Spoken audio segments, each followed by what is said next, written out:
Chapter 161. The Greedy Genesis Seed. I opened my eyes to find myself back in Han Reni's body, standing before the ancestors' tree at the three-leaf clover sect. The transition from the crystalline heart space had been seamless.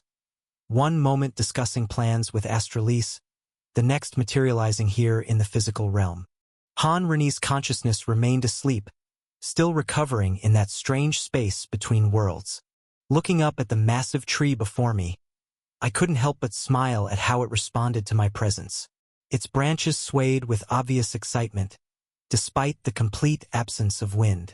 If trees could wiggle with joy, this one was definitely doing its best impression. "Someone's happy to see you," Astralise commented, materializing beside me with a faint shimmer of starlight. In the physical world, he looked somehow both more and less real than he had in the heart space, but the stars in his hair were barely visible now. "Well, we did have quite the bonding experience," I replied, remembering how the tree had helped me put the seventh ancestor in his place, though I suspect it had more to do with the World Tree Sutra's influence than my sparkling personality. "Shall we begin?" Astralise asked, his boyish features taking on that serious expression that always looked slightly out of place on his young face. I nodded and stepped forward, placing my palm against the tree's enormous trunk. The bark felt warm beneath my touch. Closing my eyes, I focused inward, reaching for the familiar energy of the blue sun in my inner world. The connection formed instantly, like two old friends reaching out to clasp hands. I felt the moment my eyes began glowing with that distinctive blue light, not that I could see it myself, but the sudden gasp from a nearby sect disciple told me everything I needed to know. Poor kid had probably just been heading out for morning practice, only to stumble across what looked like that same mysterious figure from before back but now communing with their sacred tree. The energy flowed smoothly from my blue sun into the tree, and the response was spectacular. The entire trunk began to glow with a soft, azure light that spread upward through every branch and down into every root. Where before there had been signs of age and where subtle imperfections in the bark, slightly drooping branches, now everything seemed to straighten and strengthen. It was like watching decades of decay reverse itself in moments. But that wasn't even the most impressive part. As the blue energy spread through the tree's system, it began to pulse in a distinct rhythm. Each pulse sent out a wave of power that I could feel rippling through the very fabric of reality. The air became easier to breathe, colors seemed sharper, and I could actually feel the local rookie becoming more concentrated. "Fascinating," I heard Astralise whisper. "The stabilization effect is far stronger than I anticipated. How are you?" His question was cut off by a sudden change in my inner world that demanded my immediate attention. "Master," Azure called out, "you need to see this." Without breaking the connection to the tree, I divided my attention and looked inward. What I saw made me glad I was already leaning against something solid. The Genesis seed was growing, but not in the way I'd expected. Instead of spreading its roots through my inner world as it had before, it was somehow extending them through the blue sun itself. "Azure?" I thought carefully, trying not to let my surprise show on my face. "What exactly am I looking at?" "It appears," Azure replied with that tone he used when he was both fascinated and slightly concerned, "that the Genesis seed is using the blue sun as a conduit to extend its influence into the Starhaven realm." I watched as ghostly roots stretched through the blue sun like threads through a needle's eye, disappearing into somewhere else. "Is it trying to annex the realm?" "Yes and no," Azure answered. "This is unlike any annexation attempt I've ever heard of. It's more subtle, more symbiotic. Instead of trying to forcefully absorb the realm, it seems to be establishing a connection that's actually helping stabilize it." "But that means it is creating a path to annex the realm?" "Yes, Master, it does appear so." I glanced at Astralise out of the corner of my eye, but the immortal boy seemed completely focused on the tree's transformation. If he noticed anything unusual, he wasn't showing it. "The world's stabilization is exceeding all my expectations," Astralise said, practically bouncing with excitement. "The energy distribution is perfectly balanced, and the decay rate has dropped by at least 30% in this area alone." I managed what I hoped was an appropriately modest nod while still keeping most of my attention on the Genesis Seed's activities. Azure, how long will this process take? Hard to say, he replied. We'll have a better idea after we visit the other trees, assuming the Genesis Seed attempts the same connection with them. This could be a one-time thing, or it could be establishing a network. We'll know more soon. The tree's branches swayed gently, and I felt a distinct sense of welcome. It was more than just recognition now.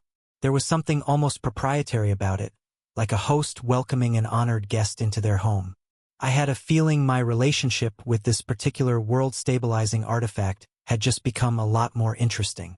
This tale has been pilfered from Royal Road. If found on Amazon, kindly file a report. I think that's enough for now, Astralise said after a few more minutes. We don't want to overwhelm it, and we still have 2 more trees to visit. I nodded and carefully began withdrawing the energy flow. The tree's glow dimmed slightly but didn't fade entirely. Instead, it settled into a subtle luminescence that made it look more alive than ever. Remarkable, Astralise murmured, studying the tree with an intensity that made the stars in his hair flicker rapidly. I haven't seen it respond like this since. He trailed off, then shook his head. Well, it's been a very long time. I decided not to press him on that particular topic. Some memories were better left undisturbed.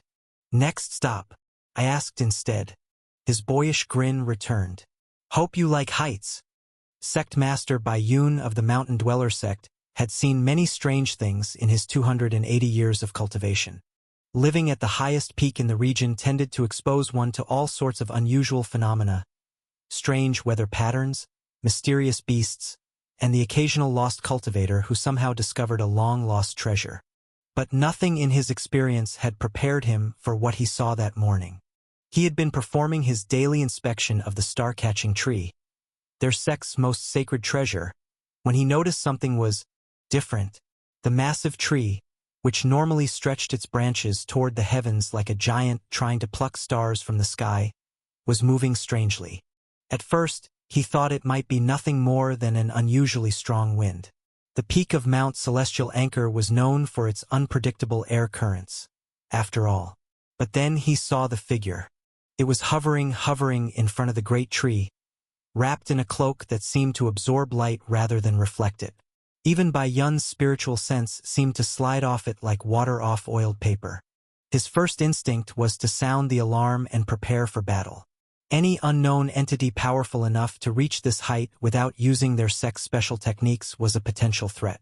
But before he could even move, he saw something that made his blood freeze in his veins. The immortal boy materialized beside the cloaked figure. Bayun had never seen Astralise in person before. No one had, not since the Celestial Sovereign's disappearance. But there was no mistaking that form, the childlike figure with stars in his hair, radiating an authority that made Bayun's knees weak despite being nearly a quarter-mile away. As he watched, unable to move, unable to even think of interfering, the mysterious figure reached out and placed a hand against the star-catching tree's ancient bark. What happened next would feature in Bayun's dreams for years to come. The tree blazed with blue light, its entire form illuminating like a beacon that could probably be seen from the neighboring province. But it wasn't just light. Bayun could feel waves of power rolling off it, each pulse making the very air feel more substantial, more real. The figure remained in contact with the tree for what felt like hours but was probably only minutes. Then, as suddenly as they had appeared, both the cloaked stranger and the immortal boy vanished, leaving behind a glowing tree. Bayun approached cautiously, his heart still racing. The star-catching tree had always responded to him before, a gentle acknowledgement of his position as sect master, a subtle warmth when he meditated beneath its branches. But now it felt like trying to get the attention of a profound expert while being an ant. The tree's consciousness was focused on something vast and distant, something far more interesting than a mere Tier 2 sect master.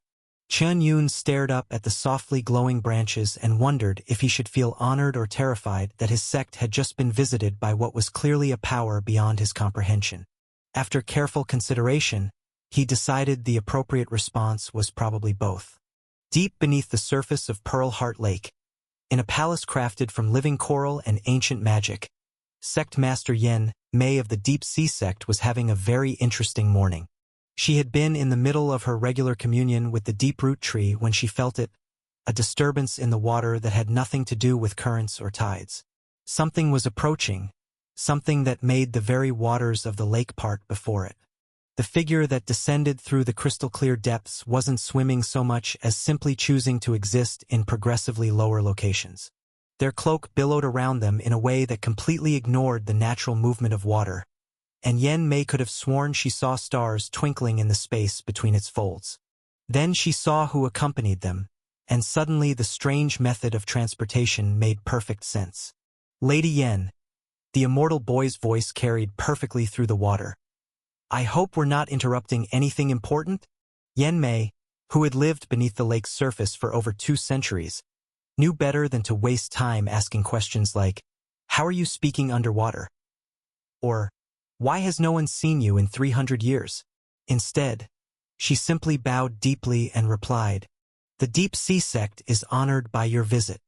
The cloaked figure moved toward the deep root tree with a grace that made Yen Mei's most accomplished water-walking techniques look clumsy by comparison. As they approached, the tree's massive water roots began to move, shifting like the tentacles of some ancient sea creature awakening from a long slumber. Yen Mei held her breath, metaphorically, since her cultivation allowed her to extract oxygen directly from water, as the figure reached out to touch the tree's submerged trunk. She had spent decades studying the deep root tree, learning its moods and habits, understanding its role in maintaining the fundamental laws of their realm. Nothing in those decades of study had prepared her for what happened next. Blue light exploded outward from the point of contact, spreading through the tree's entire structure like lightning through water. The illumination was so intense that fish from the deeper parts of the lake or species that had evolved to live in perpetual darkness began swimming up to investigate this new sun that had appeared in their realm. But it wasn't just light.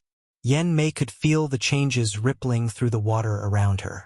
The pressure became more consistent, the water itself seemed to become more real. It was as if reality itself was being reinforced, given new strength and stability. The cloaked figure maintained contact for several minutes, during which Yen Mei found herself holding that metaphorical breath again. When they finally stepped back, the tree continued to glow with a subtle blue luminescence that made it look like something out of ancient legend.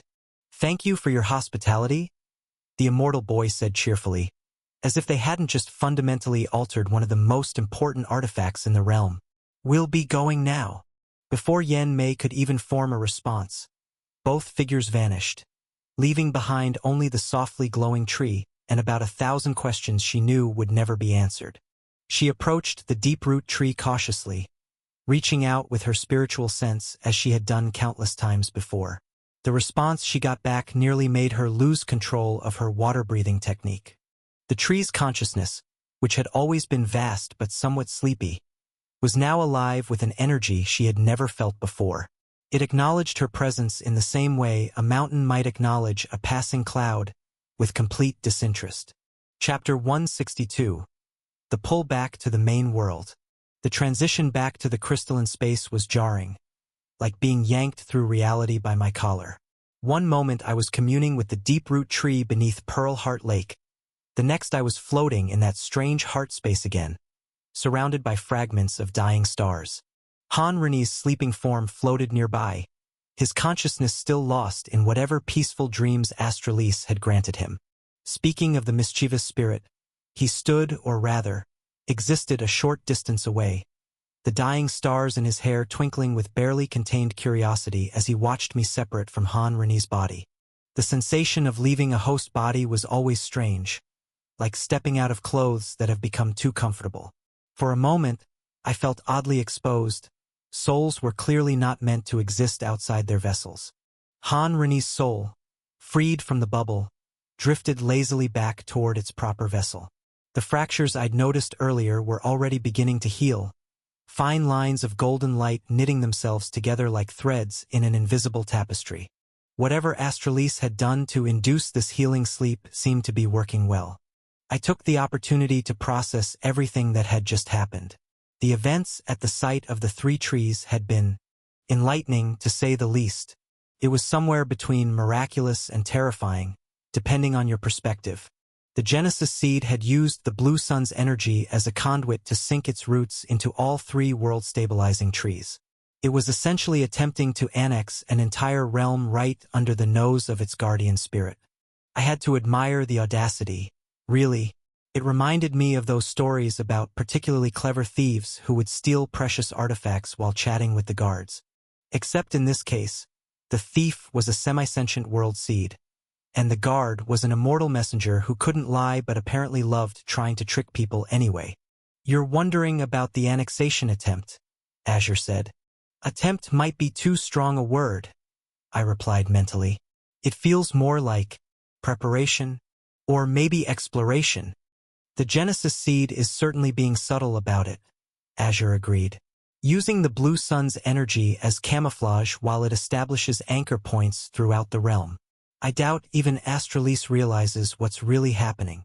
I was about to ask Azure how long this whole annexation process might take when I felt it. A pull on my soul so strong it was like someone had tied a rope around my soul and decided to go fishing. For a moment, I thought something had happened to my main body back in the cultivation world. "Master," Azure said, "it seems the Genesis seed is taking you back to the cultivation world." "What? Why?" I asked, trying to maintain my dignity while essentially being yanked around like a spiritual puppet. "I thought it was busy with its little annexation project." "That's exactly why," Azure explained. "The process of annexing a realm is incredibly taxing, even for something as remarkable as the Genesis seed. While it can utilize various types of energy, it primarily runs on chi from the cultivation world, your chi specifically." "How long are we looking at for this process?"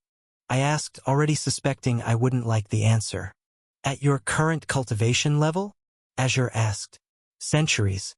And before you ask, yes, I'm accounting for the time dilation effect of the Two Suns world. I mean centuries in the cultivation world, where the Genesis seed operates at peak efficiency." Couldn't help but frown. "That's not ideal. The good news is that the time frame will decrease as your cultivation increases and the Genesis seed evolves," Azure added quickly. "Think of it as motivation to advance faster." "So, I can't travel between worlds while this is happening?"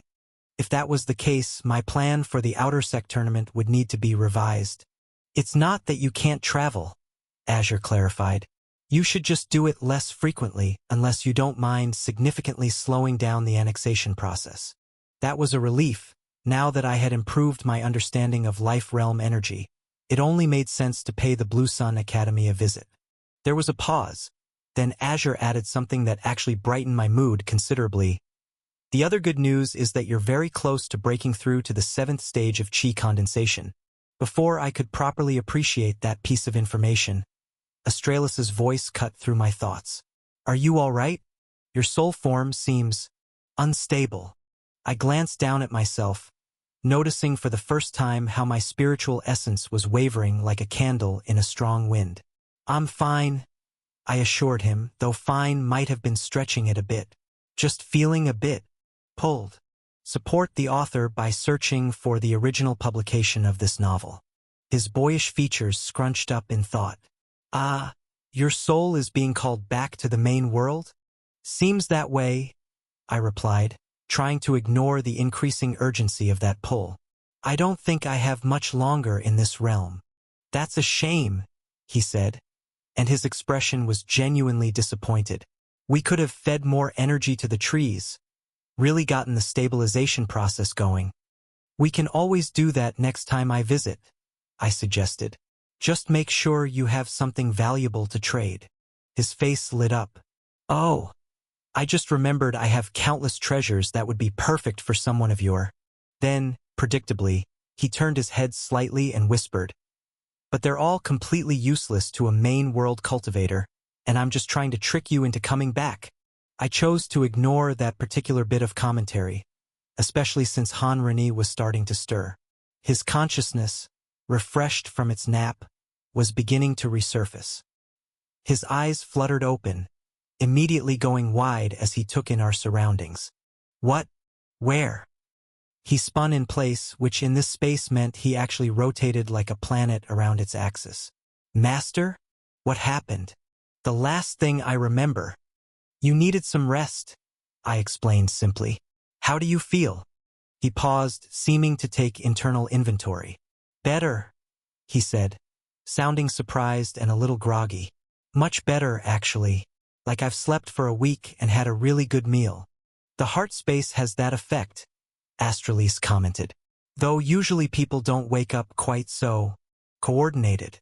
Most flail around a bit more. Han Reni finally seemed to notice who else was present. His mouth dropped open as he stared at the stars twinkling in Astralis's hair. You're really? Yes, yes. Astralise waved off the impending awe with the casual air of someone who had seen it thousands of times before. Divine messenger, celestial envoy, keeper of the realm's secrets, etc., etc. More importantly, are you ready to return to your body? Your friend here needs to leave soon. That snapped Han Reni out of his starstruck state. Leave? But what happened? What did we do? Why were we? I'll explain everything, I assured him. But first, we should probably get back to your body before your father organizes a realm-wide search party. That did it. The mention of his father's potential worry cut through everything else. Oh no, father. We'll be worried sick, I finished for him. I know. We'll handle it. I can help with that. Astralise raised his hand. I'll return you to exactly when and where we left. No one will even notice you were gone. I raised an eyebrow at him. Really? He turned his head slightly and whispered, well, actually, it's been about 12 hours, and everyone is probably panicking. This is going to be hilarious. 12 hours. Han Reni's voice rose several octaves. Father will think something has happened to me. And Chingy. We'll deal with that later. I cut in smoothly, moving closer to his body. As I merged back into his body, I felt the familiar sensation of his consciousness settling in alongside mine. It was different now, though. His soul felt stronger, more stable. Whatever healing had happened in the heart space had done him a world of good. Thank you for your hospitality, I said to Astralise, who was watching us with that mixture of calculation and amusement that seemed to be his default expression. Oh, you're very welcome, he replied brightly. Then, right on schedule, he turned his head and whispered, and thank you for not noticing that I'm planning to study how your energy affects the trees to figure out your secrets. I couldn't help but smile. Goodbye, Astralise. Farewell. He raised his hand, and reality began to blur around us. Just before everything shifted, I heard him whisper, but I'll definitely figure out how you survived that comprehension crystal eventually. Before we could hear what else he had to say, reality twisted around us like a kaleidoscope being shaken by an overenthusiastic child. When everything stopped spinning, we found ourselves back in the storage room of the Han family shop. The same crates Han Reni had been stacking were still there, one balanced precariously as if frozen in the moment of our departure. The only difference was that instead of morning light streaming through the windows, we could see stars twinkling in the dark sky. Chapter 163. I'm leaving. The trip back to the Han compound was interesting, to say the least.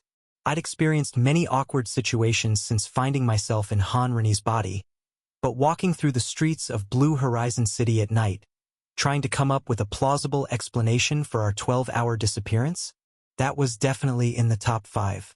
Maybe we could say we were meditating? Han Reni suggested after I had given a carefully crafted summary of my meeting with the immortal boy. For 12 hours? I replied. In the storage room? Without telling anyone. Well, when you put it like that. We turned a corner and nearly collided with a patrol of city guards. They took one look at Han Reni's merchant robes and moved to intercept us. Young Master Han? The lead guard called out. Your father has half the district looking for you. So that's what a realm-wide search party looks like in its early stages. I'm fine, Han Reni assured them. There was just a misunderstanding about my whereabouts. The guard nodded, though his expression suggested he wasn't entirely convinced. "We'll send word to the other patrols that you've been found. Your father will be relieved." As we continued toward the compound, I could feel Han Rene's anxiety growing. What exactly am I supposed to tell father? Sorry I disappeared. I was just hanging out in the crystalline heart of our realm with an immortal messenger and my body-sharing cultivation master. Maybe leave out the crystalline heart part, I suggested dryly, and the immortal messenger, and definitely the body-sharing. So, lie to him. Think of it as selective truth-telling. You were with your master, weren't you? Well, yes, and you learned important things about cultivation, didn't you? I suppose, but then just focus on those parts. We reached the Han compound just as a group of servants was heading out with lanterns, presumably to join the search. Their excited shouts of "Young Master" brought the rest of the household running. Han Zhongwei burst out of the main hall like a man possessed, his usual composure forgotten as he rushed to embrace his son. "Rennie, where have you been? We thought—" He pulled back, holding Han Rennie at arm's length to examine him. "When you vanished, with everything that's happened with the three-leaf clover sect, we feared." "I'm fine, father," Han Rennie assured him quickly. "I'm sorry for worrying you. My master." He paused, and I could feel him mentally reaching for the right words. "My master required my presence for some important training. I should have left word, but it was urgent." Han Zhongwei's expression cycled through several emotions: relief, confusion, a touch of hurt at being left out of the loop, and finally settling on cautious acceptance. "Your master? The one who helped you with Zhou Shentong?" "Yes, father. He's been teaching me many things." That was certainly one way to put it. "I wish you let us know, son. Qingyi has been worried sick as well. She'll be relieved to see you're safe." As if summoned by her name, Han Qingyi appeared in the courtyard. She took one look at her brother and burst into tears. "You idiot!" she sobbed, running forward to punch him in the arm. "Do you have any idea how worried we were? First that whole thing with Elder Zhou, and then you just vanish without a word." "I'm sorry," Han Rennie said softly, and I could feel the genuine remorse in his thoughts. "I didn't mean to worry anyone." The genuine version of this novel can be found on another site. Support the author by reading it there. "Well, you did." She punched him again, though this one had considerably less force behind it. Father was convinced the three-leaf clover sect had. She couldn't finish the sentence, instead wrapping her arms around her brother in a fierce hug. I tactfully retreated to a quiet corner of Han Rene's consciousness, giving the family some privacy for their reunion. It was strange, watching these moments through someone else's eyes. Like being a ghost at your own funeral, except less morbid and more bittersweet. As we followed him toward the main hall, I could hear the whispers starting up behind us. The servants were already spreading the word. Young Master Han hadn't been kidnapped or killed by angry sect members after all. He'd just been off training with his mysterious master. The next few hours passed in a blur of explanations, carefully edited, tears, mostly from Qingyi, and enough food to feed a small army, courtesy of the kitchen staff, who apparently expressed their relief through aggressive hospitality. Han Reni handled it all remarkably well, I thought. He stuck to the basic story. His mysterious master had needed to consult with him about important matters related to his cultivation. The timing had been urgent, and yes, he was very sorry for not leaving a message. He even managed to make it sound somewhat plausible, though I noticed his father's eyes catching every small hesitation, every carefully chosen word. It wasn't until late that evening, when we were finally alone in his room, that Han Reni let out a long breath and collapsed onto his bed. That, he sighed looking up at the ceiling, was exhausting. You handled it well, I replied. Though I think your father suspects there's more to the story. Father suspects everything, Han Reni said with a hint of pride. It's why he was such a successful merchant before. He trailed off, but I could feel the weight of unspoken words. Before they lost everything. Before they fell from grace. Before their future came to rest entirely on his young shoulders. I've never lied to my father so much before, he sighed. You protected him from information that would only worry him unnecessarily. There's a difference. He sat up, frowning slightly. Is there? Sometimes I wonder if all these secrets, all these things we can't tell people, is this what it means to be a cultivator? To always be hiding things from the people you care about?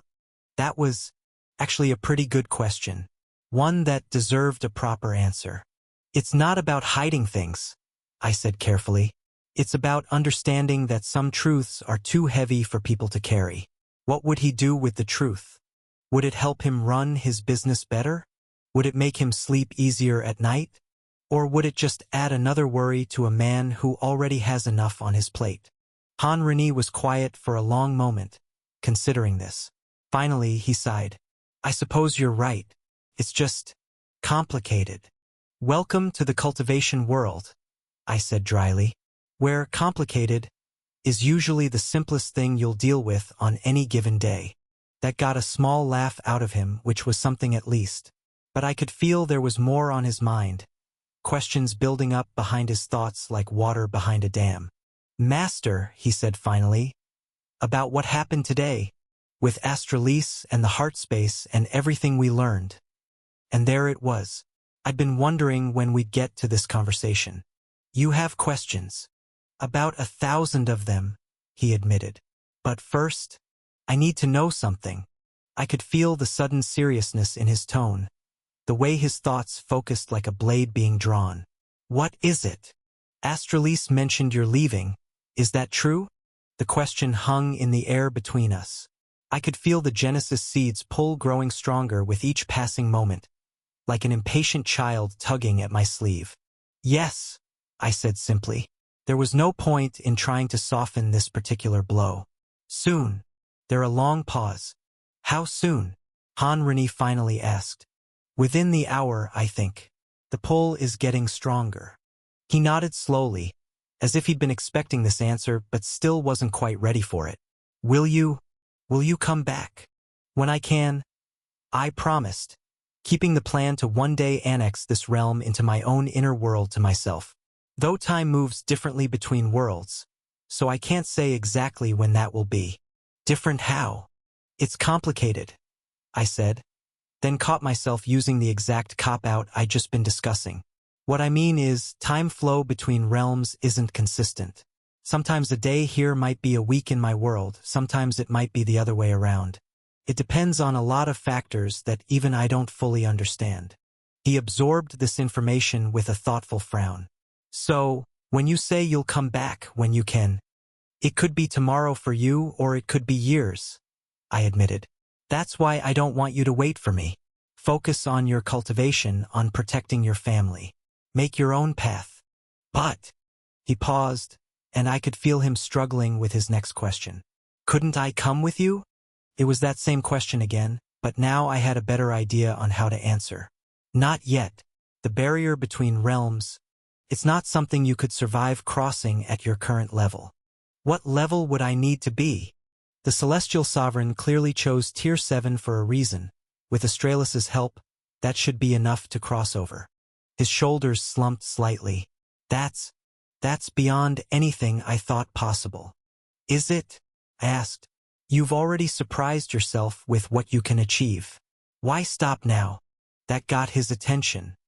He straightened up, a familiar determination entering his eyes. Master, you promised to tell me about your world.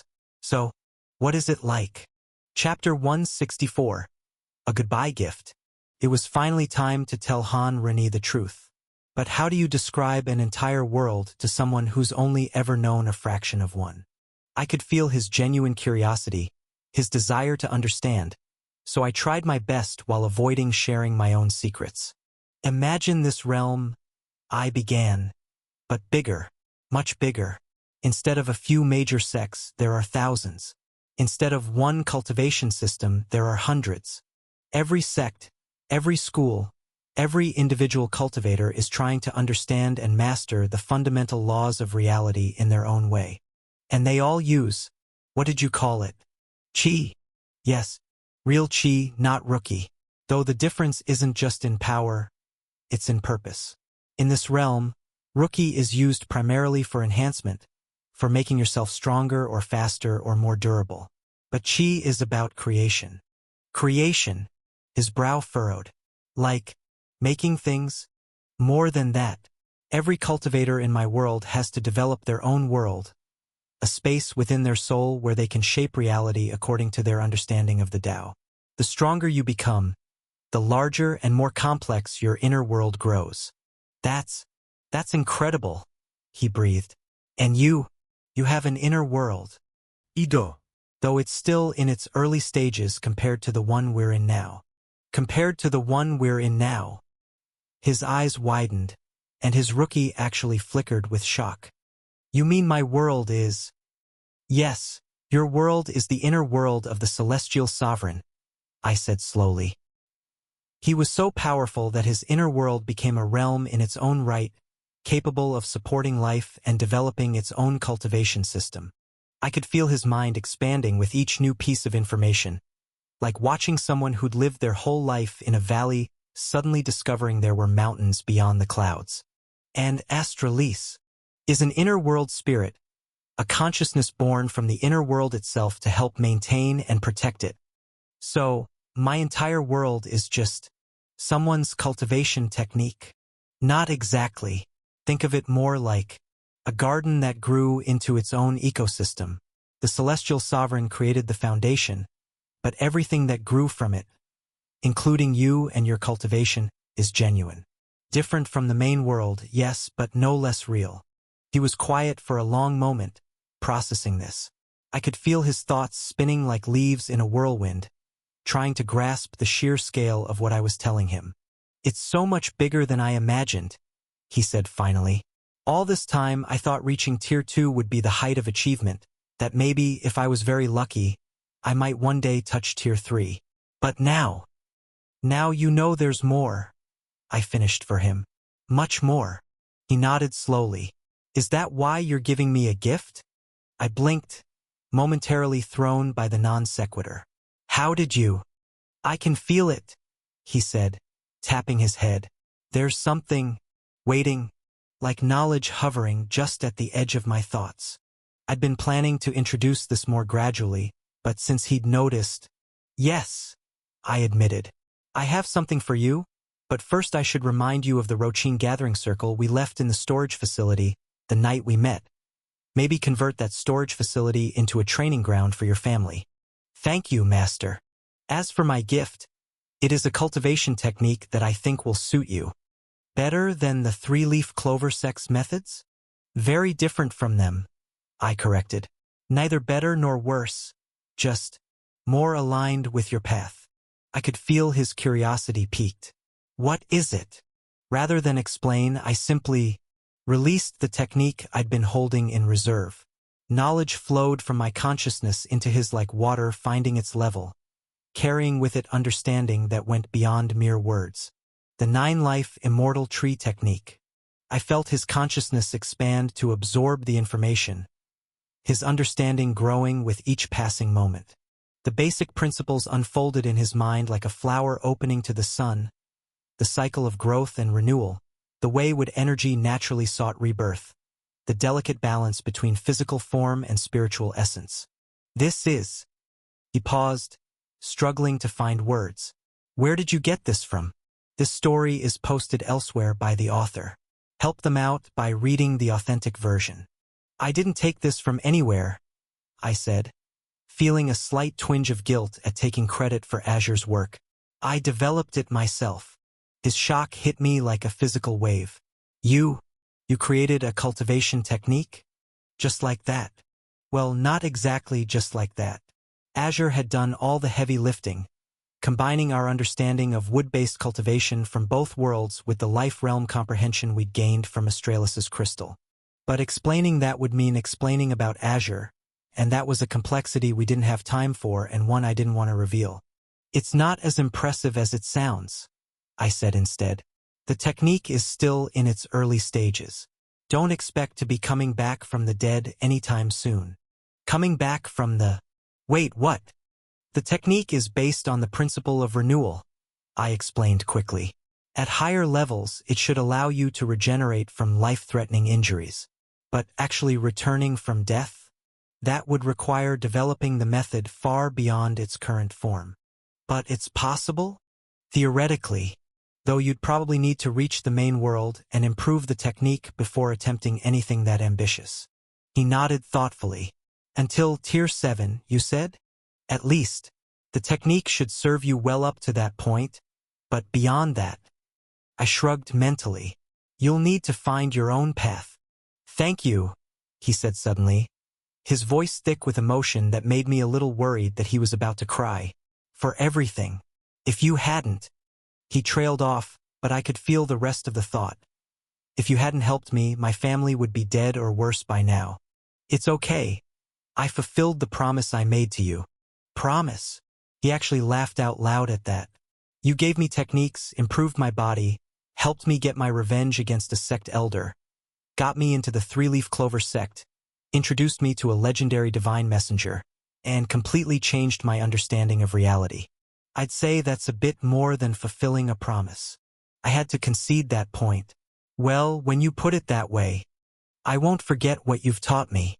And someday, he straightened his shoulders, determination radiating from every part of his being. Someday, I'll find my way to the main world. I'll become strong enough to repay you for everything you've done for me. I was about to respond when I felt it, a pull so strong it made my previous discomfort feel like a gentle breeze. The Genesis seed was done waiting. I have to go, I said quietly, trying to keep the strain out of my voice. Your body is yours again. Use it well. Will I? Will I know when you're gone? You'll feel the difference, I assured him. Your soul is healed now. You don't need me anymore. Master, it's not about needing you. His voice caught. I'll miss you. I'll miss you too. I wasn't just saying that for the sake of it. Despite only spending a few days in this world, it felt like I'd known Han Rennie for years. But I guess that is what happens when you share a body. In some ways, he was my first disciple. The separation was gentle this time, my consciousness lifting away from his like a leaf carried on a breeze. For a moment, I saw through both our perspectives. His physical eyes watching as my spiritual form rose from his body, my spiritual sense feeling the last threads of our connection dissolve. Then I was being pulled upward, faster and faster, through layers of reality that felt like pages in some cosmic book. The last thing I saw was Han Rennie's face, wearing an expression of wonder as he watched me disappear. As my consciousness stretched across the divide between worlds, I found myself thinking about the nature of teaching and learning, of giving and receiving. I'd come to this world because of a last-minute change in plans, picked Han Rennie's body out of necessity, and ended up changing lives almost by coincidence. Who knows? Maybe someday Han Rennie really would break free of the Starhaven realm. I'd have to remember to keep an eye out for him in the cultivation world. Well, that is if the Genesis seed doesn't finish annexing his realm into my own inner world before then. On that note, I wonder just how much time has passed in the cultivation world. Chapter 165. A star is born and immediately gets bullied. I open my eyes to find myself exactly where I'd left my body, cross-legged on the floor of my quarters in the outer disciples' residence. Through my window, I could see the same crescent moon hanging in the night sky. It was almost as if no time had passed at all. Almost. Azure? I said, stretching muscles that felt simultaneously well-rested and oddly stiff. How long was I gone? 3 days in the Starhaven realm, he replied promptly. About 6 hours here. In the Two Suns world, 2 months only equals about 2 hours here. The time dilation should be... I did some quick mental math, then gave up and let Azure do it. The Two Suns world operates on roughly a 7:20-to-1 ratio, while the Starhaven realm appears to be closer to 12:1. That's a massive difference, I mused. I wonder if it has something to do with inner worlds naturally having less temporal displacement from the main world. Or maybe the time difference depends on the creator's comprehension of the Tao of time. Both are possible factors, Azure agreed, though I suspect the relative distance between worlds plays a significant role. If the two suns isn't an inner world at all, that would explain the greater temporal displacement. I nodded thoughtfully. From everything I'd seen of the two suns world, it didn't really fit the pattern of an inner world. The sheer scope of it, the complexity of its power systems. If it was someone's inner world, they were operating on a level that made even the celestial sovereign look like a beginner. Master, Azure's voice interrupted my contemplation of cosmic architecture. You might want to check your inner world. We have a situation. I closed my eyes and shifted my awareness inward, expecting, well, I'm not sure what I was expecting, but it definitely wasn't this. The red sun, which had always been a bit of a bully, was currently trying to crowd the newly acquired star into a corner of the sky. The tiny stellar body was doing its best to maintain its orbit, but the crimson orb kept drifting suspiciously close, radiating what I could only describe as celestial smugness. Meanwhile, the blue sun had positioned itself between them, somehow managing to convey protective older sibling energy despite being, a sun. Every time the red sun tried to edge closer to the star, the blue sun would emit a pulse of energy that pushed it back. Are they? I watched this cosmic drama unfold with a mixture of fascination and exasperation. Are they actually fighting? The red sun appears to be asserting dominance over the new arrival, Azure explained, sounding like a nature documentary narrator describing particularly unusual animal behavior. The blue sun seems to have taken on a protective role. Great, I sighed. My inner world is turning into a celestial soap opera. What's next? The Genesis seed starting a reality show. As if in response to my sarcasm, the massive tree extended one of its branches, gently nudging the star into a slightly higher orbit where the red sun would have more trouble reaching it. The red sun actually managed to radiate indignation at this intervention. At least someone's being helpful, I muttered. Then, trying to focus on more practical matters. What effect is having a star going to have on my cultivation? I mean, besides providing entertainment. Quite significant, potentially, Azure replied. Unlike the red and blue suns, which are essentially representations of another world's magic system, this star is a legitimate cultivation resource. You have access to stellar chi. Stellar chi. I breathed the words slowly, tasting their significance. I'd heard of the stellar realm, of course.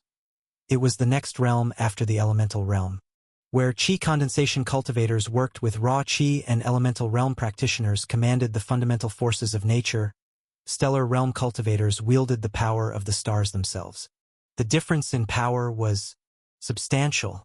Regular chi was like a creek compared to the river of elemental chi, but stellar chi? That was an ocean. The raw energy density alone was orders of magnitude greater, and its applications were correspondingly more diverse. While elemental chi was limited to its natural properties, fire burns, water flows, etc., stellar chi could be shaped into almost any form or function. I should note, Azure cut into my thoughts, that while you now have access to the same type of energy as a stellar realm cultivator, the quality and quantity are somewhat lacking. Somewhat lacking? Let me guess. Trying to use stellar chi with my current cultivation level would be like trying to drink from a fire hose. More like trying to contain a supernova in a paper cup, Azure replied dryly. Currently, I estimate you could manage one attack using stellar chi. I blinked. One? As in singular? Unity? The loneliest number. Yes, Azure confirmed. And I should warn you that even that one attack might be more than your current body can safely handle. Stellar chi is not exactly friendly to chi condensation realm cultivators. So, it's a break glass in case of emergency, but be prepared for the glass to explode and take your arm with it, kind of thing? That's actually a fairly accurate analogy. I watched as the red sun made another attempt to buzz the star, only to be intercepted by its blue counterpart. Well, I guess it'll have to be my absolute last resort trump card. Speaking of which, I pulled my attention back to my physical form. We need to learn more about inner worlds in general. Maybe there's a way to speed up the annexation process. The library here must have something useful. I doubt they'll have the specific information we're looking for, Azure cautioned. Most sects keep their higher-level cultivation knowledge restricted. True, but it's a start. Besides, I grinned slightly. We can add all their recorded beast information to your database. 2 birds, 1 stone. Stolen content alert. This content belongs on Royal Road. Report any occurrences. There's something deeply unsatisfying about spending hours in a library and coming away with less knowledge than you started with. At least, that's how it felt as I sat cross-legged at one of the reading tables, surrounded by stacks of books that had systematically crushed my optimism 1 page at a time.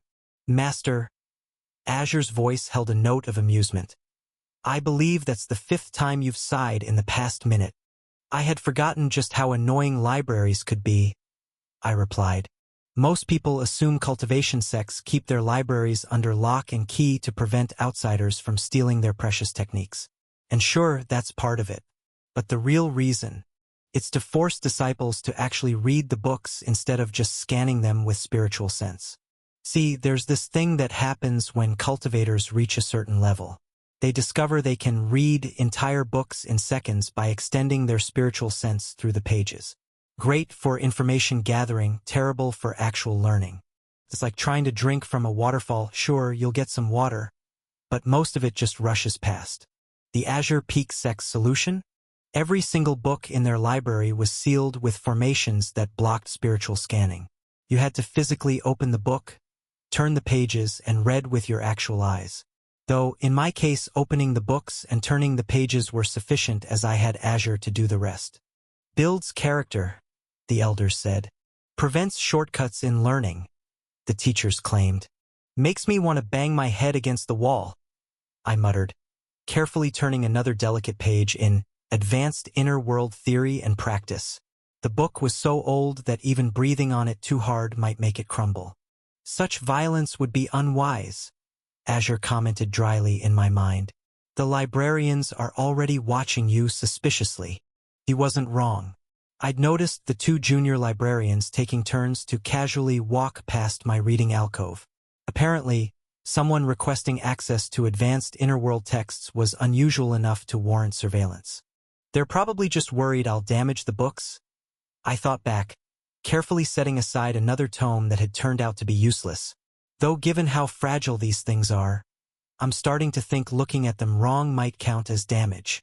The shelf I was working through was dedicated to inner-world development beyond the chi condensation realm. Unfortunately, everything I'd found so far was basic, the kind of information you could get from any decent cultivation manual. The inner world grows as the cultivator advances. A strong foundation is essential for later development. The size and complexity of one's inner world reflect one's understanding of the Tao. Perhaps, Azure suggested, we should focus on specific aspects rather than general theory? The Genesis Seeds annexation attempt might be mentioned under world-merging phenomena. It was a good idea, but after 2 more hours of careful searching, all I had to show for it was I strain.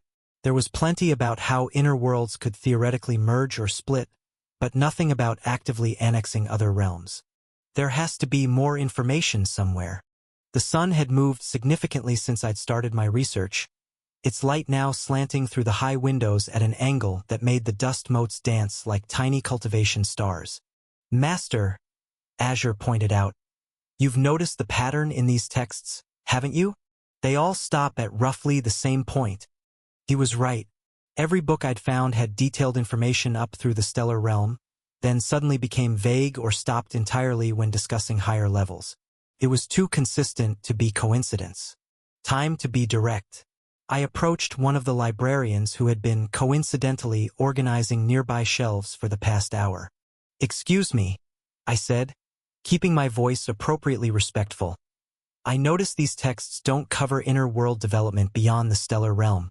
Are there more advanced resources available? She blinked, then gave me that particular look librarians seem to master early in their careers.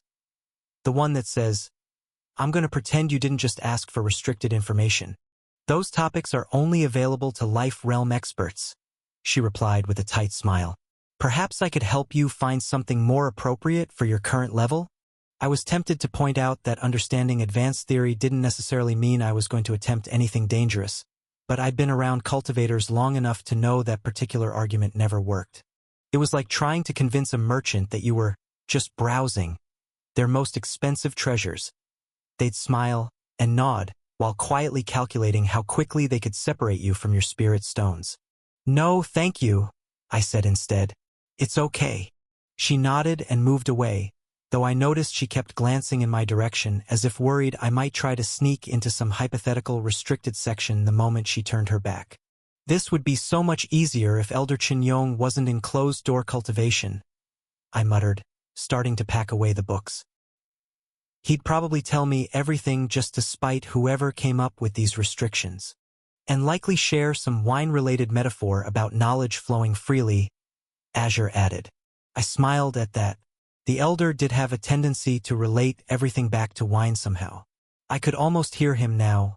Knowledge, like fine wine, should be shared freely, though perhaps not with those who can't handle their drink. The Formation Guild might have better information, I mused, touching the guild token in my pocket. Level 2 formation practitioners should have access to more technical documents, right? It seems worth investigating, Azure agreed, though I suspect they'll have their own restrictions. I nodded, standing up and stretching muscles that had gone stiff from hours of sitting. The morning sun streaming through the windows told me I'd spent far longer here than intended.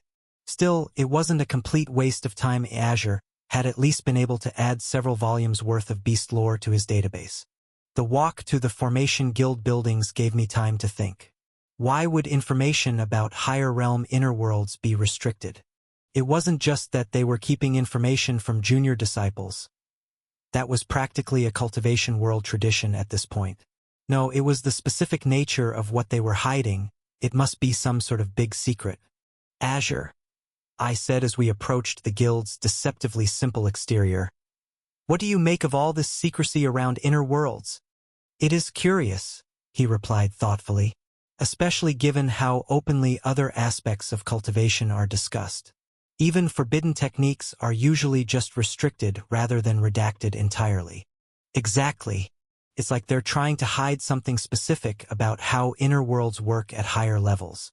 Something they don't want anyone below the life realm to even know exists. I showed my token to the guards at the entrance, who waved me through with barely a glance. The guild's interior was quieter than my last visit. Most practitioners were probably out on missions or working in their private study rooms. The main hall still impressed me with its soaring ceiling and formation-inscribed columns, but I didn't stop to admire the architecture this time. Instead, I headed straight for the information desk where a different clerk from my last visit sat organizing documents. "Excuse me," I said, placing my token on the desk. "I'm looking for information about inner world formation theory, specifically anything relating to realms beyond stellar." The clerk barely looked up from his work. "Formation level? Level 2. Now he did look up, though only to give me the same kind of look the library attendant had perfected. Inner world theory beyond stellar realm requires minimum level 5 clearance or life realm cultivation. I blinked. Level 5? Just to read about it. Guild policy. He slid my token back across the desk. Was there anything else? I was about to give up when movement near the entrance caught my eye. Madame Butterfly had just swept into the hall, her white robes with 6 lines drawing every eye in the room. I found myself smiling as an idea began to form. "Master," Azure's voice held a note of warning. "Whatever you're thinking, don't worry," I assured him.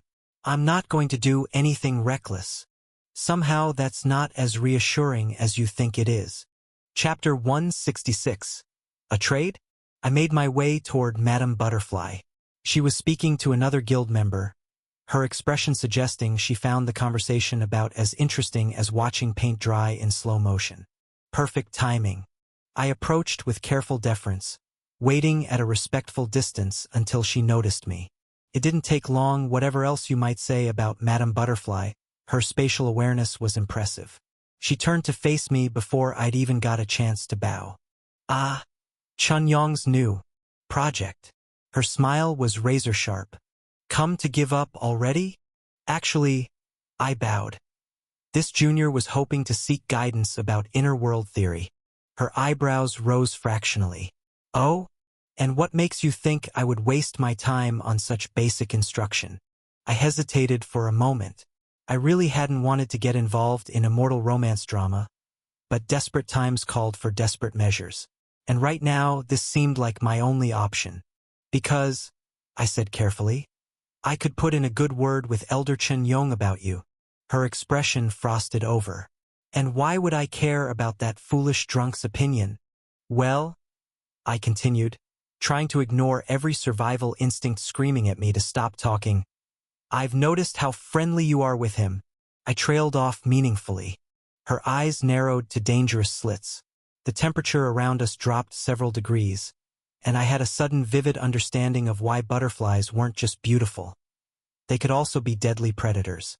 Though, as unpredictable as higher-ranked cultivators could be, it would be more than strange for a life realm cultivator from a different sect to smite down a chi condensation cultivator randomly, especially considering her relationship with my master. Friendly? You are either very brave or very foolish, she said softly, each word sharp as a blade. Then, surprisingly, her lips curved into an amused smile. Perhaps I'll humor you, little observer. If nothing else, you've made what was becoming a tedious day somewhat more interesting. So, what is it that you want to know? I held back a sigh of relief. So far so good. I was wondering about the development of inner worlds beyond the stellar realm. She studied me with new interest. Ambitious, aren't we? Though I suppose that's to be expected from one of Chen Yong's strays. He does have a habit of collecting interesting specimens. I waited, keeping my expression attentive but not eager. Sometimes the best way to get information from powerful cultivators was to let them convince themselves that sharing it was their idea. Tell me, she continued, why does a mere chi condensation cultivator need such advanced knowledge? Need? No, I wouldn't say need. I chose my words carefully, not wanting to draw too much suspicion. I would rather she see me as an overly enthusiastic student. But understanding higher realms helps build better foundations. After all, how can one properly lay the groundwork without knowing what structure it needs to support? She tapped one perfectly manicured finger against her chin. A reasonable argument, almost convincing even, but you're not the first junior to try this approach. I stayed silent, waiting. There was something in her tone, not quite dismissal, more like anticipation. Though I must admit, she continued, most don't make it past the library's restrictions. Fewer still think to approach the Formation Guild. And only a very, very small number would dare to ask me directly. This junior apologizes if. She waved away my attempt at humility. Oh, spare me the formalities. We both know you're not really sorry. What interests me is why you're willing to take such risks for this particular knowledge. I considered my options. Lying to someone of her level would be pointless. She'd see through it instantly. Partial truth, then. I've noticed inconsistencies in how inner world theory is taught. Information that's conspicuously absent, topics that are deliberately obscured. It makes me wonder what's being hidden, and why. Clever boy, she smiled. But there was something sharp behind it, though perhaps not as clever as you think. Did it occur to you that some knowledge is restricted for good reasons? Of course, but usually those reasons are explained, even if the knowledge itself is kept secret. With this, I gestured vaguely. There's not even an acknowledgement that something's being hidden. It's as if someone went through and deliberately removed all traces of certain information. And if they did? Her voice took on a dangerous edge. If that information was removed because every cultivator and their inner world spirit who learned it below the life realm went insane? If their inner worlds twisted into nightmare realms that had to be destroyed? I blinked. That was not the response I'd expected. I see I have your attention now. Her smile was cold.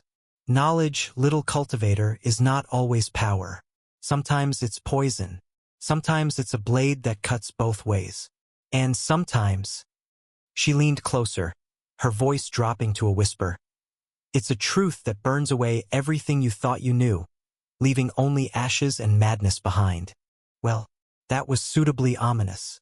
But, she straightened up, her tone suddenly light again.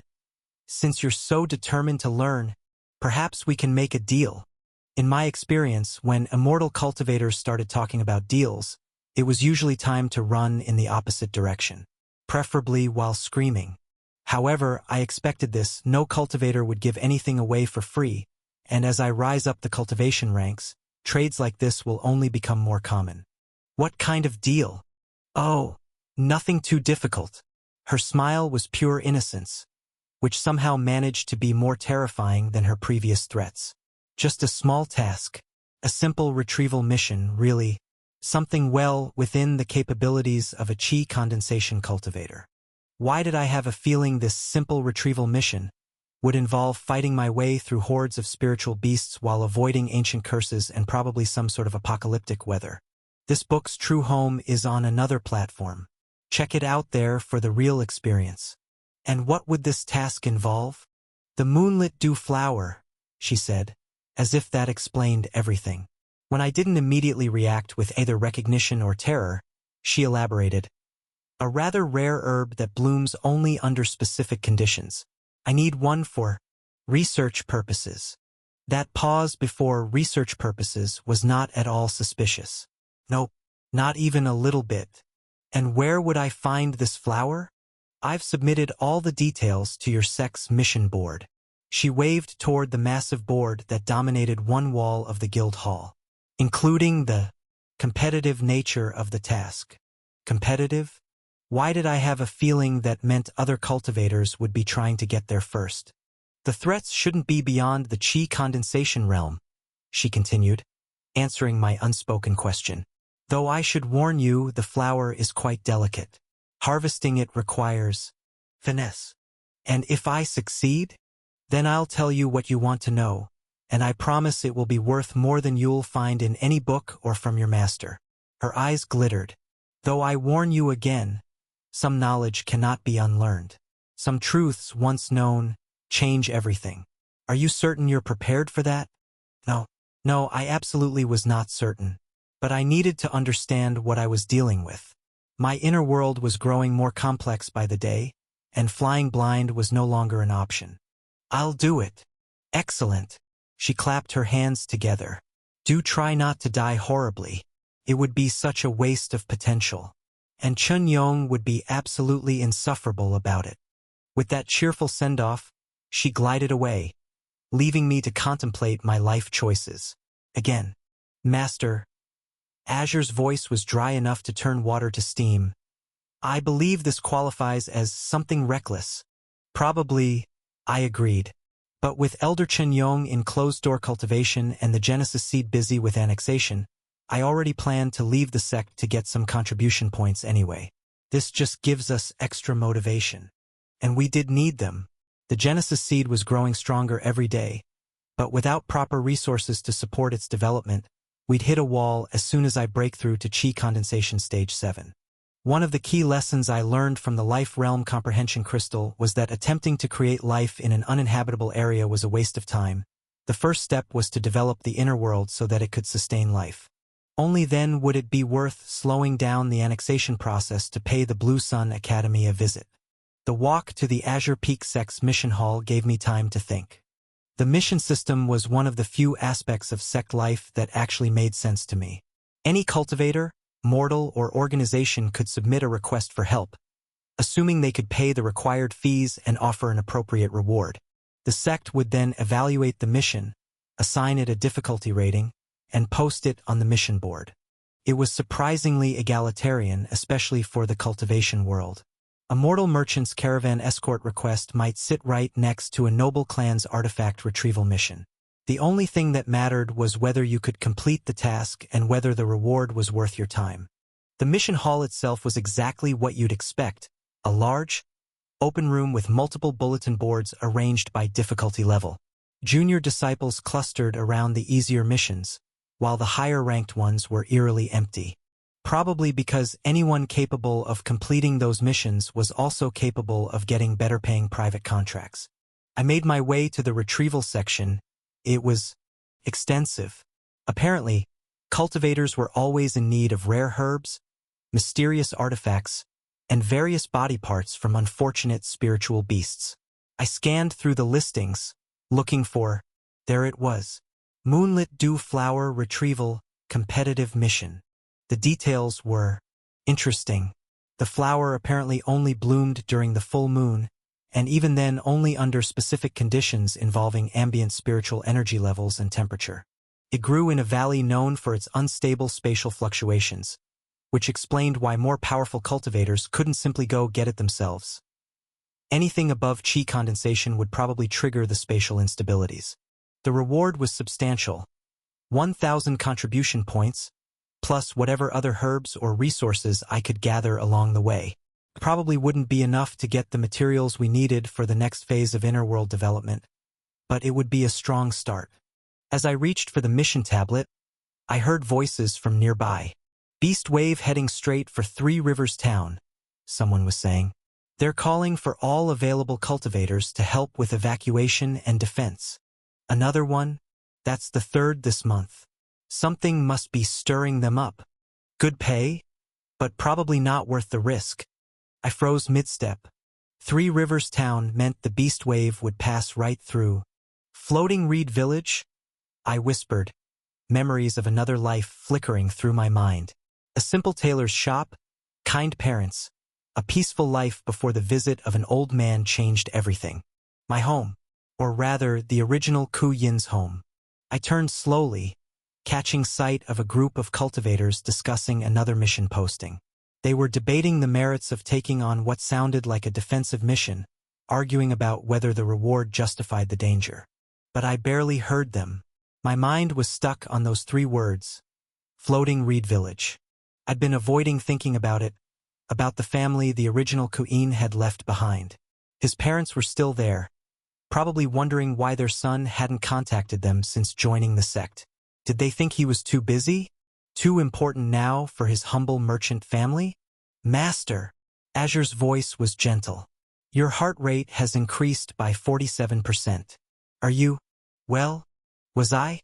That was a complicated question. I looked down at the mission tablet in my hand, then back at the group discussing the beast wave. Change of plans, I whispered. We're taking 2 missions. Chapter 167, Beast Wave Defense, My Home. I stared at the mission tablet in my hands, reading and rereading the requirements as if they might somehow change. They didn't. Mission Beast Wave Defense Floating Reed Village and surrounding areas.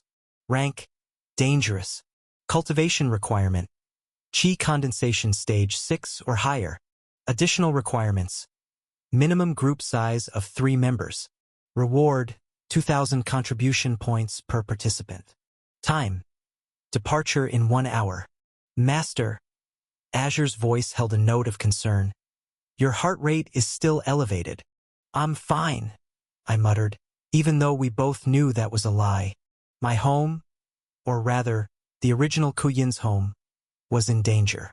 The fact that I technically wasn't the same person who grew up there didn't seem to matter to whatever part of me was currently trying to punch through my chest.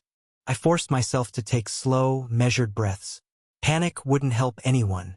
I needed to think this through logically. The good news was that I met the cultivation requirement. Stage 6 Chi condensation wasn't impressive by sect standards, but it was enough to qualify even if it was only barely. The bad news was everything else. I needed a group, and not just any group, people I could trust to watch my back in what was guaranteed to be a chaotic situation. Well, trust was perhaps too strong a word in this world. My first thought was Wei Lin and Lin Mei, but no. Wei Lin was still at stage 5, and Lin Mei's talents lay more in herb cultivation than combat. Besides, I couldn't justify putting my friends in danger that they were not prepared for just because I was feeling sentimental about a village I'd never actually lived in. Perhaps, Azure suggested, we should focus on finding suitable teammates before collecting the Moonlit Dew Flower? The village's situation seems more time-sensitive. He had a point. The flower would still be there waiting to bloom after the beast wave passed. Assuming, of course, that the spatial fluctuations in its valley didn't decide to rearrange the local geography. Again, I made my way toward the corner of the mission hall where the higher-ranked disciples tended to gather. It was easy to spot them. They were the ones who actually looked relaxed, confident in their ability to handle whatever missions they chose to accept. That one's plotting to abandon their weakest member at the first sign of trouble, Azure commented as I looked around at the different groups. And those three are already arguing about how to split the rewards. You know, I muttered. Your ability to read people is simultaneously impressive and depressing. I merely analyze facial expressions, body language, and vocal patterns to determine. I couldn't help but smile though as Azure went on. I turned my focus back on finding a suitable group. 3 disciples in particular caught my attention. They were studying the same mission board I just left, their conversation drifting over as I approached. Could clear out most of the beasts before they reached the village, the tallest one was saying. He had the kind of face you'd expect to see on recruitment posters, strong jaw, clear eyes, and an expression of perpetual noble determination. The terrain naturally channels them through the valley pass. Assuming they follow the expected route, one of his companions pointed out. She was shorter, with practical short-cropped hair and what looked like burn marks on her sleeves. Beast waves don't always behave logically.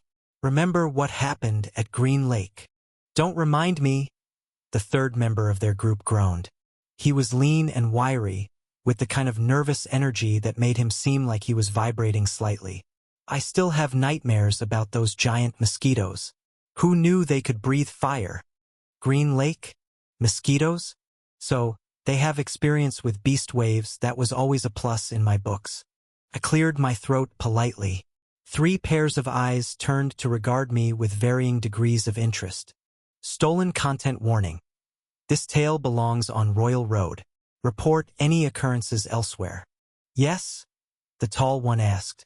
His tone wasn't unkind, just distant. The way you might speak to a particularly ambitious ant that had wandered into your path. I couldn't help but overhear you discussing the Beast Wave mission, I said, keeping my voice steady. I was wondering if you had room for a 4th member? The nervous one actually laughed. An outer disciple? Look, kid, this isn't some herb-gathering trip. We're talking about actual combat. I remained calm, even as I noticed details about their cultivation levels. The tall one was at the 9th stage of chi condensation, impressive for someone who hadn't broken through to the elemental realm yet. The woman was at stage 8 and the nervous one, stage 7. No wonder he felt threatened. I'm aware, I replied mildly. I'm also a level 2 formation expert. I held up my guild token, letting them see the verification patterns shimmer in the light. That got their attention. The female cultivator's eyes widened slightly, while the leader leaned forward to take a closer look. Level 2. The stage 7 cultivator's voice dripped with skepticism. At your age? With your cultivation level? Chu Feng. The leader's voice held a note of warning. Be polite to our junior brother. He turned to me with a warm smile. I am Lu Chong. These are my companions, Su Yu and Chu Feng. I bowed again, this time more formally.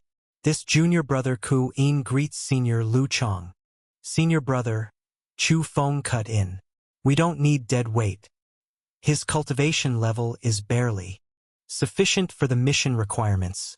Su Yu interrupted smoothly. She gave me an appraising look. And formation skills are exactly what we need.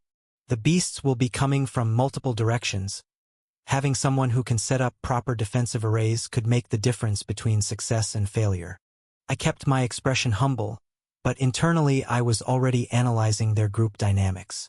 Lu Chong was clearly the diplomatic leader, Su Yu the practical strategist, and Chu Feng. Well, every team needs someone to prove wrong, I suppose. What's your combat experience? Lu Chong asked. I can handle up to stage 6 beasts solo, I replied. My formation skills are primarily defensive and support-oriented, but I can contribute to offensive operations when needed. Formation combat is different from real combat, Chu Feng muttered, but his objections were starting to sound more reflexive than genuine. True, I acknowledged, but beast waves are different from regular combat as well. They require a combination of approaches, defensive formations to protect civilians, mobile strike teams to handle immediate threats, and coordination between different cultivation styles. Lu Chang nodded approvingly. You've clearly given this some thought. What made you interested in this particular mission?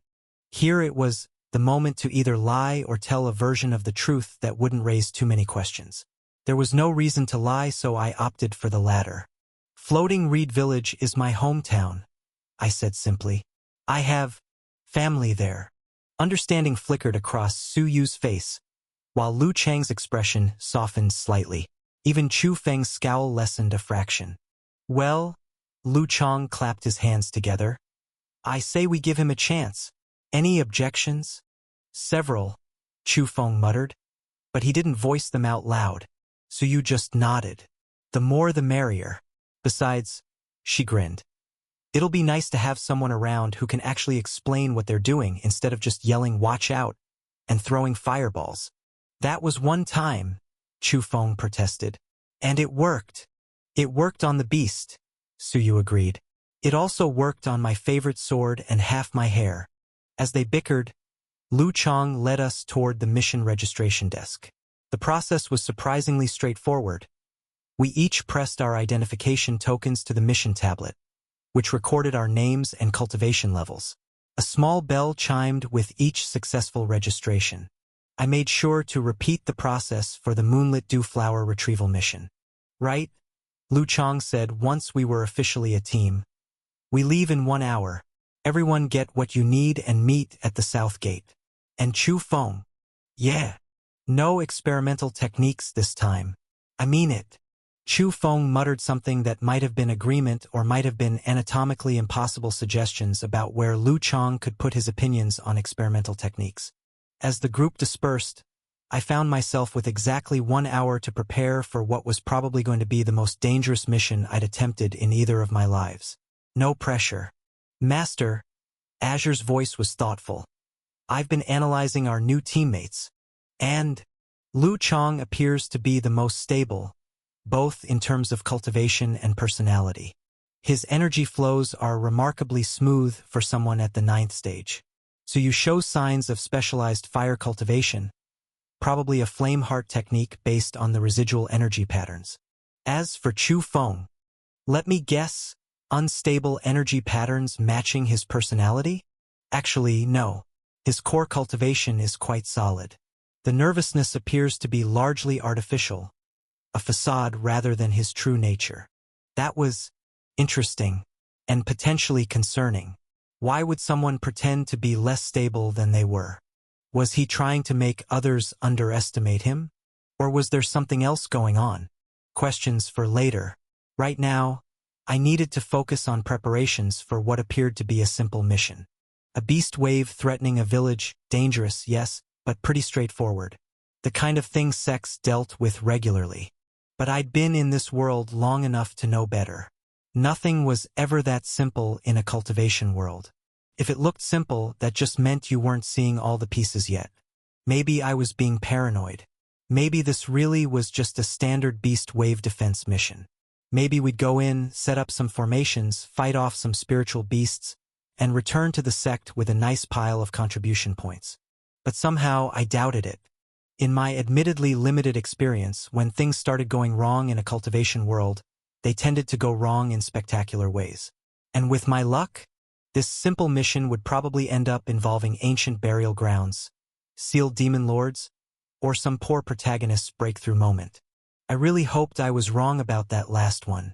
I'd had quite enough of getting tangled up in protagonist plots. Chapter 168, Victory Loves Preparation. One thing you quickly learn in a cultivation sect is that there are always two economies running in parallel, the official one and the unofficial one. The Azure Peak sect was no exception.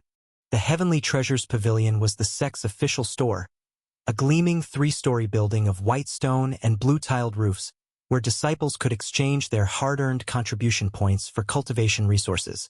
It was elegant, organized, but since there was no haggling allowed, it was absolutely no fun at all.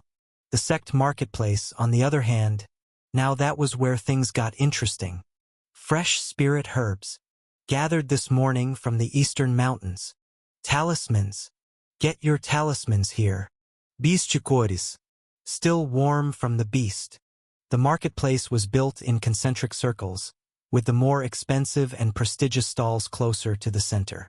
Outer disciples like me usually stuck to the outer rings, where prices were more reasonable and the shopkeepers less likely to look at you like something they'd scraped off their immortal boot.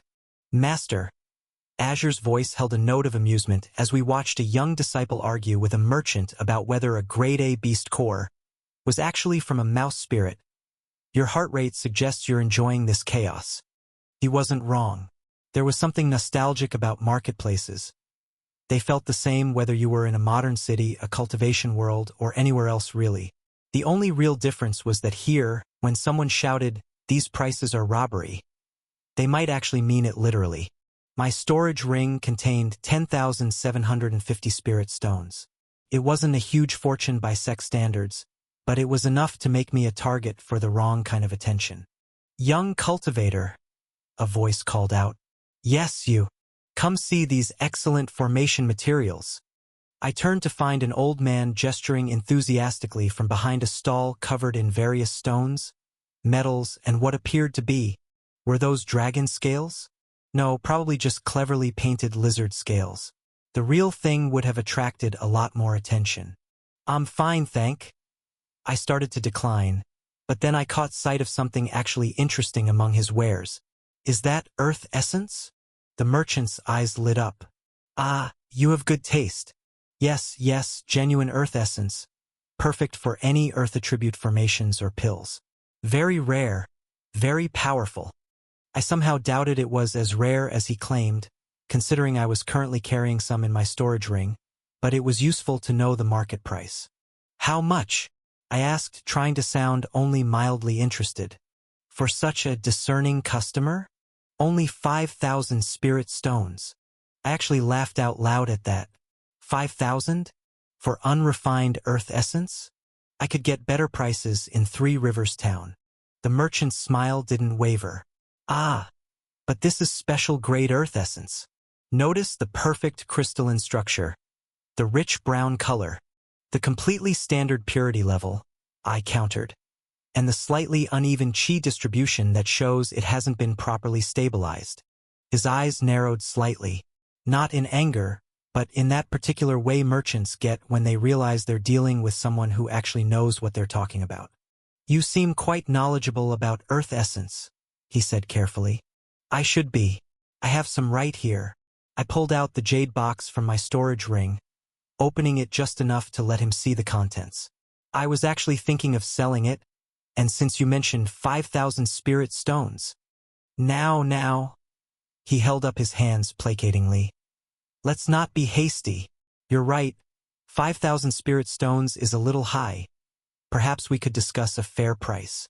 What followed was 15 minutes of intense haggling that would have made Wei Lin proud.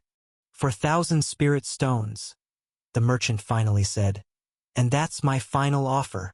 Anything greater than 3,000 spirit stones was good enough for me. After all, that was the price that Elder Qinyong was selling essence for. But I pretended to think about it for a moment before nodding. "Deal." We made the exchange quickly and efficiently. The spirit stones went into my storage ring while he carefully examined the earth essence. "You know," he said as he packed it away, "you drive a hard bargain for an outer disciple, and you're remarkably well-informed about cultivation materials for a simple merchant." The sect marketplace was run mainly by current sect disciples hoping to sell off resources and former disciples who decided to switch to the merchant life, but still wanted a connection to the sect. He grinned, dropping the weathered old man act for a moment to reveal sharp eyes and sharper wit. "Perhaps we could do business again sometime?" "Perhaps," I agreed non-committally. Rule 1 of Cultivation World Markets: never commit to anything unless you're prepared for it to turn into a dramatic subplot.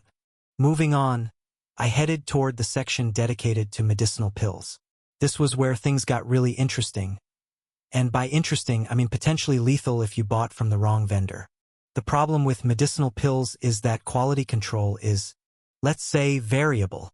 Sure, the sect had official suppliers, but their prices were astronomical. Most disciples bought from independent alchemists, accepting the slightly higher risk of explosion in exchange for not bankrupting themselves. "Young cultivator," a voice called out. "You look like someone who appreciates quality pills." I turned to see a plump woman with laugh lines around her eyes managing a neat, well-organized stall. Her products were arranged in clear crystal containers, each labeled with both name and effect. More importantly, each pill gave off steady, consistent chi readings when Azure scanned them. Support creative writers by reading their stories on Royal Road, not stolen versions. "I appreciate pills that won't turn my organs inside out," I replied honestly. She laughed. "Then you've come to the right place.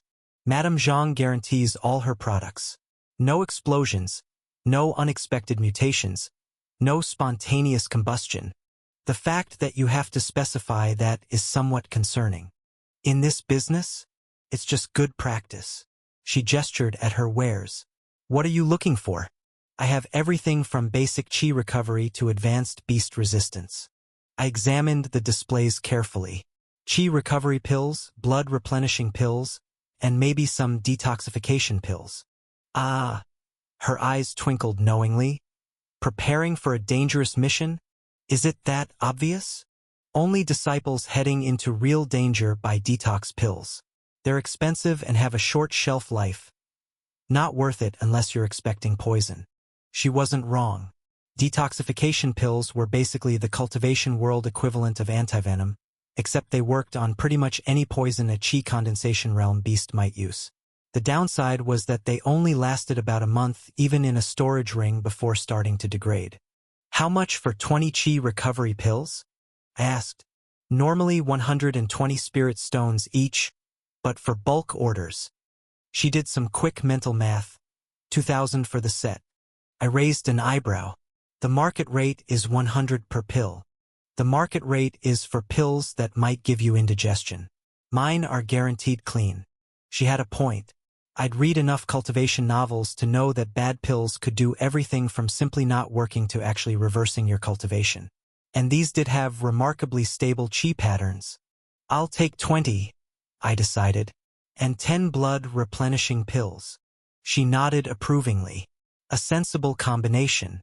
The blood pills are also 100 each, but I'll throw in an extra one for buying both types." I considered my options. The woodweave seal could handle most injuries, but it used red sun energy. The blue sun's healing ability was even better, but using that outside the sect would definitely attract attention. Having backup healing options just made sense. "Deal. And 3 detoxification pills." Her eyebrows rose slightly. "Those are 1,000 each. You sure you want to spend that much?" "Better expensive than dead," I replied. She laughed. "True enough. Though I hope you don't end up needing them."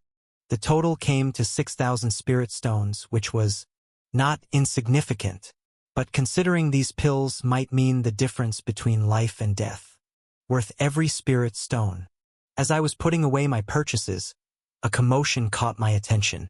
A group of inner disciples were arguing with a talisman seller, their voices carrying across the marketplace. "What do you mean these are genuine thunderclap talismans?" one of them demanded. "We used them in training yesterday." The merchant, a thin man with nervous eyes, kept bowing apologetically. "Honored disciples, I assure you there must be some mistake. All my talismans are genuine." "Then why did they fizzle out instead of producing lightning?" "Ah." The merchant's eyes lit up with understanding. "Did you perhaps try to use them in the sect's training grounds?" The inner disciples exchanged glances. "Of course we did. Where else would we test them?" "Then that's the problem. The training grounds have formation arrays that suppress external energies. My talismans work perfectly fine outside." I left them to their argument, though it was an interesting reminder about how formations and talismans interacted. See, there's this ongoing debate in the cultivation world about talismans versus formations. Both are ways of storing and releasing spiritual energy, but they work very differently. Talismans are like spiritual grenades, prepackaged effects that anyone with enough cultivation can trigger. Draw the right symbols, infuse them with chi, and boom, sometimes literally. They're quick, reliable, and perfect for when you need an effect right now and don't care about efficiency. Formations, on the other hand, are more like spiritual machines. They're complex, take time to set up, but they're far more efficient and versatile.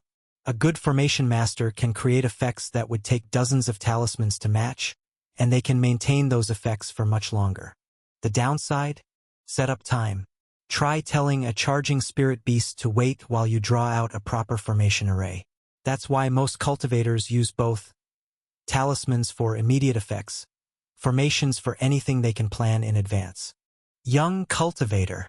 A voice called out as I passed one of the smaller stalls. You look like someone who appreciates quality talismans. It was a cheerful-looking woman who somehow managed to make the standard inner disciple robes look like comfortable casual wear. Her stall was small but well-organized, with different types of talismans arranged in neat rows. I'm looking for explosive talismans, I said, approaching her stall. Something suitable for Chi Condensation Realm combat. Ah!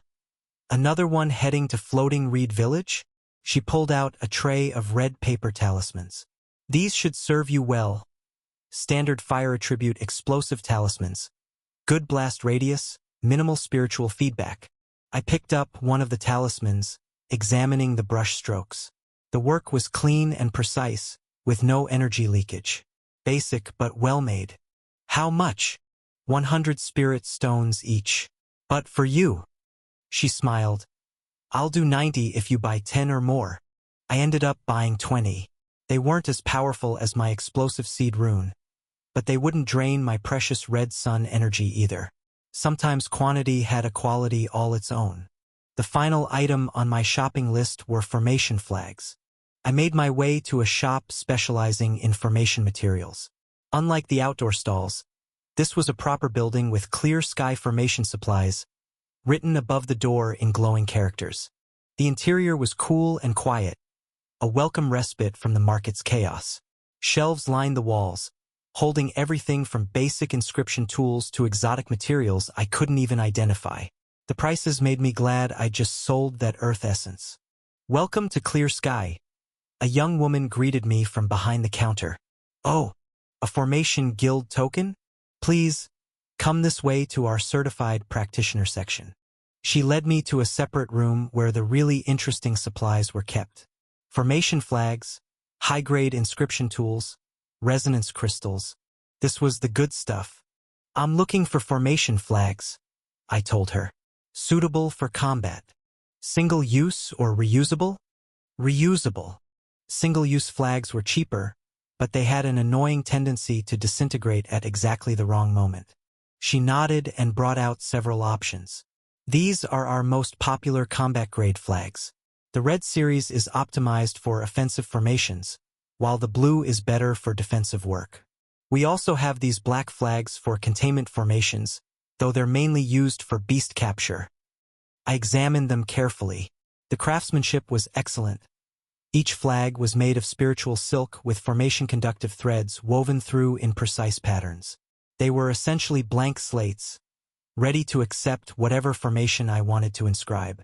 For of the blue series, I decided, they'd work perfectly as anchor points for the Symphony Shield. With these, I could extend the formation's coverage significantly, though probably not enough for the entire village. Still better than nothing. Excellent choice, she said. That will be 4,000 spirit stones. I haggled for a short while, getting the price down to 3,700 spirit stones. Handing over the spirit stones, my thoughts were already on how to modify the Symphony Shield to work with multiple anchor points. The basic formation was solid, but it would need adjustments to maintain stability over a larger area. Before leaving the marketplace, I found myself drawn to a weapons display. The shop itself was modest, but the items it held were anything but. Swords of various lengths hung on the walls. Spears stood in elegant racks, their hafts inscribed with delicate formations. Interested in upgrading your arsenal, young cultivator? The weaponsmith was a burly man with arms thick as tree trunks, which made the delicate way he handled a nearby sword all the more impressive. I was tempted, I'll admit. A proper spiritual weapon would be useful, especially given what we might face at the village. The prices? I asked, already wincing internally. This basic spiritual sword starts at 10,000 spirit stones, he said, gesturing to what was clearly one of his simpler pieces. Though, for someone of your cultivation level, I'd recommend something more suited to chi condensation, perhaps this. I stopped listening as he reached for another weapon. 10,000 spirit stones for a basic sword? That was almost more than I'd had even before today's shopping. Besides, I hadn't properly trained in any weapon forms more than the basic forms. Buying an expensive spiritual weapon without the skills to use it would be like buying a formation flag without knowing how to inscribe formations. A waste of resources and potentially dangerous. Another time, perhaps, I said politely, backing away before he could start explaining the payment plans I'm sure he offered. Some disciples spent years paying off their weapon loans, and I had enough problems without adding spiritually enforced debt to the list. Master, what now? Azure asked as I glanced back at the stall. Time to say goodbye. Chapter 169. Goodbye. The next stop was my quarters in the outer disciples' residence. I needed to inscribe the formations on the formation flag, but more importantly, I needed to talk to Wei Lin and Lin Mei. They should know that I was leaving. I found them both exactly where I expected, in Lin Mei's small herb garden behind the disciples' residence. She was teaching Wei Lin about some medicinal plants, and based on his glazed expression, it wasn't going well. And that's why you have to harvest spirit herbs during specific lunar phases. Lin Mei was saying, holding up what looked like a completely ordinary leaf. The chi concentration varies based on. I'm going on a mission, I interrupted, because Wei Lin looked about ready to fall asleep standing up. They both turned to look at me, Lin Mei with mild annoyance at having her lecture interrupted, Wei Lin with obvious relief. What kind of mission? Wei Lin asked, already shifting into what I thought of as his networking mode. Something profitable? Beast wave defense, I replied, trying to sound casual. Some village needs help. Lin Mei's eyes narrowed. Which village? I should have known better than to try being vague with her. She had an almost supernatural ability to detect when people were hiding things. Floating Reed Village. Your home. Wei Lin straightened up, suddenly very awake. Why didn't you say something earlier? We could have. You're at stage 5. I cut him off gently. The mission requires stage 6 minimum. Besides, I managed a small smile. Someone needs to look after Lu Chun and Rocky while I'm gone. We could still help, Lin Mei insisted. Maybe not directly with the fighting, but... No. I tried to keep my voice firm but kind. It's too dangerous. Beast waves aren't like regular spiritual beast attacks. They're more like natural disasters, but with teeth. Then why are you going? Wei Lin demanded. You're not that much stronger than us. I'm not going alone, I assured them. I've joined a team of inner disciples. They're all stage 7 or above. Oh, Wei Lin relaxed slightly. I'm surprised they accepted an outer disciple. Formation Guild badge works wonders. I grinned, holding up the token. Amazing how much more respectful people get when they think you can blow them up with a few well-placed lines. Lin Mei wasn't so easily distracted. Be careful, she said softly. Beast waves are unpredictable. Even stage 9 cultivators can die if they're not careful. I will be, I promised. Besides, I'm not going to fight unless absolutely necessary. I'll focus on defensive formations and evacuation support. She nodded, but I could tell she was still worried. Wei Lin looked like he wanted to say something else, but a glance from Lin Mei stopped him.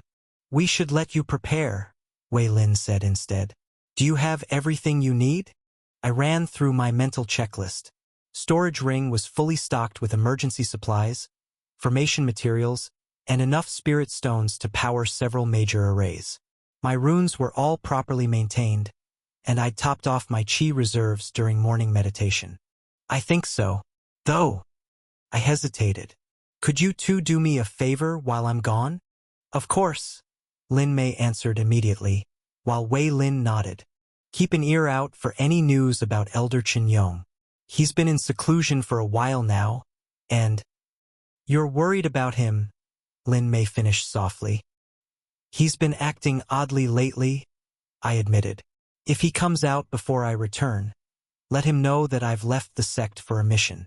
They both promised to inform him, and after a few more exchanges of advice and well wishes, I headed to my room for some formation inscribing and last-minute packing. A knock at my door interrupted my packing. It was Suyu. You ready? Lu Chong wants to go over strategy before we leave. I glanced at the sun's position. Had it really been almost an hour already? Just about, I said, quickly tucking the last few items into my storage ring. Lead the way. She led me to a small courtyard near the south gate where Lu Chong and Chu Feng were already waiting. Lu Chong had spread out a map on a stone table, using small spirit stones as markers. Ah, good you're here. He looked up as we approached. I was just explaining the basic terrain. The beast wave will most likely come through here. He pointed to a valley pass, which gives us some advantages in terms of containment. The village is located here, about 2 hours from the pass at normal traveling speed. I studied the map, noting the geographical features.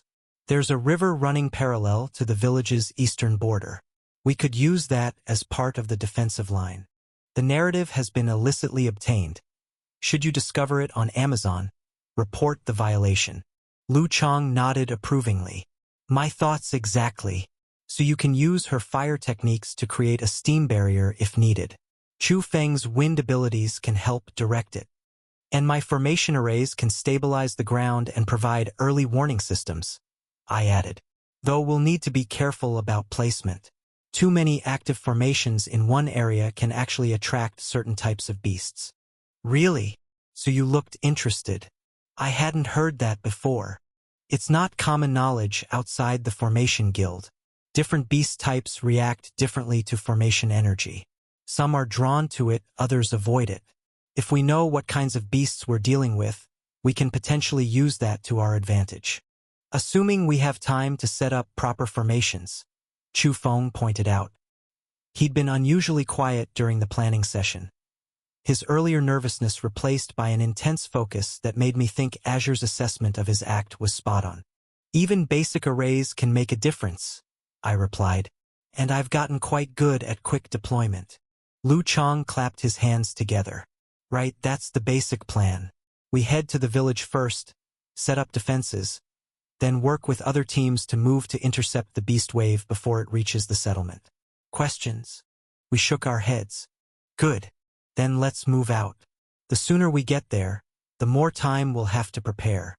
I found myself hanging back slightly as we headed for the gate, my mind racing with last-minute preparations. Had I packed enough formation materials? Should I have bought more emergency talismans? Was I actually ready for this?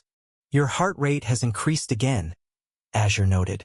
Are you concerned about the mission, or about returning to the village? Both, I admitted silently.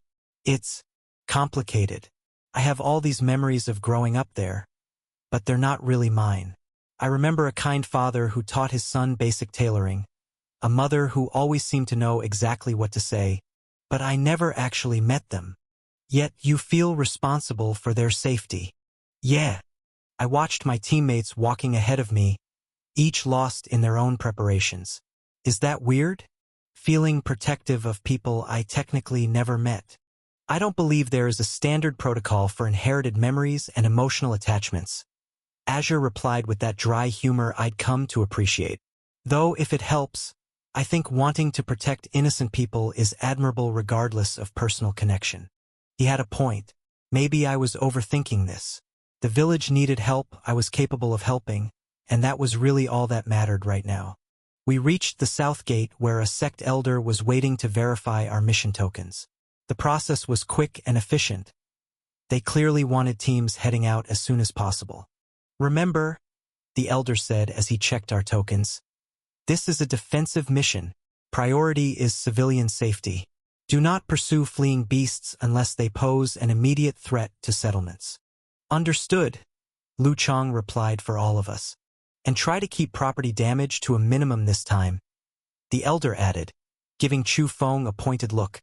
Chu Feng managed to look both offended and slightly embarrassed. That warehouse was already unstable. My wind blade just helped it decide which way to fall. It fell on 3 other buildings. In a very controlled manner? The elder sighed the sigh of someone who had long since given up on expecting sensible behavior from cultivators.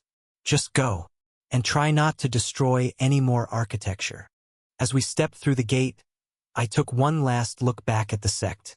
The familiar buildings stood peaceful against the morning sky, students going about their daily routines, completely unaware of the chaos we were heading toward. "Are you having second thoughts?" Suyu asked, noticing me lagging behind. "No," I replied, shaking my head, "just hoping we all make it back in one piece." "You've got nothing to worry about," she laughed. "Beast wave missions are our speciality."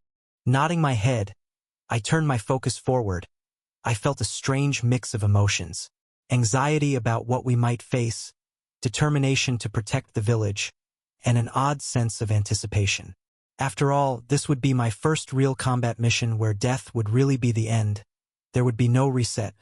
"Azure," I thought as we picked up speed. "Let's review what we know about beast waves while we travel. I have a feeling we're going to need every advantage we can get." "Of course, Master. Though perhaps we should also discuss contingency plans for meeting your parents." I nearly missed a step, right? That was going to be interesting and awkward. Chapter 170. A New Mission. The void was absolute. No light, no sound, no sensation, just the endless nothing that had become Li Yuan's prison between missions. He couldn't move, couldn't speak, couldn't even properly think. His consciousness floated in a liminal space between awareness and oblivion, like a dream that refused to fully form. Time had no meaning here. What felt like moments could be days. What seemed like weeks might only be a few hours. The only certainty was that eventually, the masked one would call, and Li Yuan would answer.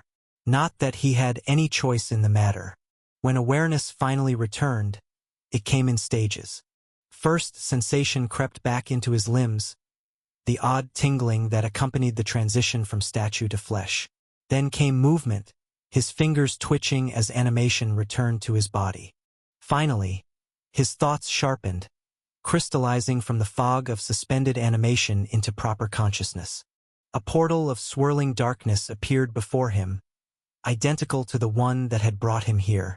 Li Yuan's feet carried him forward without any input from his mind. As he stepped through, the familiar emptiness of the void gave way to the vast circular chamber where the masked one held court.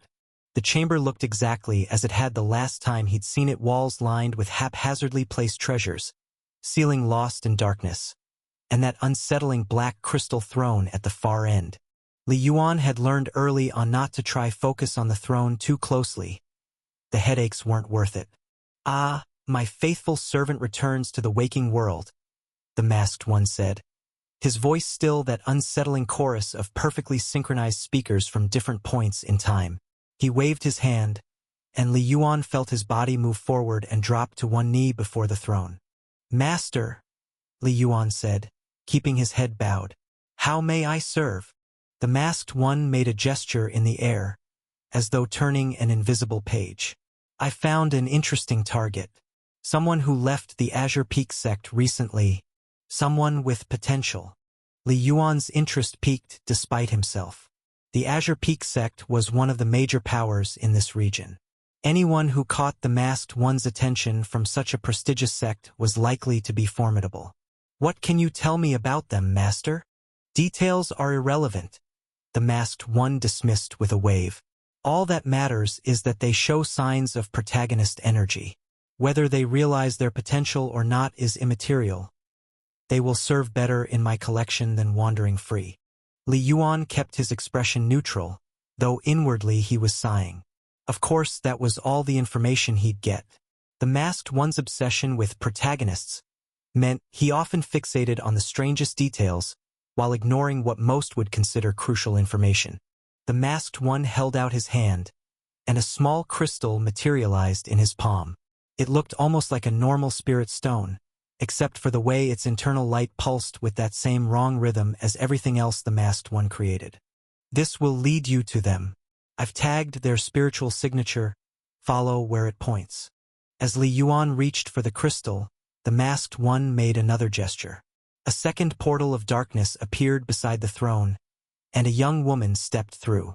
Li Yuan had seen her statue in the void before, but this was his first time seeing her animated. She was striking in the way that dangerous things often were: pale skin, long black hair, and eyes that occasionally flashed red when she thought no one was looking. She wore dark robes that seemed to absorb light similar to the masked ones, though hers were cut in a more provocative style than was typical for cultivators. Mo Qingyin, the masked one, introduced, "Meet Li Yuan. You'll be working together on this mission." The woman, Mo Qingyin, gave Li Yuan an appraising look, her lips curving into what might have been meant as a seductive smile. "A pleasure to meet you, Brother Li. I've seen your statue often enough, but it's so much better to finally meet in the flesh." There was something predatory in her gaze that made Li Yuan think of venomous flowers. Beautiful, but likely to kill you if you got too close. He gave her a polite nod in return, keeping his response neutral. "Likewise, Sister Mo." Mo Qingyin turned to the masked one, her entire demeanor changing as she adopted a coy expression. "Master, you know I work better alone. Surely you don't need to send both of us? I could handle this mission myself, and then perhaps afterward we could discuss my progress." The temperature in the chamber dropped several degrees. The masked one's mask turned toward her with an awful stillness. When he spoke, his many-voiced words carried an edge sharp enough to cut.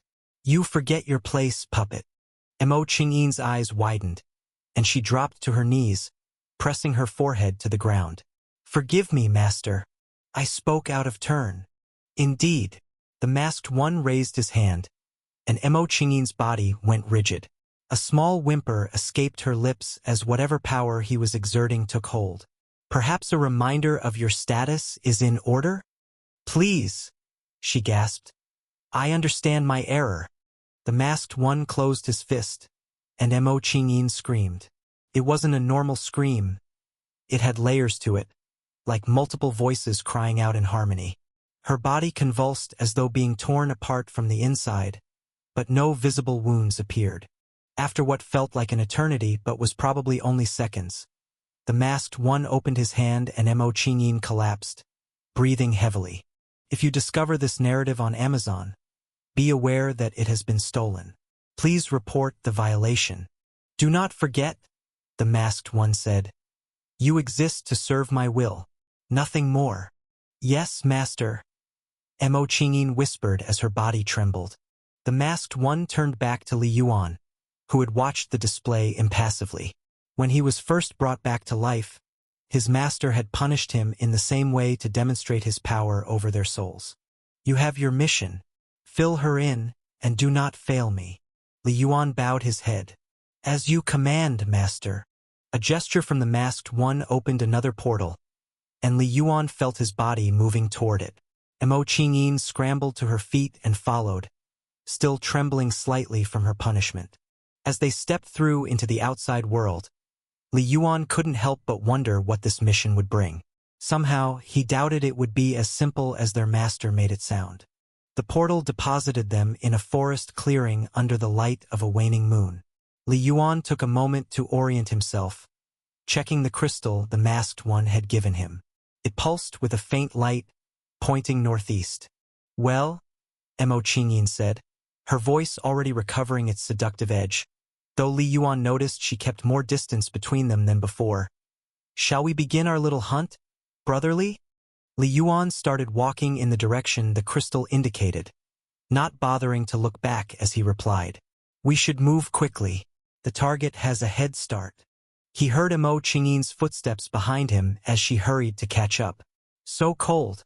And here I thought we could use this opportunity to get to know each other better. After all, we're the only ones who can truly understand each other's situation." "I understand your situation perfectly well." Li Yuan cut her off. "You sold your soul to the masked one, same as I did. That's all I need to know." "Oh, you think you have me all figured out, do you?" Mo Qingyin laughed. "Let me guess, you see the way I dress, the way I act, and you think you know exactly what kind of woman I am?" I think you're the kind of woman who tries to manipulate everyone around her, even knowing it's pointless with our master. Li Yuan kept his eyes forward, focused on their path. I think you're dangerous, not because you're particularly powerful, but because you're desperate.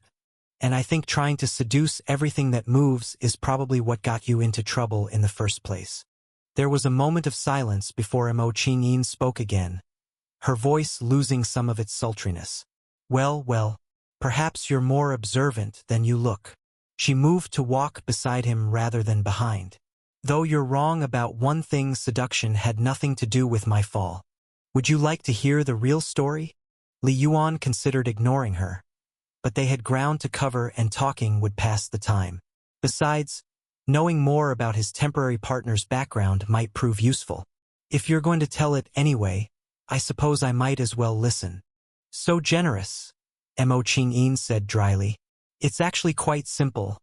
I was born into a minor sect, one of those tiny places that barely deserves the name, where the strongest elder was barely at the elemental realm. But I had talent, real talent, and I wasn't content to waste away in such a backwater. She paused, probably for dramatic effect.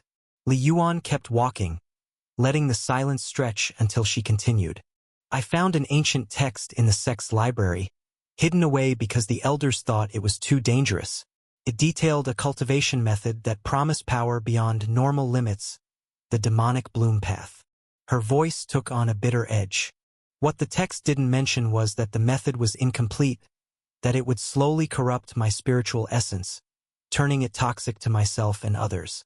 By the time I realized what was happening, it was too late. My own cultivation was killing me. Li Yuan's steps slowed slightly. He knew where this was going. It was always the same with the Masked One's servants. A moment of desperation, a deal that seemed better than death, and then eternal servitude. The Masked One found me as I lay dying, my own power eating away at my meridians. Mo Qingyin confirmed his thoughts. He offered me a new body, one that could handle the corrupted energy. All I had to do was pledge my soul to his service. She laughed again, but this time there was no attempt at seduction, just cold irony. I thought I was being clever, you know? I assumed I could find a way to break free eventually. I didn't understand what it truly meant to sell your soul. None of us did, Li Yuan said quietly, memories of his own death and rebirth moving to the forefront of his mind. We were all desperate, all thought we could outsmart him somehow. And now look at us, hunting down others to add to his collection. Mo Qingyin's voice turned contemplative. I wonder sometimes just how many there are, and how many of them thought they could break free. How many are still plotting their escape, in those moments when consciousness returns. Li Yuan didn't respond. He didn't want to think about the other statues, about how many souls the Masked One had collected, about how he was going to help him add one more to the collection. Chapter 171, The Target. Li Yuan focused on his surroundings, on the way the forest had begun to thin out as they walked. It reminded him of the forests near the flowing stream sect, where he used to train. The thought of his old sect brought a fresh wave of melancholy.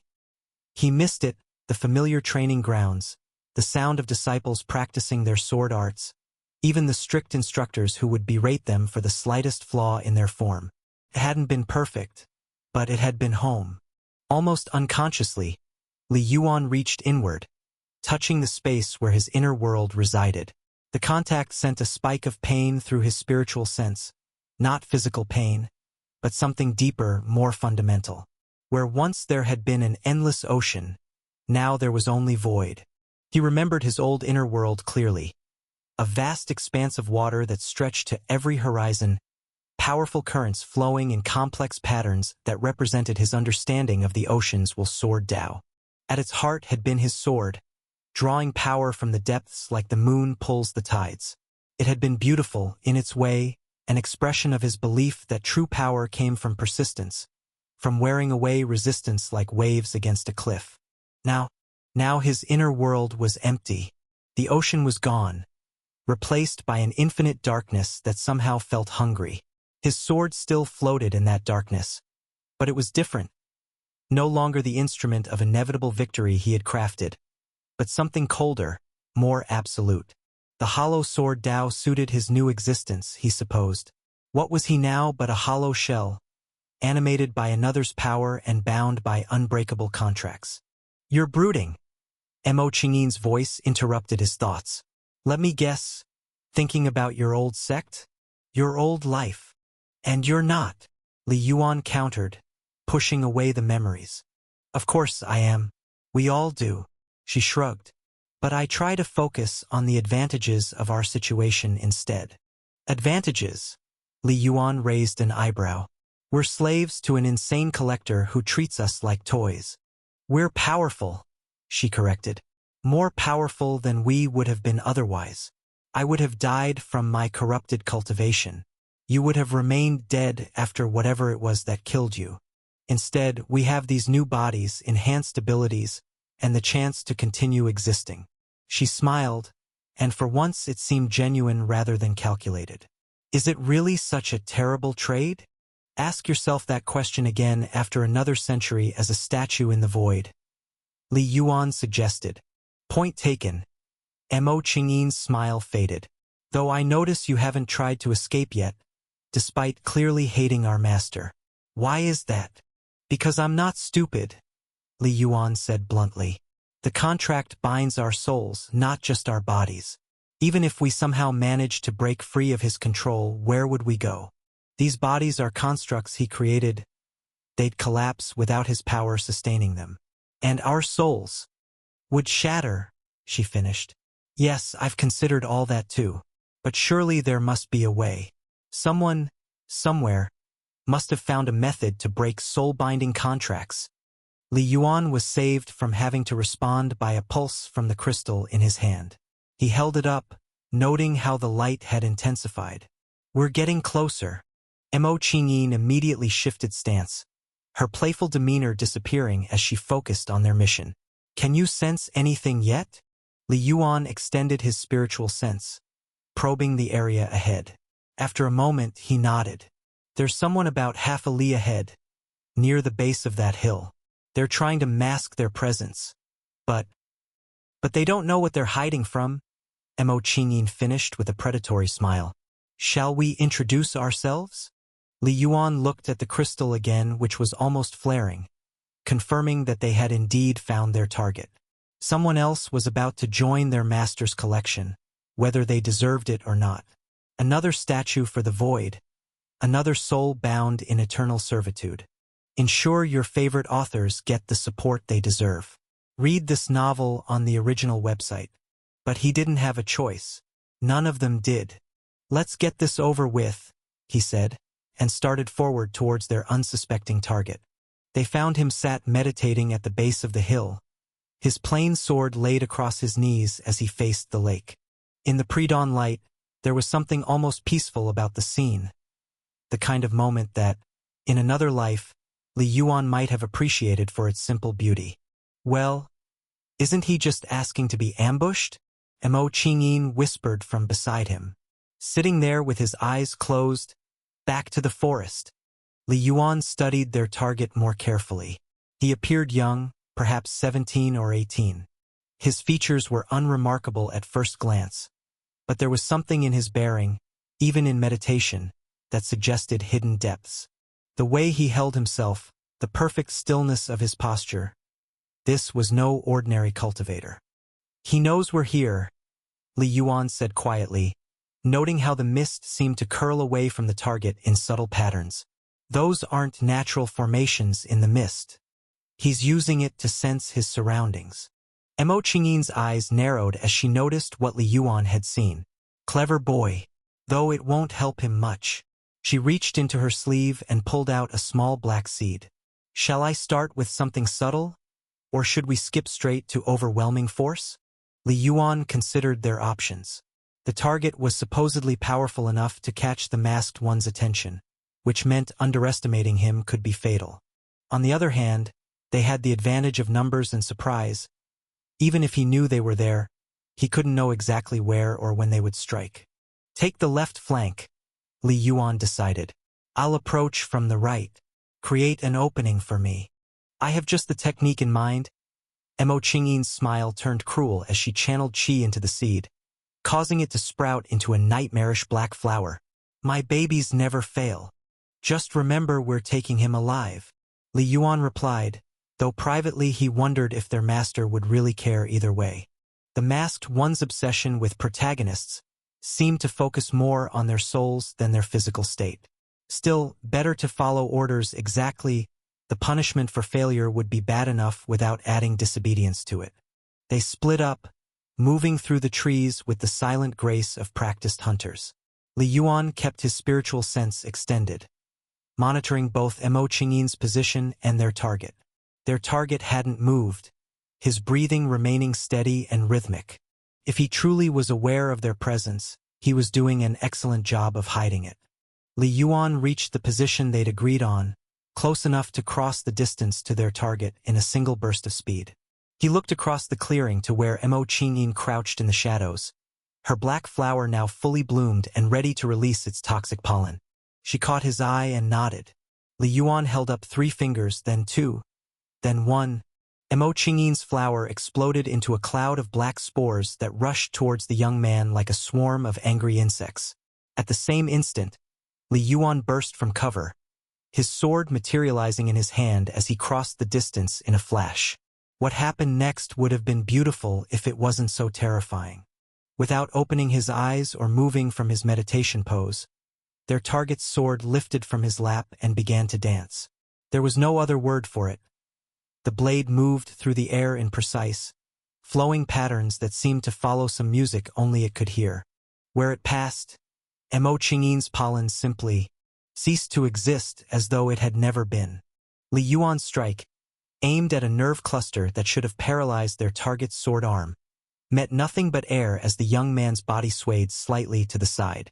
The movement was so subtle, so perfectly timed, that Li Yuan's blade missed by mere millimeters without their target appearing to have moved at all. Interesting, the young man said, opening his eyes. You're not the ones I was expecting. Your spiritual signatures are wrong. Hollow somehow. Though I suppose that makes sense, given what you are. Li Yuan took a step back, reassessing their target. That casual display of skill. Our master sent us to collect you. Come willingly. And this doesn't have to end in violence. The words felt hollow even as he spoke them. No one ever surrendered to the masked one's servants. Why would they? The best-case scenario was an eternity as a statue in the void, waiting to be used as a puppet. The worst case, well, Li Yuan tried not to think about what happened to the souls that proved unsuitable for their master's collection. Collect me? Wu Kongming raised an eyebrow. An interesting choice of words. And if I refuse this collection, then we take you by force. Mo Qingyin purred, twirling her dagger. Dark flowers began blooming in the air around her, their petals razor-sharp and dripping with something that made the grass wither where it fell. Though personally, I hope you resist. It's so much more fun that way. Wu Kongming looked between them, frowning. I'll give you one chance to return to your master. Alive.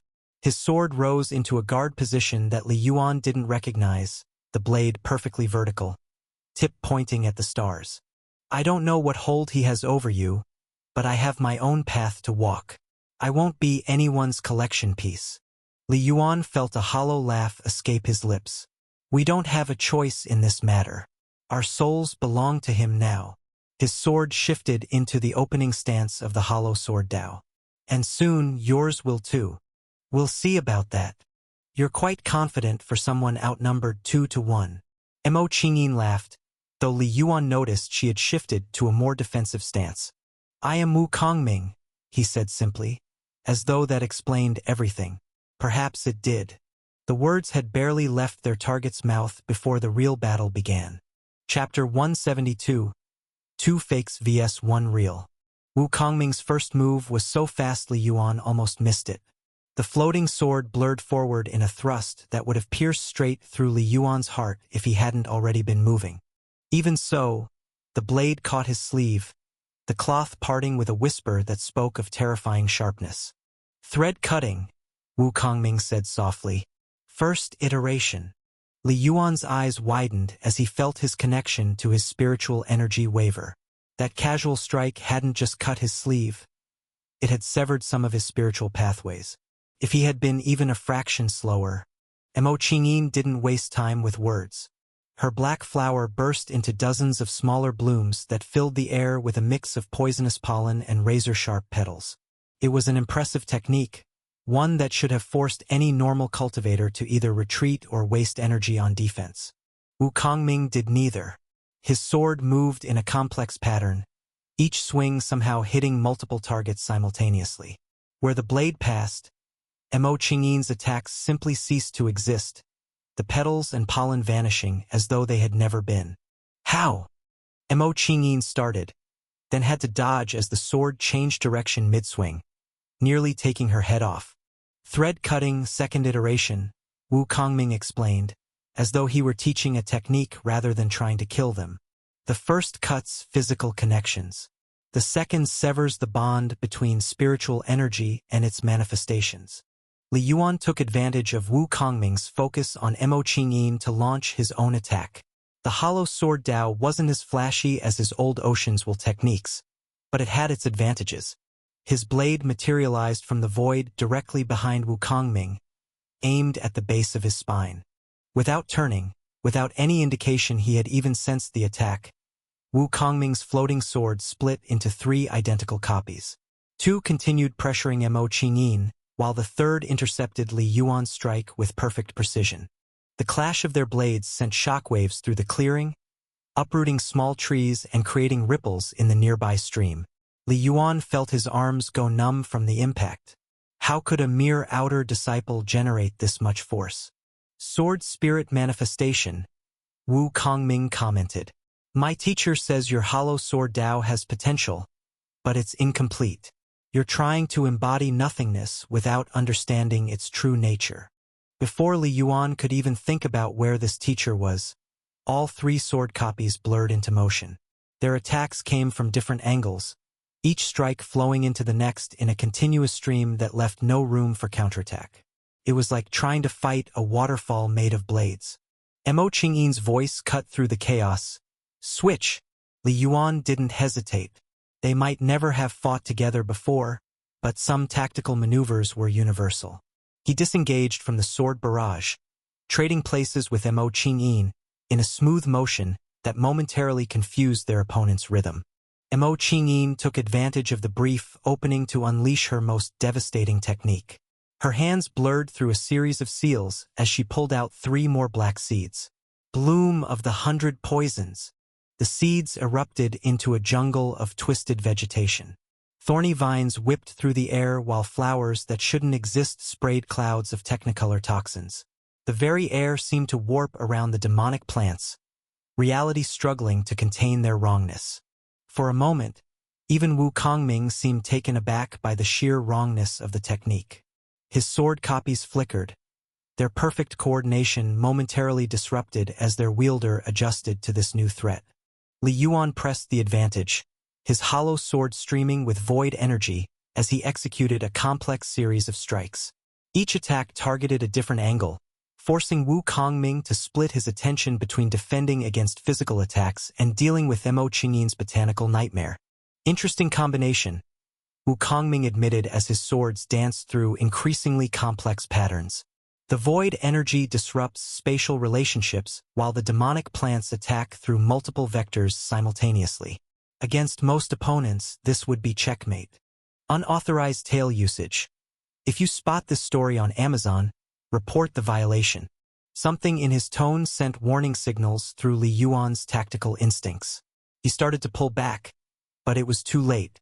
Unfortunately for you, Wu Kongming continued, my teacher specialized in dealing with exactly this kind of situation. Sword spirit art. Absolute territory. The air crystallized. There was no other way to describe it. Everything within a 10-meter radius of Wu Kongming suddenly became sharp, as though reality itself had been transformed into an infinitely faceted blade. Mo Qingyin's demonic plants withered and died, cut into pieces so small they might as well have been atoms. The very air seemed to bleed as unseen edges sliced through it, creating a high-pitched keening sound that set Li Yuan's teeth on edge. "Fall back," Li Yuan shouted, recognizing the technique for what it was, a domain. Something that should have been impossible for someone at Wu Kongming's cultivation level. Yet there it was, a space where everything became a weapon under its master's control. Mo Qingyin tried to retreat, but she was a fraction too slow. One of Wu Kongming's sword copies caught her in the shoulder, the blade passing through her flesh. She stumbled, black blood spraying from the wound. "First blood," Wu Kongming noted. "Though I suppose that's not really blood, is it? More like the essence your master used to create your current forms." Li Yuan grit his teeth. This was rapidly spiraling out of control. Their target wasn't just talented. His battle prowess transcended realms. "We need to end this quickly," Li Yuan called to Mo Qingyin. "All-out attack. No holding back." She nodded, her wound already closing as she drew on the power the Masked One had given them. Their bodies might be artificial, but they had their advantages, like accelerated healing and reserves of power that exceeded their apparent cultivation level. They attacked simultaneously, Mo Qingyin unleashing her entire arsenal of demonic techniques, while Li Yuan pushed his hollow sword Dao to its limits. The void energy around his blade intensified until it began eating away at reality itself, creating patches of nothingness that even Wu Kongming's domain had trouble affecting. For a moment, it seemed to work. The combination of void energy negating Wu Kongming's domain while Mo Qingyin's endless waves of demonic plants provided cover and distraction actually pushed him back. His sword copies flickered and vanished, forced to reconsolidate into a single blade to maintain enough power to defend. Then Wu Kongming smiled. "Thank you for this fight. My teacher says I've learned enough time to show you what a true sword path looks like. Sword Spirit Art, Azure Edge." His blade blurred, leaving a trail of blue light that seemed to cut through the very concept of distance. One moment he was on the defensive, the next, Li Yuan felt it before he saw it, a line of absolute severance passing through everything in its path. Mo Qingyin's remaining plants, the ground itself, the air, all of it split apart as though reality had been divided by a perfect blade. Mo Qingyin never had a chance to scream. The Azure Edge caught her mid-technique, cutting through her defenses like they didn't exist. Her body literally fell apart, split into pieces so clean that for a moment they remained in perfect position, as though someone had simply drawn lines through a painting. Then she collapsed, her body dissolving into motes of black energy that quickly faded away. Her soul, bound by contract to the Masked One, would return to its place in the void, assuming it survived the trauma of such a complete destruction of its vessel. Li Yuan felt a moment of genuine grief. He hadn't particularly liked Mo Qingyin, but they were similar in many ways. Both trapped in service to a master they couldn't escape, both trying to make the best of a terrible situation. "And now, I am sorry about your friend," Wu Kongming said, and he actually sounded sincere. "But you left me no choice. Will you retreat now? I would prefer not to destroy another soul today." Li Yuan wanted to run. Every tactical instinct screamed that this opponent was beyond him, that continuing would only lead to his own destruction. "But I can't," he admitted. "The contract compels me to continue until I either capture you or am destroyed in the attempt. Free will isn't something the Masked One allows his servants." Wu Kongming nodded, as though this confirmed something he had suspected. "Then let us end this quickly. I promise to make it clean." Li Yuan gathered the last of his power, pushing everything he had into one final attack. The hollow sword Dao might be incomplete, as Wu Kongming had said, but it was all he had. His blade blazed with void energy as he charged forward, trying to find any opening in his opponent's perfect defense. For a brief moment, their blades clashed in a dance of steel and void energy. Li Yuan moved with everything he had learned in both life and death, each strike aimed at a vital point, each defense calculated to create an opening for a counter. But it wasn't enough. It was never going to be enough. The Azure Edge flashed once more, and Li Yuan felt his artificial body begin to come apart. The cut was so perfect he didn't even feel pain, just a curious sensation of separation, as though he were a puzzle being gently taken apart. As his consciousness began to fade, Li Yuan caught one last glimpse of Wu Kongming's face. The young man looked sad, but not regretful. The face of someone who understood the weight of killing but accepted it as necessary. Then, just before everything went dark, Li Yuan saw something that sent a spike of terror through his fading mind. Chapter 173. I am Wu Kongming, disciple of the Sword Saint. Wu Kongming sat in meditation by the stream. His plain sword laid across his knees, but his mind was far from peaceful. The mist curled around him in complex patterns that only he could read, each tendril an extension of his spiritual sense. Through this technique, he could monitor his surroundings without appearing to move, a skill his master had drilled into him relentlessly. Two of them. His master's voice echoed in his thoughts. Their spiritual signatures are wrong, like paintings of people rather than people themselves. Wu Kongming maintained his meditation pose, though internally he was analyzing the information. Wrong how, master? Their souls have been bound and reconstructed, the ancient sword spirit replied. I've seen this before, though not for thousands of years. Someone is collecting souls and placing them in artificial bodies. That was disturbing. Wu Kongming had heard tales of powerful cultivators who could capture souls, but actually binding them to new bodies? That went beyond normal cultivation techniques into something far darker. The woman is setting up some kind of toxin-based technique, his master continued. The man, his sword Dao is interesting, incomplete, but there's potential there. He's trying to embody nothingness without understanding its true nature. Should I engage them? Wu Kongming asked mentally. No need. Let them make the first move. It will tell us more about their intentions. Besides, this will be good practice for you. Show me how you handle multiple opponents with unusual techniques. Wu Kongming suppressed a sigh. Trust his master to turn an ambush into a teaching opportunity. Still, he couldn't deny that the old sword spirit's methods had proven effective, even if they sometimes seemed unnecessarily dramatic. He felt the woman's technique activate, some kind of black flower that released waves of poisonous spores into the air. At the same instant, the man burst from cover with impressive speed. His sword aimed at a precise point that would have paralyzed most cultivators. Wu Kongming didn't move his body. He didn't need to. His sword lifted from his lap of its own accord, dancing through the air in a pattern that his master had drilled into him until it was pure reflex.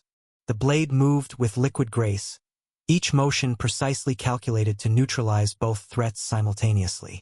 The black spores simply ceased to exist where his sword passed, while the man's strike met nothing but air as Wu Kongming's body swayed slightly, a movement so subtle it was barely perceptible. Good, his master approved. You're finally starting to understand the concept of minimal motion, though your sword work could still use refinement. The third stroke was off by about half a degree. Wu Kongming resisted the urge to sigh. Half a degree? Really? But he knew better than to argue. Instead, he opened his eyes and studied his would-be assassins. Interesting, he said aloud. You're not the ones I was expecting. Your spiritual signatures are wrong. Hollow somehow. He paused, remembering his master's words. Though I suppose that makes sense, given what you are. The man, tall, with proud features but hollow eyes, took a step back. Our master sent us to collect you. Come willingly, and this doesn't have to end in violence. Your master? Wu Kongming asked, shaking his head. Ah, I see. A collector of souls. He stood slowly. I'm afraid I'll have to decline, though I'll extend the same courtesy. Leave now. Return to your master alive. This doesn't have to end with your second deaths. The woman, pale-skinned with occasionally red-flashing eyes, laughed. You're quite confident for someone outnumbered 2-1. I am Wu Kongming, he replied simply. It wasn't arrogance, just a statement of fact. His master had taught him that true confidence needed no elaboration. Now. His master's voice held an edge of excitement that Wu Kongming had learned to be wary of. Show them why. Wu Kongming moved. His sword blurred forward in a thrust that appeared deceptively simple, the first iteration of thread cutting. But as his master had taught him, true sword arts weren't about complexity. They were about perfection. The man barely managed to dodge, his sleeve parting with a whisper as spiritual pathways were severed. His eyes widened in recognition of what had nearly happened. "Thread cutting," Wu Kongming said softly. "First iteration." "Better," his master commented, "though you're still telegraphing the technique slightly. Remember, by the time they see the blade, it should already be too late." The woman didn't waste time with words. Her black flower burst into dozens of smaller blooms, filling the air with a mixture of poisonous pollen and razor-sharp petals. It was an impressive technique, one that showcased both skill and creativity. "A shame she's bound to that collector," his master mused. "That's actually quite an interesting application of demonic cultivation. See how she's layered the effects. The petals aren't just for damage. They're designed to herd you into the pollen clouds. A case of content theft. This narrative is not rightfully on Amazon. If you spot it, report the violation." Wu Kongming's sword moved in response, flowing through a complex pattern that his master had spent months teaching him. Each swing somehow hit multiple targets simultaneously, the blade moving in ways that shouldn't have been physically possible. "How?" The woman started, then had to dodge as the sword changed direction mid-swing, nearly taking her head off. "Thread cutting, second iteration," Wu Kongming explained as the petals and pollen simply ceased to exist. "The first cuts physical connections. The second severs the bond between spiritual energy and its manifestations." "Stop showing off," his master chided. "Though I suppose some explanation of techniques is traditional. Watch your left. The man is trying something." Indeed, a blade had materialized from nowhere, aimed at Wu Kongming's spine. Without turning, without any indication he had sensed the attack, he split his sword into 3 identical copies, a technique that had taken him months to master. 2 copies continued pressuring the woman while the third intercepted the surprise attack. The clash sent shockwaves through the clearing, uprooting small trees and creating ripples in the nearby stream. "Sword spirit manifestation," Wu Kongming commented, noting how the man's eyes widened at the technique name. "My teacher says your hollow sword Dao has potential, but it's incomplete. You're trying to embody nothingness without understanding its true nature. Now you're just being condescending," his master said, though Wu Kongming could hear the amusement in his voice. "Focus on the fight. They're about to switch tactics." Sure enough, the woman called out, "Switch!" and they smoothly traded positions. It was well executed. Clearly they had training in coordinated combat, even if they had never fought together before. The woman took advantage of the momentary opening to unleash what was clearly her ultimate technique. Her hands blurred through a series of seals as she pulled out 3 more black seeds. Bloom of the 100 poisons. The seeds erupted into a jungle of twisted vegetation. Thorny vines whipped through the air while flowers that shouldn't exist sprayed clouds of technicolor toxins. "Impressive," his master admitted, "though fundamentally flawed. Can you see why?" Wu Kongming studied the technique as he defended against it. "The energy pattern is unstable. She's forcing effects that shouldn't coexist, relying on brute force rather than proper refinement." "Exactly. Though be careful, unstable techniques are often the most dangerous. They can have unpredictable effects." The man pressed his own attack simultaneously, his hollow sword streaming with void energy in a complex series of strikes. Each attack came from a different angle, forcing Wu Kongming to split his attention. "Interesting combination," Wu Kongming admitted as his swords danced through increasingly complex patterns. The void energy disrupts spatial relationships, while the demonic plants attack through multiple vectors simultaneously. Against most opponents, this would be checkmate. "My disciple, this is a great opportunity to test out your domain." Wu Kongming's silver eyes gleamed as he gathered his power. "Unfortunately for you, my teacher specialized in dealing with exactly this kind of situation. Sword spirit art. Absolute territory." The air crystallized. Everything within a 10-meter radius suddenly became sharp, as though reality itself had been transformed into an infinitely faceted blade. It was one of his master's signature techniques, though Wu Kongming could only maintain a pale imitation of its true form. The woman's demonic plants withered and died, cut into pieces so small they might as well have been atoms. "Fall back!" the man shouted, recognizing the danger. But his companion was a fraction too slow. One of Wu Kongming's sword copies caught her in the shoulder, the blade passing through her flesh with terrifying ease. She stumbled, black blood spraying from the wound. "First blood," Wu Kongming noted, studying the strange substance that passed for blood in their artificial bodies.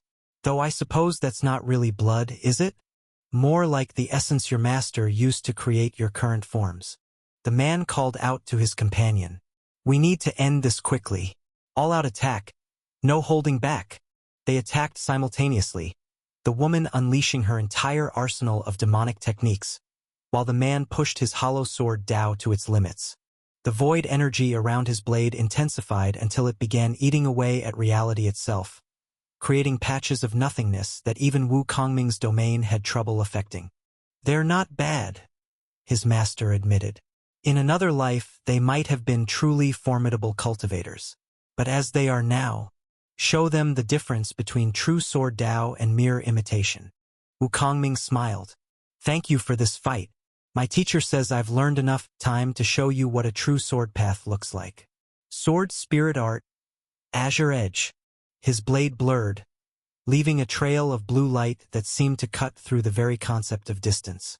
One moment he was on the defensive, the next, a line of absolute severance passed through everything in its path. The woman's remaining plants, the ground itself, the air, all of it split apart as though reality had been divided by a perfect blade. The woman never had a chance to scream. The azure edge caught her mid-technique, cutting through her defenses like they didn't exist, causing her body to literally fall apart and dissolve into motes of black energy that quickly faded away. "Her soul will return to their master," his master explained. "Their existence is indeed a pitiful one." Wu Kongming felt a moment of genuine regret. These slaves hadn't chosen their fate. They had been bound and twisted into something they were never meant to be. "I am sorry about your friend," he said to the remaining opponent, and he meant it. "But you left me no choice. Will you retreat now? I would prefer not to destroy another soul today." The man's face showed a complex mix of emotions: grief, resignation, and something like appreciation. "I can't," he admitted. "The contract compels me to continue until I either capture you or am destroyed in the attempt.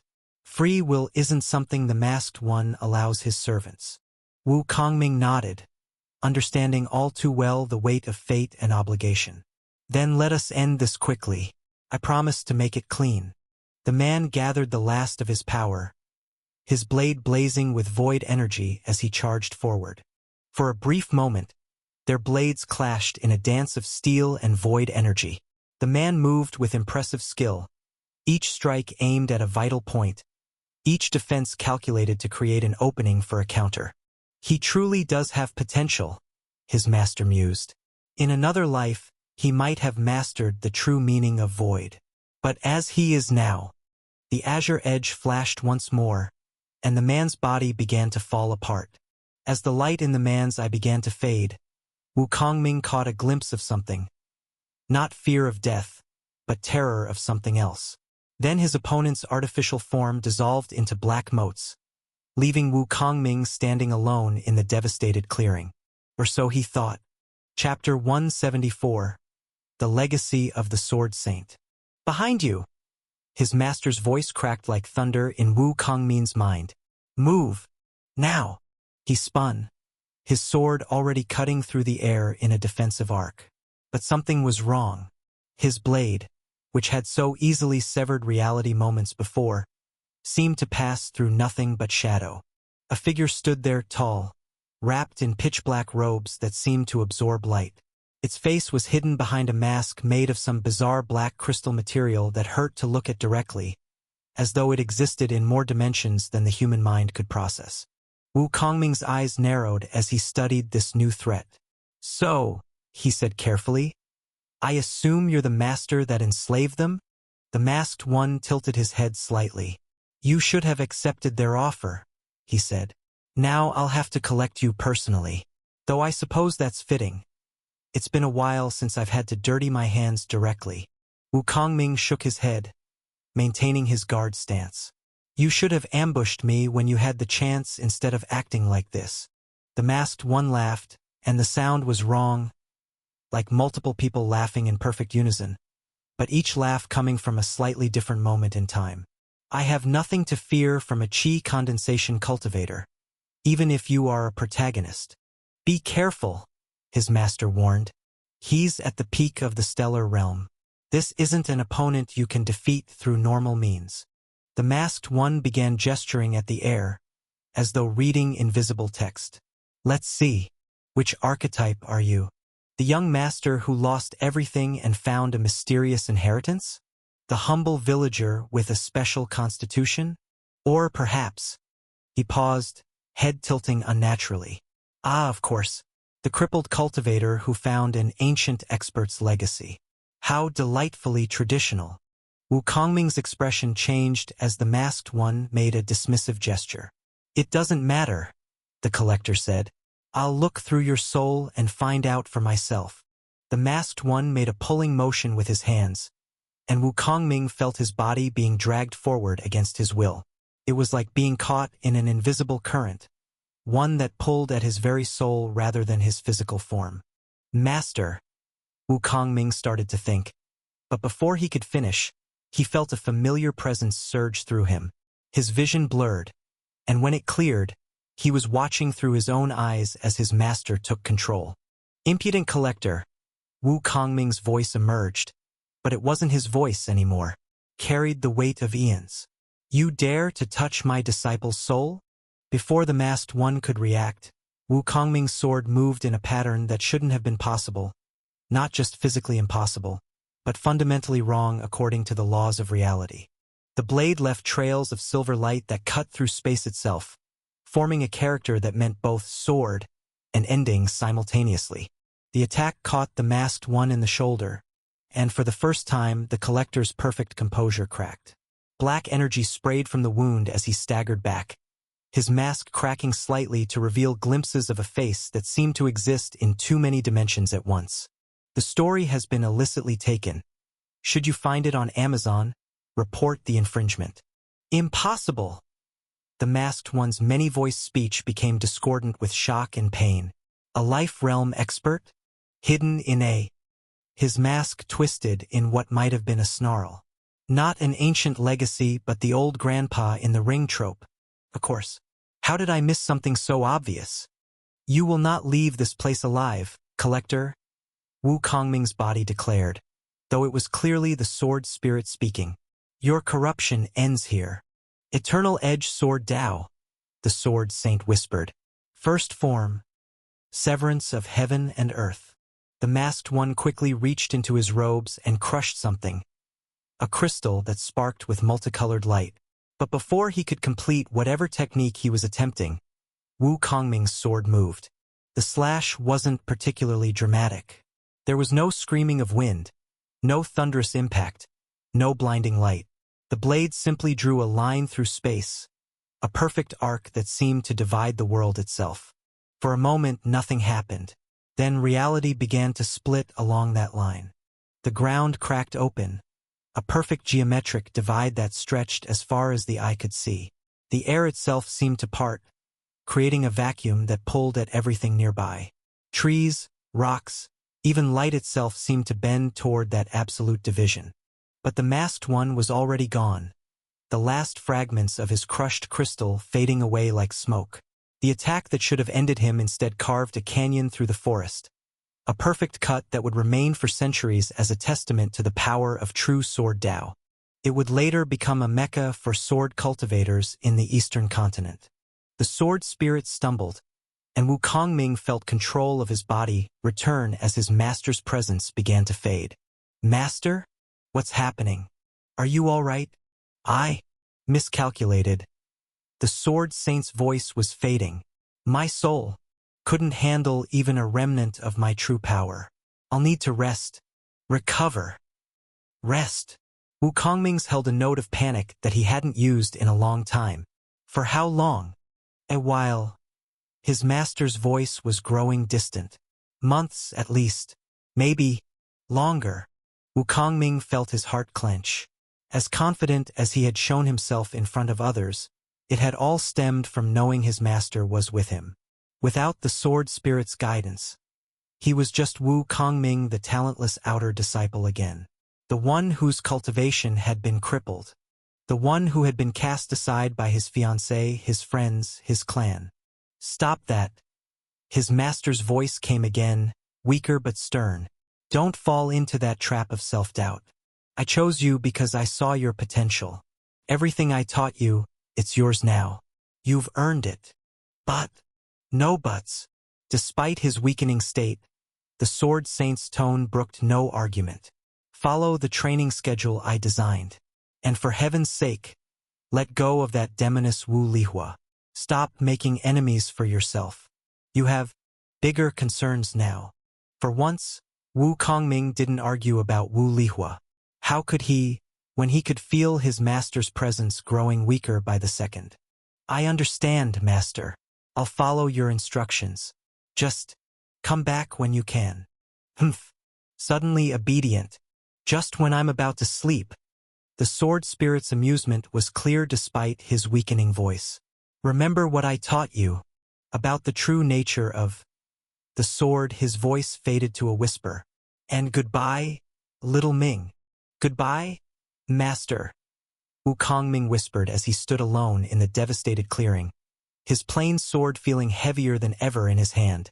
He touched the ring on his finger, but there was no response. His master's presence was still there, but it was so weak it felt like it might flicker out at any moment. The mist still curled around his feet, but he no longer had the heart to practice sensing through it.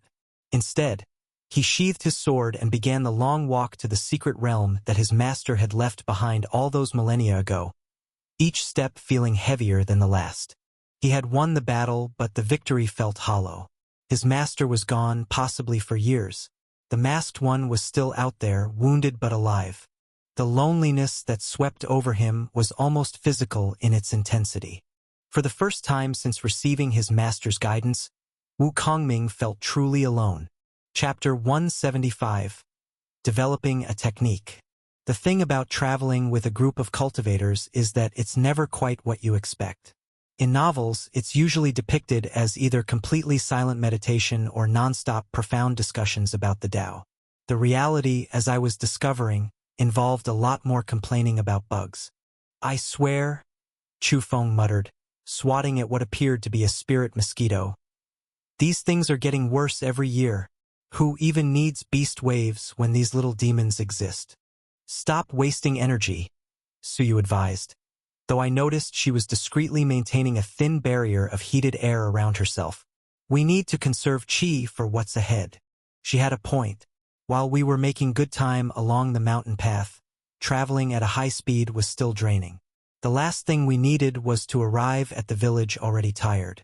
It was times like this that I would want to try get some cultivation practice in, but the bumpy terrain required too much attention, and I needed to conserve energy for what we would find. However, that didn't mean everyone had to be idle. In my inner world, YGGY was hard at work. The little vine had been practicing connecting to my various runes, something we hadn't dared attempt back in the Starhaven realm since I constantly needed to use the Red Sun's energy, whether it was for battling or bluffing. No. Azure's voice echoed in my mind as another of YGGY's attempts fizzled out. You're trying to force a connection. The runes are like, think of them as doors. You don't break down a door to get through it, you find the right key. YGGY made a gesture that somehow managed to convey both frustration and determination. Maybe try starting with something simple, I suggested silently. The fundamental rune is basically designed to work with Red Sun energy.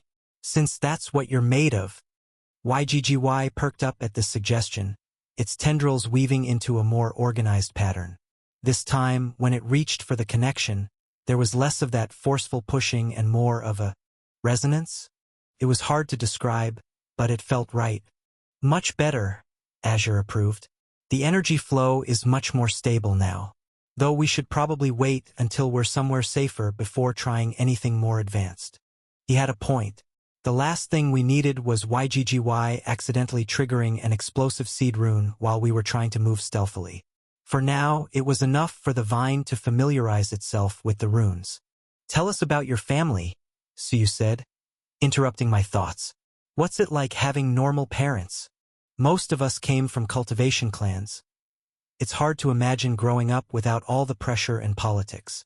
I considered how to answer that. The original Kuyin's memories painted a picture of a simple but happy life. A father who taught patience through the art of tailoring. A mother who could make even plain kanji taste like a feast. It was normal, I said finally. No grand expectations, no ancient legacies to live up to. Just life. "Sounds nice," Suyu said softly. It was.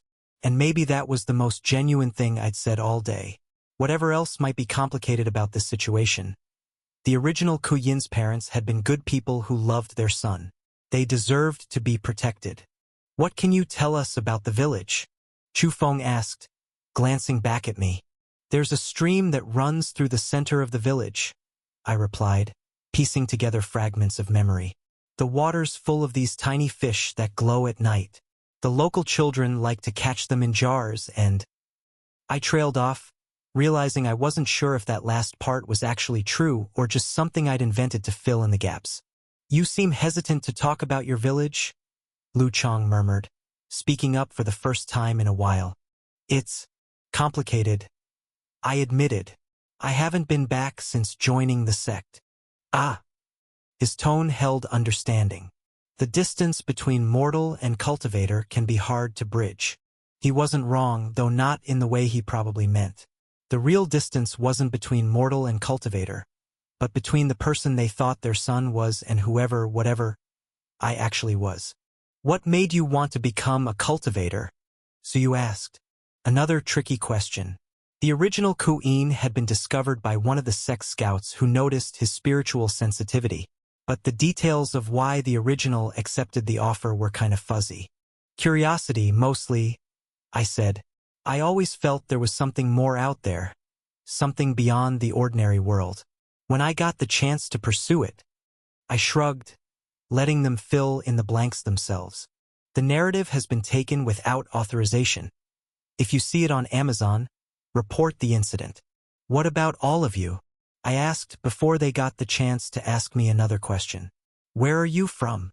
"Capital City," Lu Chang answered, "though I haven't been back in years.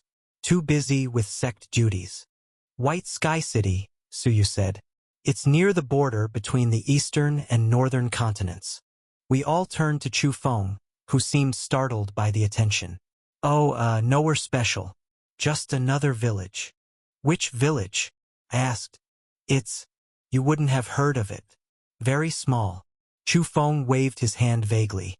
"But enough about that. What kind of defenses does your village have? Walls? Watchtowers? Any good hiding spots?" I gave him a curious look, but the others seemed to have expected that answer. The subject change wasn't subtle at all, and the questions seemed oddly specific, though I suppose someone with his apparent combat experience would think about such things. "Standard village defenses," I replied carefully. "Wooden walls, a few guard towers. Nothing that would stop a real beast wave." "What about escape routes?" he pressed. "Underground cellars? Cave systems nearby?" "Chu Feng." Suyu's voice held a warning note. "You're making it sound like we're planning a raid instead of a defense." He had the grace to look embarrassed. "I just like to be prepared. Remember what happened at River Fork." An uncomfortable silence fell over the group. I got the distinct impression I was missing something important. "What happened at River Fork?" I asked carefully. The three of them exchanged glances before Suyu sighed. It was supposed to be a standard defense mission. Small village, manageable beast wave, nothing we hadn't handled before. But we got cocky," Chu Feng finished. "Thought we had everything under control. Didn't bother checking all the escape routes. Didn't verify the village's defensive capabilities. Just assumed everything would work out fine." "It didn't," Lu Chang said quietly. The wave was stronger than expected, came from multiple directions instead of the predicted path. We had to fall back to the village, but some of the buildings we'd planned to use as shelters weren't structurally sound enough. Chu Feng got hurt, Suyu added. Badly. A stage 8 beast caught him off guard, tore right through his defenses. And then during the evacuation he just disappeared. I told you. I found a cave to hide in, Chu Feng protested, but something in his voice sounded off. Just needed some time to recover. For 3 days, Suyu challenged. With injuries that should have killed you? Without leaving any trace for tracking formations to find. I got lucky. You got something, she muttered. We still don't know what actually happened. I listened to their back and forth with growing interest. On one hand, their concerns seemed genuine. There was real worry in Suyu's voice when she talked about thinking Chu Feng had died. But on the other hand, well, let's just say that in my experience, which admittedly came mostly from reading too many cultivation novels, people who mysteriously survived certain death usually had some sort of secret technique or hidden power-up. Maybe he really did just get lucky, Azure offered, though he didn't sound convinced either. Maybe, I thought back, or maybe there's more to our nervous friend than meets the eye. Speaking of which, Azure changed the subject. I've finished analyzing those 3-leaf clover techniques. I think I can help you develop something similar using Qi instead of Roki. It won't be as potent as a well-established technique, but it might be enough to make a difference, I finished, especially against lower-stage beasts. That was the thing about beast waves. While the high-stage beasts were obviously dangerous, it was often the sheer number of weaker ones that actually caused the most problems. They'd wear you down, force you to waste energy on basic defenses, until eventually you'd make a mistake against something you should have been able to handle easily. The basic principle is simple, Azure continued. Instead of trying to directly affect stronger beasts, we create an area of spiritually charged pollen that naturally seeks out and clings to anything with active Qi circulation. The pollen itself isn't powerful enough to do much to higher stage beings, but lower stage beasts should find it disorienting. Like spiritual catnip? More like spiritual hay fever, Azure corrected. But yes, the concept is similar. The key is making it subtle enough that stronger beasts won't immediately notice and destroy it, while still being effective against weaker ones. It was an interesting approach. Most combat techniques focused on direct damage or clear effects, but something like this, it was almost like formation theory applied to battle techniques, creating an environment that favored you rather than trying to overwhelm the enemy directly. How long would it take to develop? With your current understanding of the primordial wood arts and the information from the 3-leaf clover techniques, I estimate we could have a working version ready by the time we reach the village. It won't be perfect, but perfect is the enemy of good enough, I finished. Especially when we're on a deadline. Indeed. Shall we begin? I nodded mentally, then realized I'd been silent for several minutes while lost in internal conversation. The others had continued their own discussion about past missions, with Suyu currently describing what sounded like an especially chaotic encounter with a group of spirit bears. And then Chu Feng decided that the best way to deal with them was to create a tornado. It worked, he protested. It worked on the bears, Lu Chong agreed. It also worked on 3 houses, 2 merchant carts, and someone's prized spirit herb garden. I paid for the damages. That's not the point, Suyu sighed. The point is that sometimes the flashy solution isn't the best solution. I listened to their banter with half an ear while Azure began walking me through the theoretical framework for our new technique. It was interesting to see how they interacted. There was clearly real friendship there, but also an undercurrent of something, concern, suspicion. It was hard to pin down. Master, are you worried about the mission? Or still thinking about Chu Feng's mysterious survival? Both, I admitted silently. Something feels off about this whole situation. Beast waves don't just happen randomly. Something has to drive the beasts to move in such large numbers. And Chu Feng? It could be nothing, Azure replied. Could just be trauma from his last beast wave experience making him extra cautious. He had a point. But was I reading too much into things? After all, I was hardly one to judge someone for hiding secrets, given my own situation. Focus on what we can control, I decided. Let's work on this pollen technique. If Chu Feng turns out to be hiding some secret technique or hidden master, well, wouldn't be the strangest thing I've seen in this world. True enough, Azure agreed. Chapter 176. A Sleepy Dreamwalker. There's something oddly peaceful about working on potentially lethal techniques while traveling through monster-infested wilderness. Maybe it's the multitasking. Your conscious mind stays alert for threats, while your spiritual senses dive deep into the intricacies of chi manipulation. Or maybe I'm just weird. Azure would probably vote for the latter. The key, Azure explained as we continued our journey, is to maintain the pollen's structural integrity while keeping the chi infusion subtle enough to avoid triggering defensive responses in higher stage beasts. I nodded mentally, watching through my spiritual sense as gossamer strands of chi wove through the theoretical construct we were building in my inner world. It was like trying to create a net made of spider silk. Too fragile and it would fall apart, too strong and it would be obvious. Think of it like making soup, Azure continued, apparently deciding I needed a more relatable metaphor. You want the flavors to blend seamlessly, not hit someone over the head with individual ingredients. Did you just compare battle techniques to cooking? Would you prefer a tailoring metaphor? Something about the proper tension in spiritual threading, perhaps. I had to suppress a smile at his dry tone. No, soup is fine. Though now I'm wondering if we could actually… Master, Azure interrupted. Please focus on one potentially dangerous experiment at a time. He had a point. The technique we were developing, which we decided to call Dreamshade Miasma, was tricky enough without adding culinary cultivation into the mix.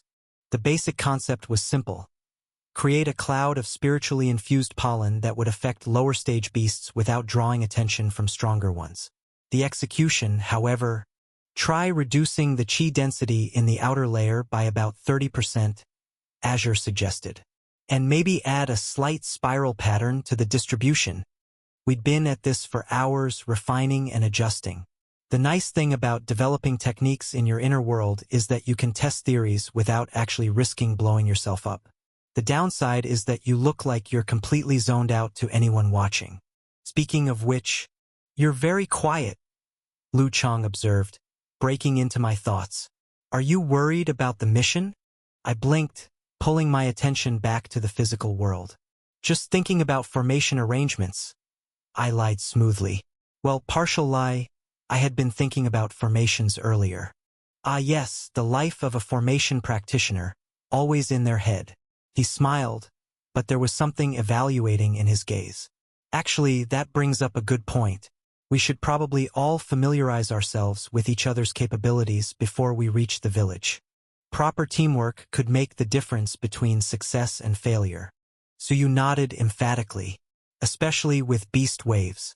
Individual power matters less than being able to coordinate effectively. She had a point. Beast waves were chaos incarnate, hundreds or thousands of spiritual beasts all moving together, driven by some primal force that even the scholars didn't fully understand. Individual power meant little if you couldn't coordinate with your teammates. Though, of course, like everything in the cultivation world, that rule only applied up to a certain point. If you were powerful enough, numbers became irrelevant. I'd heard stories of elders casually wiping out entire beast waves with a single technique, or life realm cultivators treating thousand-beast armies like particularly annoying swarms of insects. It was one of the fundamental laws of this world. Sufficient power would always trump numbers in the end. But since none of us were anywhere near that level yet, coordination it was. I'll start, Suyu offered.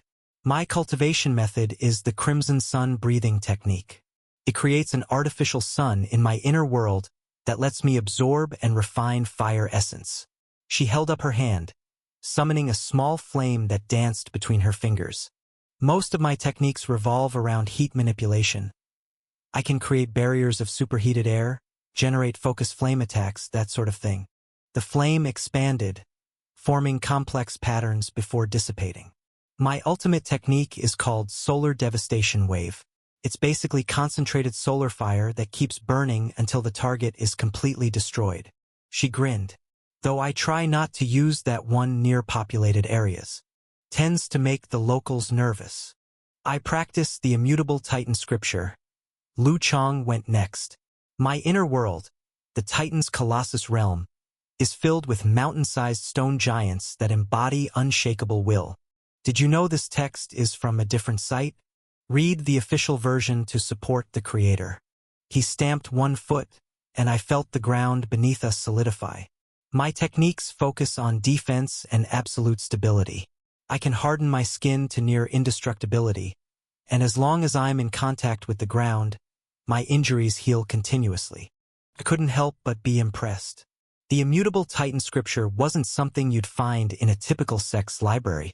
It sounded like a heaven rank method. It had to have come from the capital city, probably from one of the major cultivation clans. The fact that Lu Chang was here instead of cultivating with his clan suggested either a very interesting story or a very tragic one. Possibly both. All eyes turned to Chu Feng, who sighed dramatically. Fine. Sky-sundering sutra. Wind techniques. Lots of cutting things. Can we move on now? That's not very detailed, Suyu pointed out. What else does he need to know? I make wind blades, they cut things, end of story. I caught Lu Chang and Suyu exchanging glances.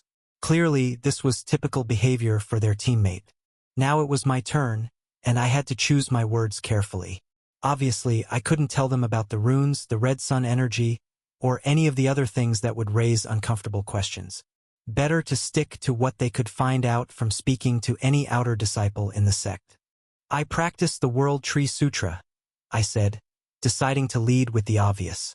It's a wood attribute cultivation method that focuses on plant manipulation. Lu Chang's eyebrows rose slightly. The World Tree Sutra? Isn't that the one that kills most people who try to cultivate it? Finished. Yes, that's the one. Brave of you, Suyu laughed. Every year some poor fool takes that thing out thinking they'll be the one to master it. Usually ends with them fertilizing the sex gardens, if you know what I mean. She gave me an appraising look. Though you seem surprisingly non-dead so far. Try to keep it that way at least until after the mission. I'll do my best, I replied dryly. I'd hate to inconvenience everyone by exploding into tree saplings at an inappropriate moment. Chu Feng, who had been unusually quiet during the explanations, was watching me with an intensity that didn't match his supposedly nervous personality. There was something about the World Tree Sutra that seemed to have caught his attention. Master, Azure's voice interrupted my observations. There's a spiritual beast approaching from the northeast. Qi condensation stage 6. Moving towards the village. How fast is it moving? Slowly. Extremely slowly. Now that was strange, but I still opened my mouth to warn the others. Chu Feng must have also sensed the beast because without a word, he vanished in a blur of wind, leaving behind only disturbed leaves and confused teammates. Well, Suyu sighed.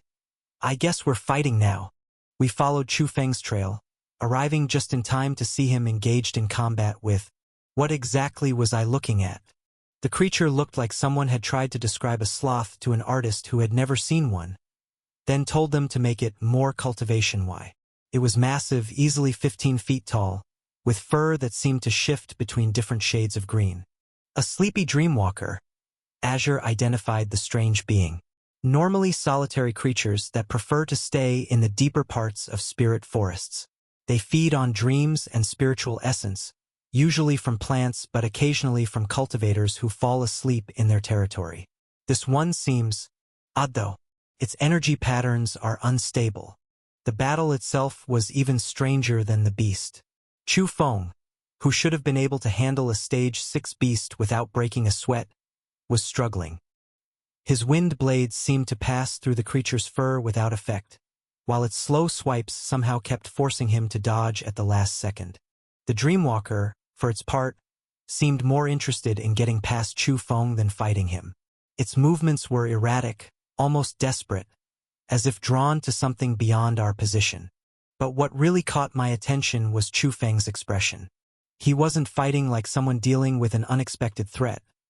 He was fighting like the sloth had personally offended his ancestors, all 9 generations of them.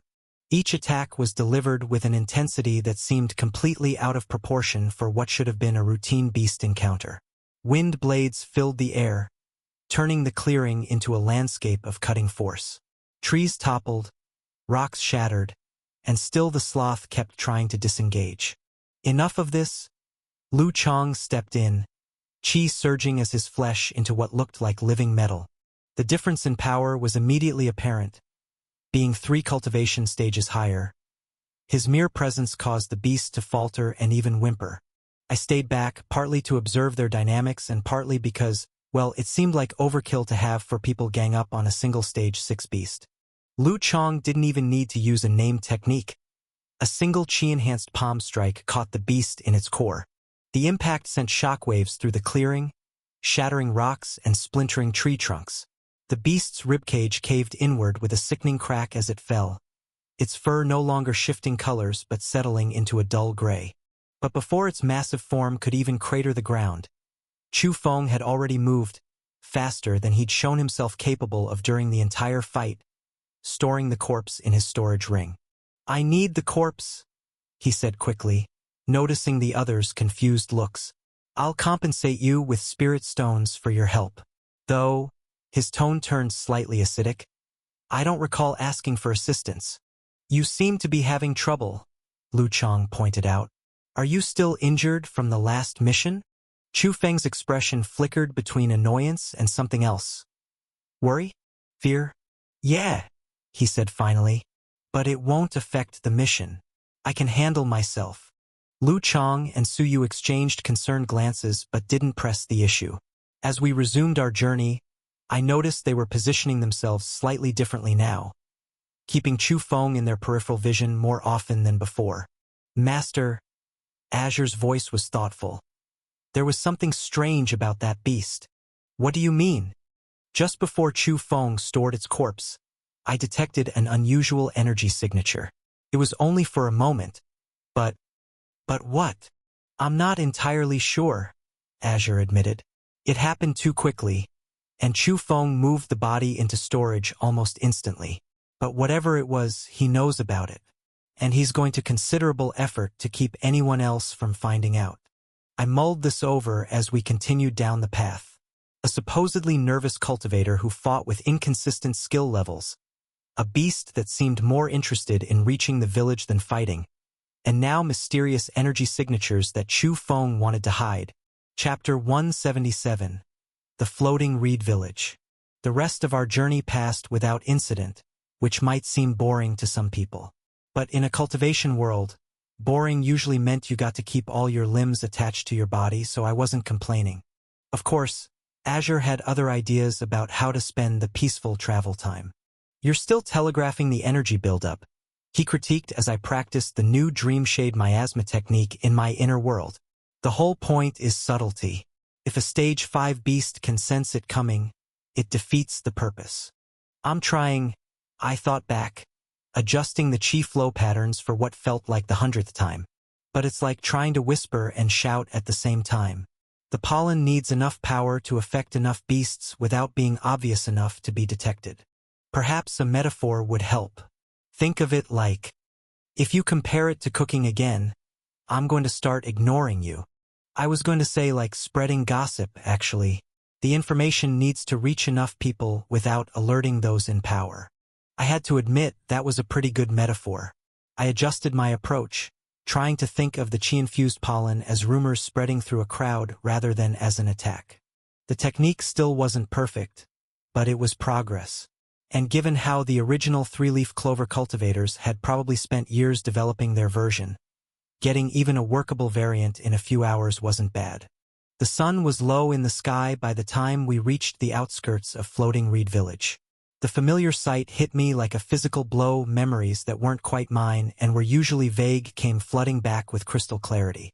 There was the old willow tree where children would gather to play games of immortal and devil, using sticks as makeshift spirit swords. The creek where women would gather to wash clothes and trade the latest gossip about which young man was courting which young woman. the worn-out stone bridge that the original Queen had helped repair one summer, learning more about hard work and patience from that experience than from any cultivation manual. Master, your heart rate has increased again, Azure noted. I'm fine, I replied automatically, though we both knew that was a lie. How could I be fine when every familiar sight brought with it memories that felt real but weren't mine? When I could remember the taste of Mother's cooking but had never actually eaten it? When I knew exactly how Father would furrow his brow while concentrating on a particularly difficult piece of tailoring, but had never actually seen him do it? Lu Chang is approaching. Azure's warning snapped me out of my thoughts. Sure enough, our team leader had dropped back to walk beside me. We should scout the perimeter before entering the village, he said. Get a feel for the terrain and identify the best locations for defensive formations. I nodded, grateful for the distraction.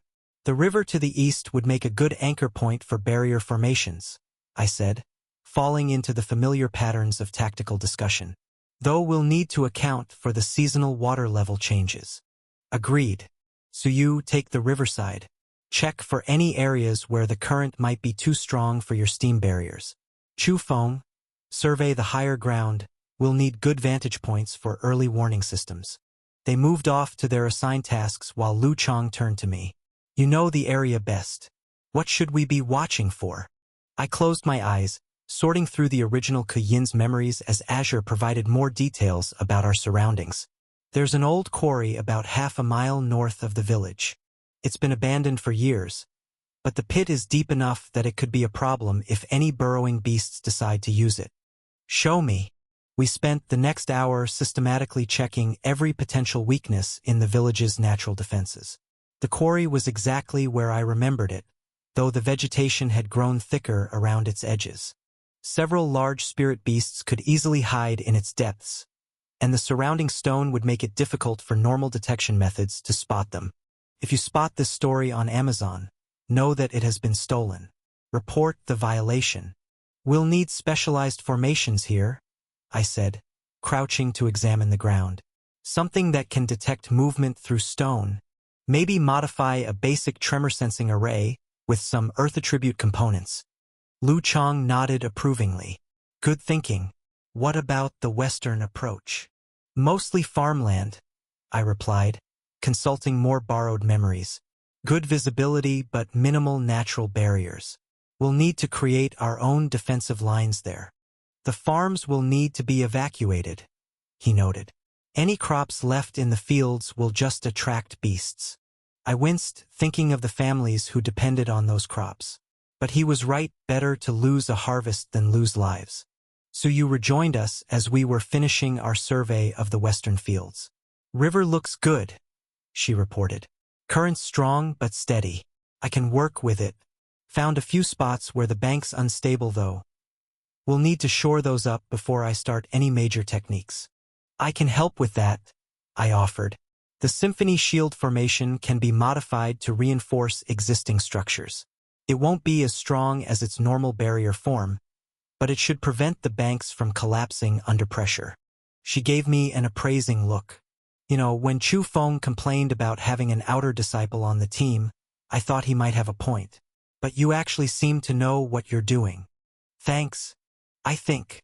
Speaking of Chu Feng, Lu Chang looked around with a slight frown. Where is he? As if summoned by the question, a gust of wind announced our teammate's return. He landed lightly beside us, looking unusually serious. Found something? Lu Chang asked. Maybe. Chu Feng's normal nervous energy was completely absent. There's an old shrine in the hills to the northeast. Looks abandoned. But what? The chi patterns around it are weird, like something's been deliberately disrupting the natural energy flows. That wasn't good. Beast waves didn't just happen randomly. Something had to drive normally solitary creatures to move in such large numbers. And chi disruption patterns were often a sign of whatever was causing that movement. It was likely what attracted the Dreamwalker to the village. We need to check it out now, Chu Feng insisted. The chi disruption patterns, they're not natural. If something there is affecting the beast wave, we'll investigate after meeting with the village elder. Lu Chang replied. Protocol requires us to check in first. Protocol? Chu Feng's laugh had an edge to it. When there's something actively messing with local chi patterns. For all we know, whatever's up there could be the reason these beasts are gathering in the first place. I watched this exchange with growing suspicion. Chu Feng's behavior was way off. The nervousness he usually projected was completely gone, replaced by an intensity that felt more genuine and more concerning. Plus, his knowledge of chi disruption patterns seemed surprisingly sophisticated for someone who'd been playing the role of a straightforward wind cultivator. He has a point, Suyu said thoughtfully. If there is something up there affecting the beasts, all the more reason to coordinate with other teams first, Lu Chang countered. If we're dealing with something that can disrupt chi patterns across this large an area, we'll want backup. We don't need backup. We need to move fast. Chu Feng's fist clenched at his side. Every minute we waste on formalities is another minute whatever's up there has to grow stronger. That was not how chi disruptions typically worked. They didn't just grow stronger on their own. Either Chu Feng knew something he wasn't sharing, or he was trying to manipulate us into rushing in without proper preparation. Either way, I didn't trust him. Master, Azure's voice held a note of concern. His chi patterns are fluctuating erratically, more than simple agitation would explain. Before I could reply, we were interrupted by the sound of the village's warning bell. Not the rapid series of rings that would indicate an immediate threat, but the slower pattern used to announce the arrival of important visitors. That's settled then. Lu Chang's tone left no room for argument. We check in first, coordinate with other teams, then investigate the shrine with proper backup. Chu Feng looked like he wanted to argue more, but something in Lu Chang's expression made him back down. Still, I caught him glancing toward the hills with an expression that seemed almost desperate. Whatever's up there has waited this long. It can wait a little longer, Lu Chang continued. I wasn't so sure about that, but I was even less sure about Chu Feng's sudden urgent interest in the shrine. Something wasn't adding up here, and my cultivation novel's trained instincts were screaming that this was exactly the kind of situation that turned simple missions into tragic cultivation stories. We made our way back down from the hills, approaching the village's main gate. It wasn't much of a gate, really, just two wooden posts with a crossbeam, more symbolic than defensive. But seeing it brought back another flood of memories. How many times had the original Ku'in passed through this gate? How many times had he returned from gathering herbs in the forest, or from trading trips to nearby villages? How many times had he stood here, watching travelers come and go, dreaming of the wider world beyond? The village itself hadn't changed much in the months since the original Ku'in had left. The same neat rows of houses with the same well-worn paths between them. A small crowd had gathered near the gate, led by village elder Wu. He was exactly as I remembered him, or rather, as the original Ku'in remembered him. White-haired and seemingly frail, but with sharp eyes that missed nothing and the subtle chi fluctuations of someone who had at least reached the early stages of cultivation before choosing to focus on administrative duties instead. Welcome, honored cultivators. He greeted us with a formal bow. You would be the fifth team to arrive? We are, Lu Chang confirmed, returning the bow with perfect political courtesy. I am Lu Chang, leader of... He broke off as Elder Wu's eyes widened in recognition. Young Ku'in? The elder's voice was soft with surprise. Is that really you? Chapter 178. Hello, Mother. Elder Wu. I bowed deeply, buying myself a moment to organize my thoughts. This junior greets his elder and hopes he has been well. Look at you, he beamed. A proper cultivator now. Your parents will be overjoyed. They've been so worried since you left for the sect. His expression turned slightly stern. Though a letter now and then wouldn't have hurt, you know. The elder wasn't wrong. Not even writing a single letter wasn't characteristic of Ku'in. I've been busy with training, I replied, giving off the impression of a young villager who got carried away with a whole new world. Humph. Too busy to let your poor mother know you're alive. But there was no real anger in his tone. just the fond exasperation of someone who'd known me, or rather, the original, since childhood. I hope they've been well? Oh yes, yes, your father's business has been doing well. He even took on an apprentice last month. And your mother, well, she still makes the best sweet buns in the village. Though she always says they're not as good as when you were here to help with the kneading. Listening to him talk about the family, I couldn't help but think about my time in the Starhaven realm, when I'd borrowed Han Renee's body.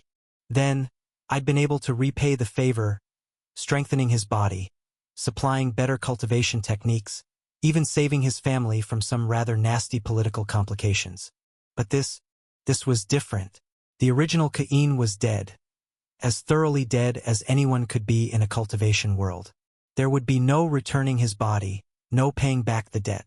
The best I could do, the least I could do, was to be the filial son he would have been. To protect his family, to make them happy, to ensure they never had to know the truth about what happened to their real son. Junior brother Ka'in, Lu Chang's voice cut through my thoughts. Why don't you go visit your family while we meet with the other teams? I'm sure they'll want to see you. I opened my mouth to protest. Surely mission duties should come first? But Lu Chang's expression brooked no argument. That's an excellent idea, Elder Wu agreed before I could object. They're at home now. Your father just finished a big commission for the merchant Li's daughter's wedding clothes. I'm sure they'd love to hear about your experiences in the sect. There was no use delaying this any further, so I bowed to Lu Chang and Elder Wu, promised to rejoin the team later, and started down the familiar path to the house where the original Ka'in had grown up. Time to find out if I can fake being someone's son convincingly enough to avoid breaking their hearts. No pressure, right?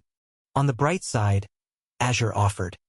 If you fail catastrophically, the beast wave will probably arrive before anyone has time to be properly upset about it. You've been spending too much time around YGGY. You're developing a concerning sense of humor. I learned from the best master.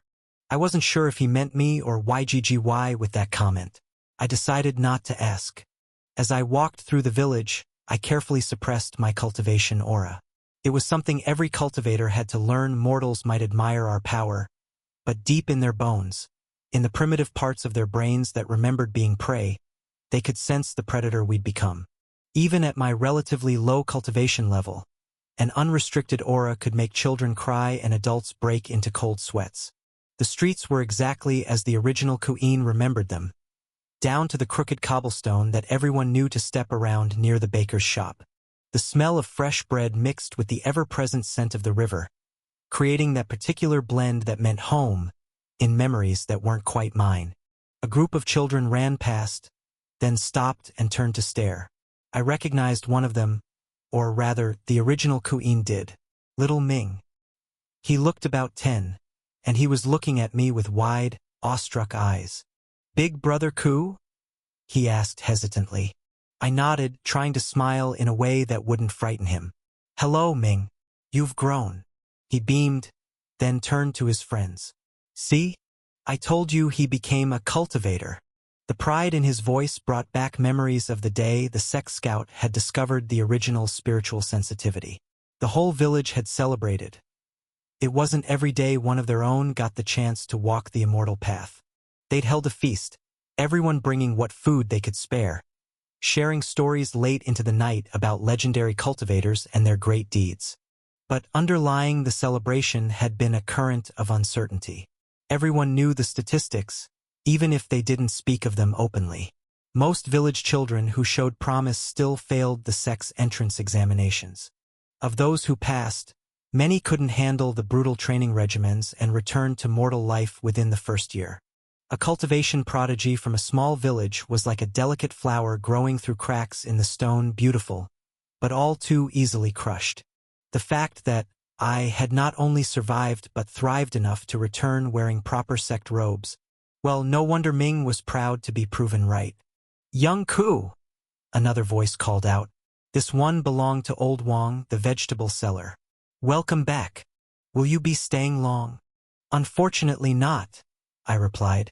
Official sect business. The children's eyes went wide at that, while Old Wang's expression turned more serious.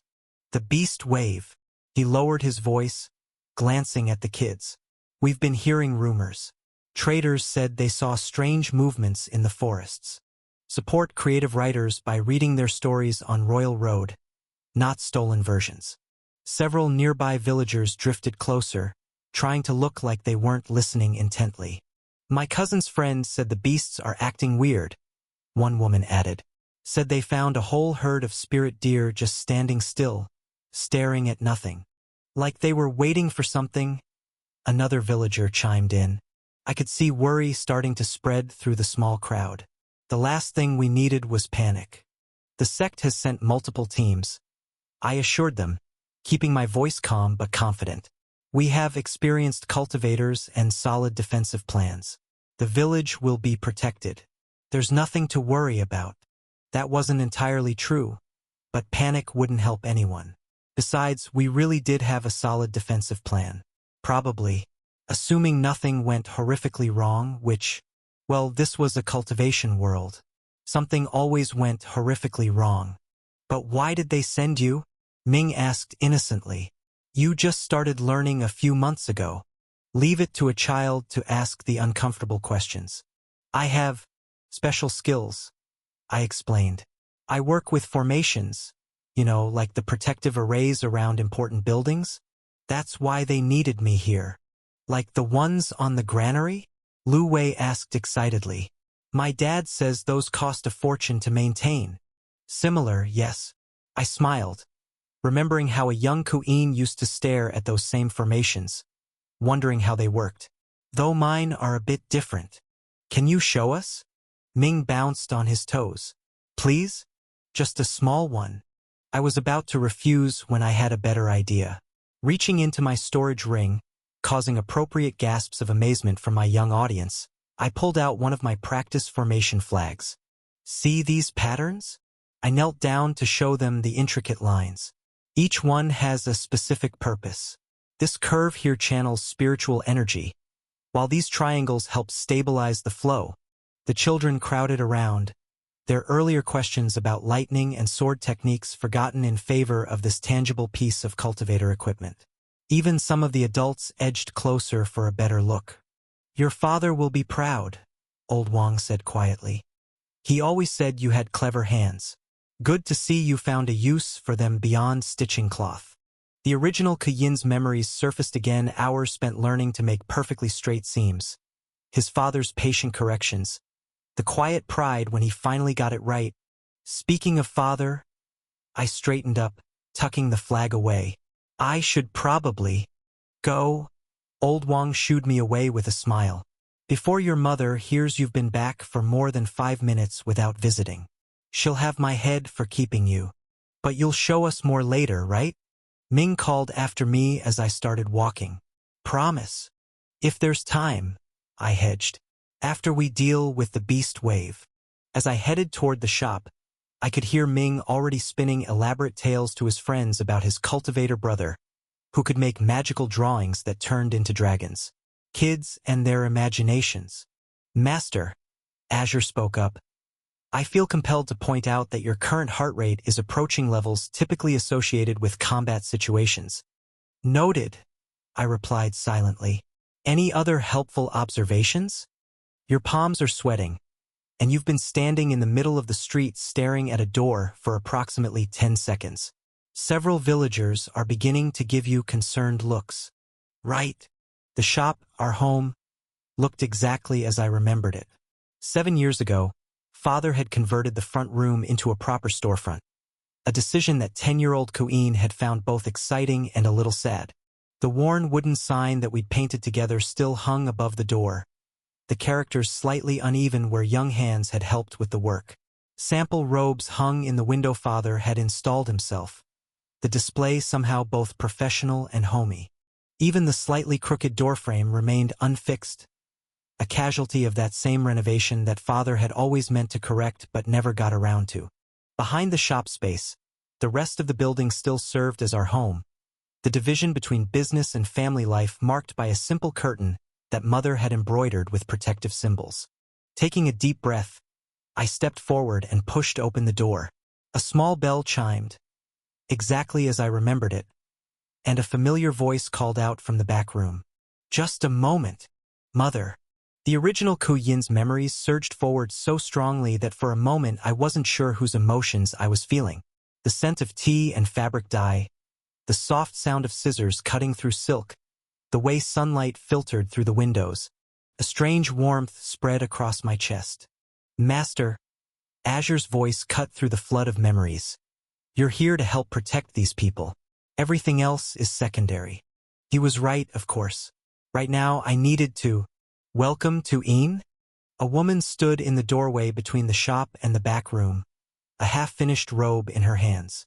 She looked exactly as the memories showed, short stature, with long black hair tied back in a small bun, wearing a simple dress with an apron dusted in chalk marks from tailoring. Her eyes widened as she stared at me like she was seeing a ghost, which, in a way, she was. Mother! I managed to smile. Chapter 179. I am Ku Een. The robe fell from her hands as she rushed forward. Before I could react, I found myself wrapped in a tight hug that smelled of jasmine tea and home. My boy, she whispered, her voice thick with emotion. You're really here. I hugged her back carefully, trying to match the pressure she was using. Too tight would seem desperate and would easily crush her mortal body. Too loose would seem cold and distant. Everything had to be perfect, had to match what her real son would have done. Li Xue? A male voice called from the back room. Is everything all right? I heard the bell. Hong! She called back, still not letting go of me. Come quickly. Look who's here. And then he was there, too tall and lean, with the same sharp features softened by laugh lines. His fingers perpetually stained with the dyes he used for the finer robes. Looking at him was like seeing a reflection of what the original Ku Een might have become, had his path led to needlework instead of cultivation. Father, I greeted him, the word feeling strange and right at the same time. He stood there for a moment, just looking at me. Then, without a word, he stepped forward and joined the hug. We stayed like that for what felt like a long time but was probably only a few seconds. Finally, Mother stepped back, wiping at her eyes. Look at you, she exclaimed. So handsome, and those robes. You really made it. She wasn't exaggerating about the changes. Cultivation refined the body as much as the spirit, gradually enhancing one's appearance with each breakthrough. Even at Qi condensation stage 6, my skin had taken on that subtle luminosity common to cultivators, while my features had sharpened and refined themselves.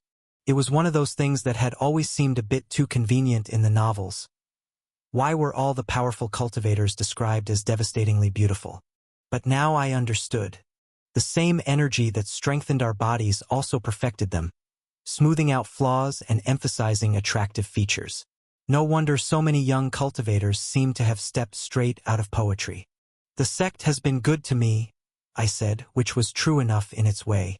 You must be hungry, she decided. I was just about to make lunch. Hong, close the shop, our son is home. Mother, I can't stay long. I tried to protest. There's a beast wave coming, and I need to help set up defenses.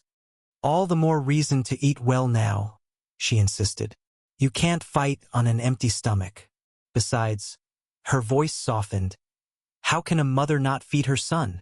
How could I say no to that? Sit. Sit. Mother was already bustling around the kitchen area. I was just about to make lunch anyway.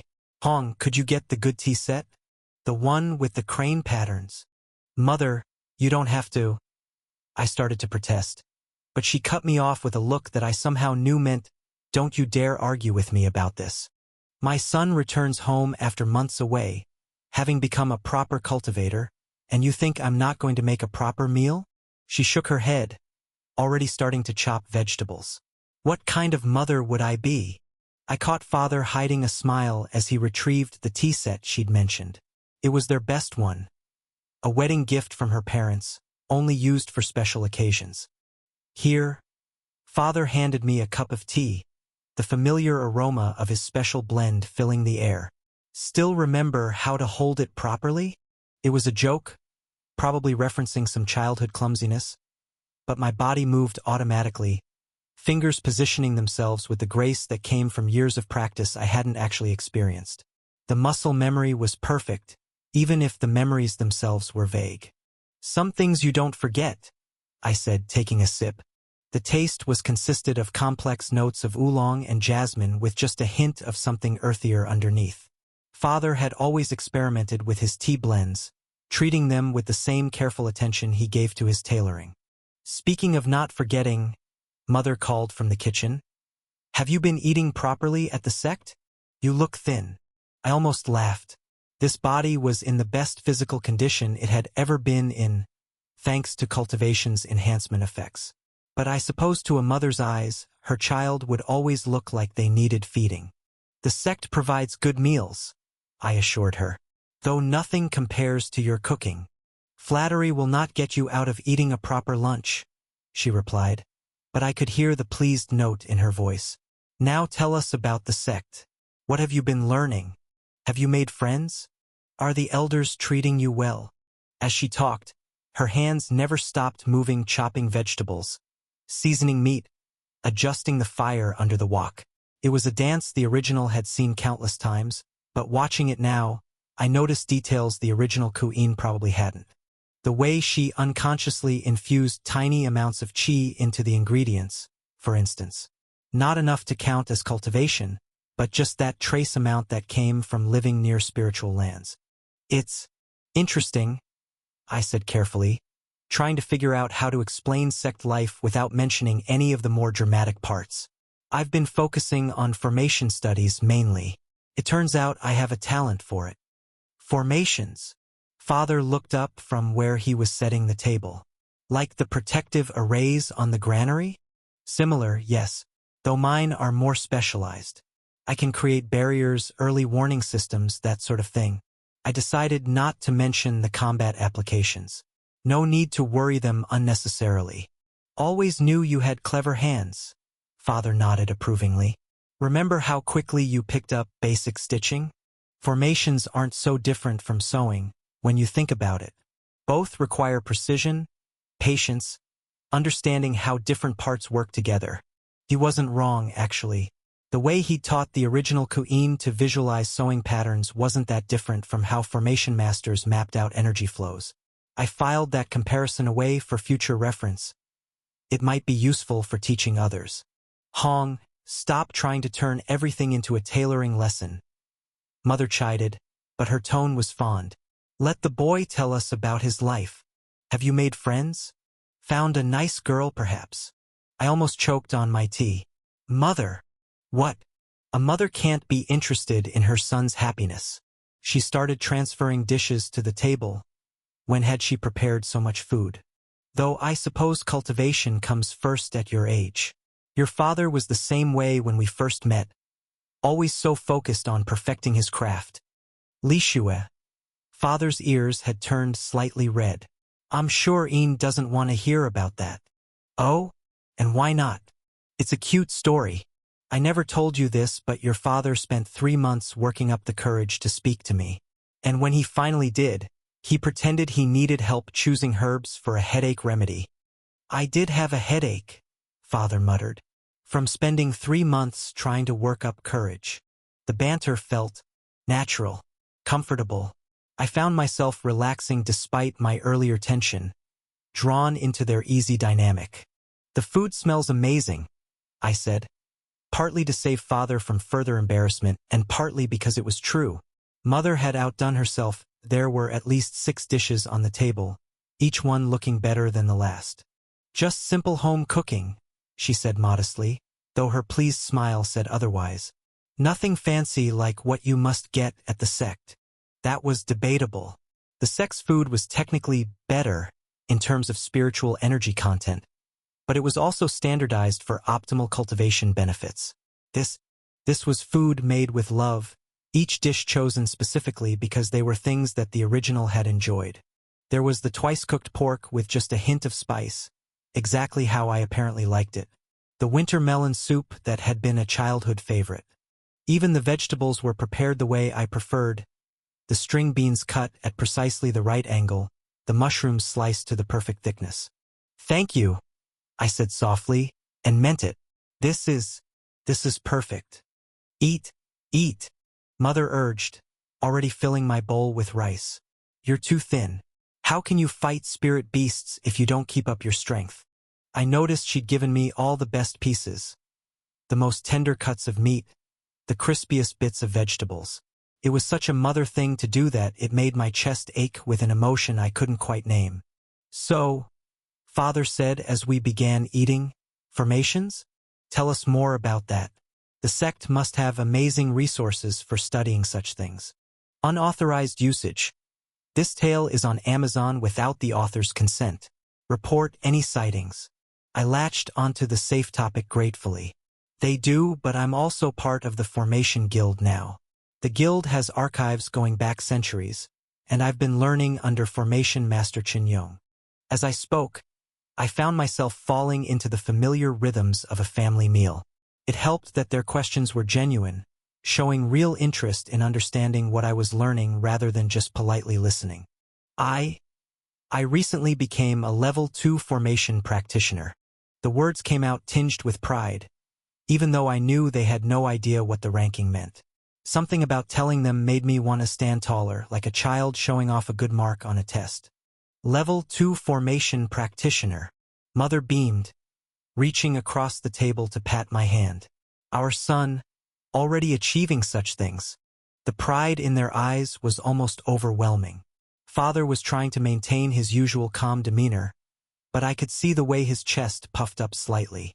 Mother wasn't even attempting to hide her joy, practically glowing with pride. That's my boy, Father said softly, and something in his tone made my chest tighten. Always knew you were meant for great things. So these formations, Mother added more soup to my bowl before I could protest. They'll help keep you safe during this beast wave business? Absolutely, I assured her. That's actually why I was chosen for this mission. My formation skills are particularly useful for defensive operations. Good, good, she nodded, but I could see the concern in her eyes. Just be careful, all right? Those beasts, they're not like the normal forest creatures. I know, Mother. We have a good team and a solid plan. Everything will be fine. Of course it will, Father agreed, though I noticed him exchanging a worried glance with Mother. Our son is a proper cultivator now. He can handle himself. There was still pride in his voice, but also something else. A hint of distance. Not emotional distance, but the kind that comes from knowing your child has stepped into a world you can't follow. I'm sorry I haven't written, I said suddenly, feeling the need to address the elephant in the room. The sect has been intense, very competitive, but that's no excuse. I should have found time. Oh, sweetheart. Mother's eyes softened. We understand. It's a whole new world for you. Of course you needed time to adjust. Still, I insisted. I'll do better. When I go back, I'll write regularly. I promise. And the strange thing was I meant it. Not just as something to say to make them feel better, but as a genuine commitment. These people who had loved and raised their son, who had celebrated his achievements and supported his dreams, deserved better than silence. Well, Father smiled. That's something to look forward to then, though perhaps you could visit occasionally too? When you're not busy with important sect business, of course. Of course, I agreed, surprising myself again with how much I meant it. I'd like that. Mother beamed, adding more food to my bowl despite it still being half full. Good. And maybe next time you visit, you'll be able to meet your new sibling. I blinked, the words taking a moment to register. My, what? Oh, Mother's hands flew to her mouth. I wasn't going to say anything yet, but, well. She looked at Father, who nodded encouragingly. I'm with child, just over a month along. I sat there, stunned, as the implications sank in. A sibling.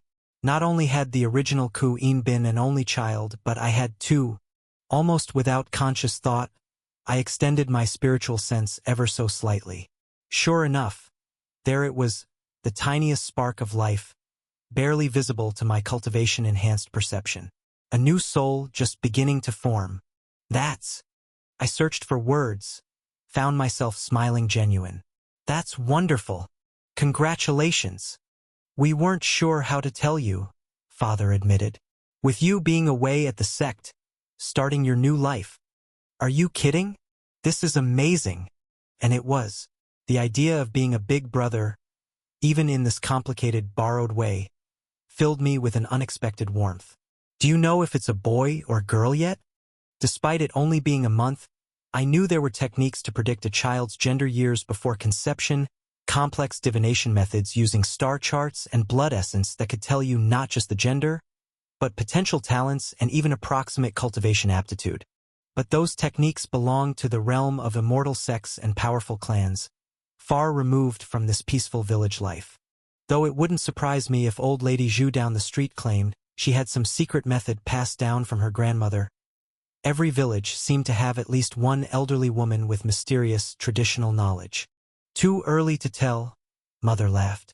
Though your father is convinced it's a girl. A father knows these things, he said with mock solemnity, then broke into a grin. Though I was also convinced you would be a girl, so perhaps I'm not the most reliable source. The conversation flowed easily after that, moving from the baby to village gossip to more stories about my time at the sect, carefully edited for parental consumption. Before I knew it, an hour had passed in what felt like minutes. I should go, I said reluctantly. The team will be waiting, and we need to set up defenses before the beast wave arrives. Mother's face fell slightly, but she nodded. Of course. Duty calls. She started wrapping up leftover food in leaves. At least take some of this with you. Spirit beasts or no spirit beasts, you need to eat. Mother, I have a storage ring full of supplies. I don't know. Storage ring or no storage ring, you're taking food with you. Her tone brooked no argument. And you're coming back to say goodbye properly before you return to the sect. No disappearing without a word. Yes, Mother, I agreed, accepting the wrapped packages with as much dignity as one can muster while being fussed over by a parent. And be careful out there, Father added, pulling me into another hug. We're very proud of you, son, but we'd rather have you safe than heroic. I hugged him back, then found myself wrapped in another embrace from Mother. I'll be careful, I promised, and I'll come back, both from this mission and to visit properly once things are settled at the sect. As I stepped out of the shop, food packages safely stored away and promises to return still ringing in my ears, I felt different, lighter somehow, as if some tension I hadn't even been aware of had finally released. Your heart rate has stabilized significantly, Azure noted, and your chi flows are more harmonious than they've been since you started cultivating. Is that your way of saying family time was good for me? I believe the technical term is emotional cultivation breakthrough, he replied dryly, though I suppose family time works as well. I smiled, looking back at the shop one last time. I had a beast wave to stop, defenses to set up, and a mysteriously acting teammate to keep an eye on. But somehow, none of those challenges seemed quite as daunting as they had an hour ago. Perhaps that was the real power of family, not the emotional support or the practical help, but the way they could make even the most complicated situations feel manageable. And standing here, I realized something important. There was no point in constantly thinking of myself as an imposter. If the family had noticed anything unusual about their son, they didn't mention it. Whether it be because they were in denial or I did a good job at hiding it, I wasn't sure. But it didn't matter anymore. For all intents and purposes, I was Kuin now. The original might be gone, but his legacy lived on through me. His parents' happiness, his unborn siblings' safety, his village's protection. These were now my responsibilities, my privileges, my life. Not because I had stolen them, but because fate, karma, or whatever cosmic force governed reincarnation had entrusted them to me. Sometimes acceptance wasn't about resolving all your doubts, but about choosing to move forward despite them. Master, Azure interrupted my philosophical musings. I feel compelled to point out that you're still standing in the middle of the street, and several villagers are giving you concerned looks again. Right? I shook my head, turning toward where I could sense my teammates gathering. Time to go save the village. Can't be a proper big brother if I let spirit beasts eat everyone. Can I? I'm not entirely sure that's how being a big brother works. Well, we'll figure it out as we go. Just like everything else. After all, that's what family does, right? Figures things out together, one step at a time. Chapter 180. Posturing. The thing about cultivators is that we tend to overcomplicate everything. Take something simple like defending a village from spirit beasts. In theory, it should just be everyone work together to stop the monsters. But no, first we need politics, posturing, and probably at least one dramatic duel. Because heaven forbid we face a deadly threat without first establishing a proper pecking order. I found my team at the Golden Reed Tavern, which was about as far from golden as you could get while still technically being a building. The wooden walls were stained dark with decades of cooking smoke, and the floor had the kind of sticky quality that made you wonder if someone had spilled wine there during the founding of the empire. "Welcome to the finest establishment in Floating Reed Village," Suyu said dryly as I approached their table. "Where the tea tastes like pond water and the wine, well, actually the wine's not bad." "The wine's terrible," Lu Chong corrected. "You just can't taste anything after the first cup because it numbs your tongue." I slid into an empty seat, noting the careful way they'd positioned themselves, backs to walls, clear views of both exits, and enough space between them to move freely if needed. Standard cultivator paranoia, though given recent events, maybe not so paranoid. "How was the family reunion?" Suyu asked, pushing a cup of the allegedly terrible wine toward me. "Good," I said. Then, because that seemed inadequate, "Really good, actually. They're well." She nodded, understanding what I wasn't saying. Most cultivators came from cultivation families. They didn't have to deal with the gap between mortal and immortal life, the knowledge that everyone you grew up with would age and die while you remained unchanged. Having parents who were genuinely happy just to see you, who didn't measure your worth in cultivation stages or sect rankings, it was rare enough to be precious.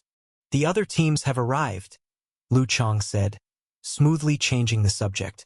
He gestured around the tavern, and I took my first proper look at our fellow defenders. The first thing I noticed was the chi. 5 different teams meant 20 cultivators, all at least chi condensation stage 7 or higher. The amount of spiritual energy packed into one room was enough to make the air feel thick, like trying to breathe underwater. The teams from the Heavenly Jade cultivators sat in 2 distinct groups, though their matching green-trimmed white robes made them look like a single unit.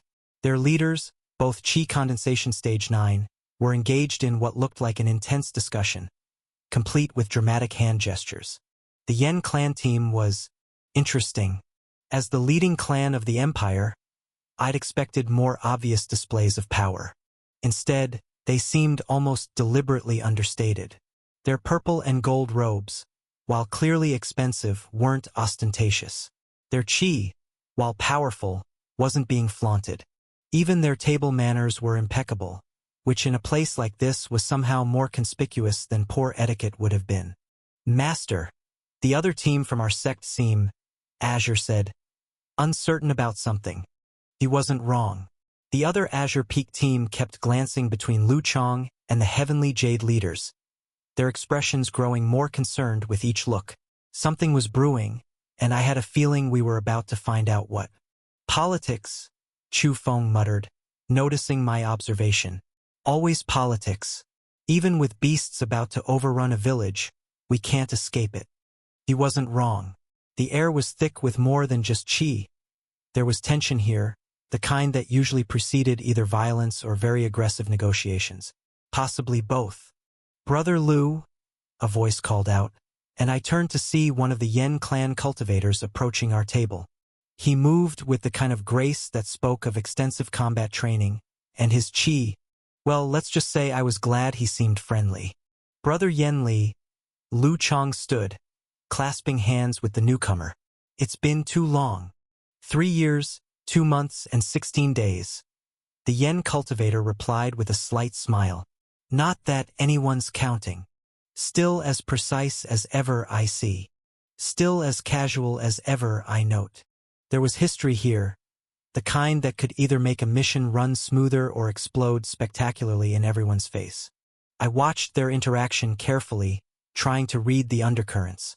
The way they moved around each other, the careful balance of formality and familiarity in their speech. It had the hallmarks of people who'd fought together before. "You're looking well," Yenli continued, taking a seat without waiting for an invitation. "The sect life suits you. Better than court life would have," Lu Chang replied with just a hint of an edge. "Ah, so that was it."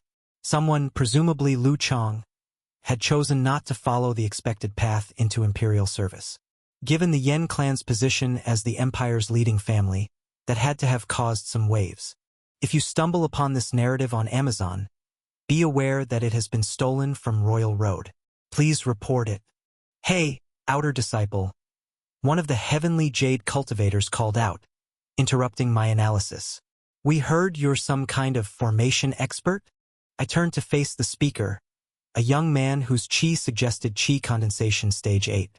His tone wasn't exactly hostile, but it wasn't friendly either. "I know a few tricks," I replied mildly.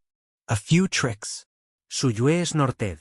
He's a registered level 2 formation expert. Passed the guild trials and everything. That caused a stir.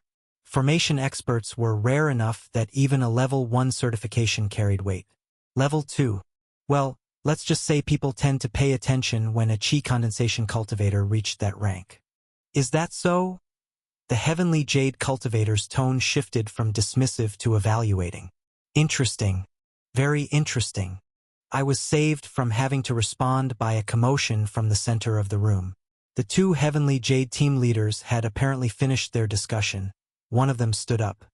He was tall and broad-shouldered, with the kind of classically handsome features that probably got him out of a lot of trouble in his youth. "We should discuss command structure," he announced in the kind of voice that expected and demanded attention. "With 5 teams present, we need clear leadership to coordinate our defense effectively." And there it was, the politics Chu Feng had mentioned. Because of course we couldn't just work together to save a village. No, first we had to establish a pecking order, prove who was stronger, more worthy, more. "I nominate myself," Mr. Classically Handsome continued. "The Heavenly Jade Sect has extensive experience with beast wave defense and our superior cultivation methods." "Superior nothing," one of our Azure Peak seniors cut in. "This is our territory. We should lead." As the other teams began to lay their claim, Yenli spoke up. "We have no interest in leading this mission." The room went silent. The Yen clan, turning down a chance to assert dominance? That was unexpected. "This is a defensive mission," he continued. "Our expertise lies more in offensive operations. We are, of course, happy to contribute our strength, but leadership should go to those with experience in such matters." Clever. Very clever. By deliberately stepping back, they maintained their dignity while avoiding any responsibility if things went wrong. Plus, it let them observe how the other sects handled the situation. "We have the most experience," Lu Chang cut in. 3 successful defenses this year alone, with minimal civilian casualties. "Experience isn't everything." The other heavenly jade leader joined in. "Our sect's techniques are irrelevant if we can't coordinate effectively," I found myself saying. All eyes turned to me, and I realized I should probably stand up if I was going to join this discussion. This isn't just another village to defend. This is my home. The room went quiet for a moment. In cultivation society, defending one's home territory was seen as both a right and a responsibility. It wasn't quite enough to settle the argument, though. "Your home?" One of the Yen disciples spoke for the first time. She was a delicate-looking woman whose chi felt about as delicate as a forest fire. "You're from this mortal village?" I could hear the subtle emphasis on mortal, the slight curl of her lip that suggested she found the very idea distasteful. And suddenly, I was very tired of cultivation politics. "Yes." I met her gaze steadily. "I'm from this mortal village. My parents still live here." "Sentiment is all well and good," Handsome cut in. "But beast waves require experience and power to handle properly. Our sect specializes in such threats." "As does ours," Lu Chang countered. "Or did you forget the Battle of 3 Rivers already?" That caused some muttering among the Heavenly Jade disciples. The Battle of Three Rivers had been a major victory for Azure Peak, though I only knew about it from sect histories. 3 massive beast waves converging on a river junction, threatening to overwhelm several major trade routes. Azure Peak disciples had held the line for 3 days straight, saving thousands of lives and earning significant prestige. That was your elder's achievement, Handsome dismissed. Not yours. The Heavenly Jade Sect's noble tradition. Oh, shut up about noble traditions, Suyu interrupted. This isn't about prestige or reputation. It's about keeping people alive. And if you'd spent less time polishing your jade sword and more time actually fighting beast waves, you'd know that coordination matters more than individual power. I had to admire her directness. Most cultivators would have dressed that up in flowery language about the Tao of leadership or something equally pretentious. But Suyu just went straight for the throat. If I may, Lu Chong stood, his presence somehow filling the room without any obvious display of power. There is a traditional way to settle this. Traditional way? Handsome raised an eyebrow. A single exchange, Lu Chong explained. 1 technique each. Winner takes command.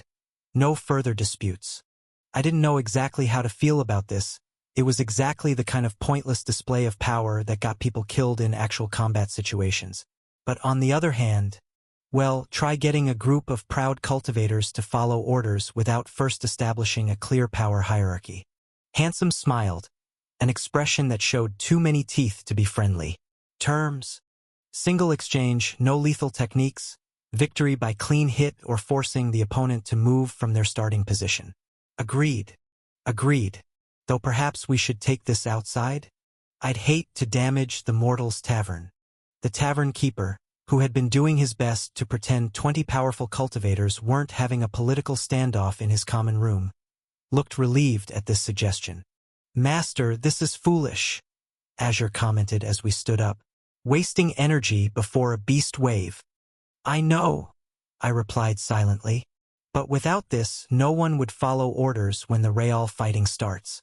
Better to establish hierarchy now than have it fall apart mid-battle. The arrogance of cultivators will get them killed one day. Probably. But at least they'll die knowing exactly who was in charge of getting them killed. We filed out into the street, forming a rough circle around the 2 leaders. The villagers, sensing the imminent violence with that special instinct common to civilians in a cultivation world, had already cleared the area. This is going to be interesting, Suyu murmured.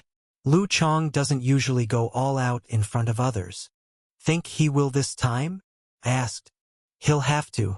Heavenly Jade cultivators are known for their pure yang energy techniques. 1 hit from those can cripple even someone 2 stages higher. I studied our opponent more carefully. Now that he was preparing for combat, his chi had a different quality, sharp and bright, like staring into the sun. The yang energy would make his attacks incredibly powerful, but it also meant his defense will be relatively weak. Azure confirmed my thoughts. Pure yang techniques favor overwhelming offense over protection. If Brother Lu can weather the initial strike, the 2 cultivators took their positions about 20 paces apart.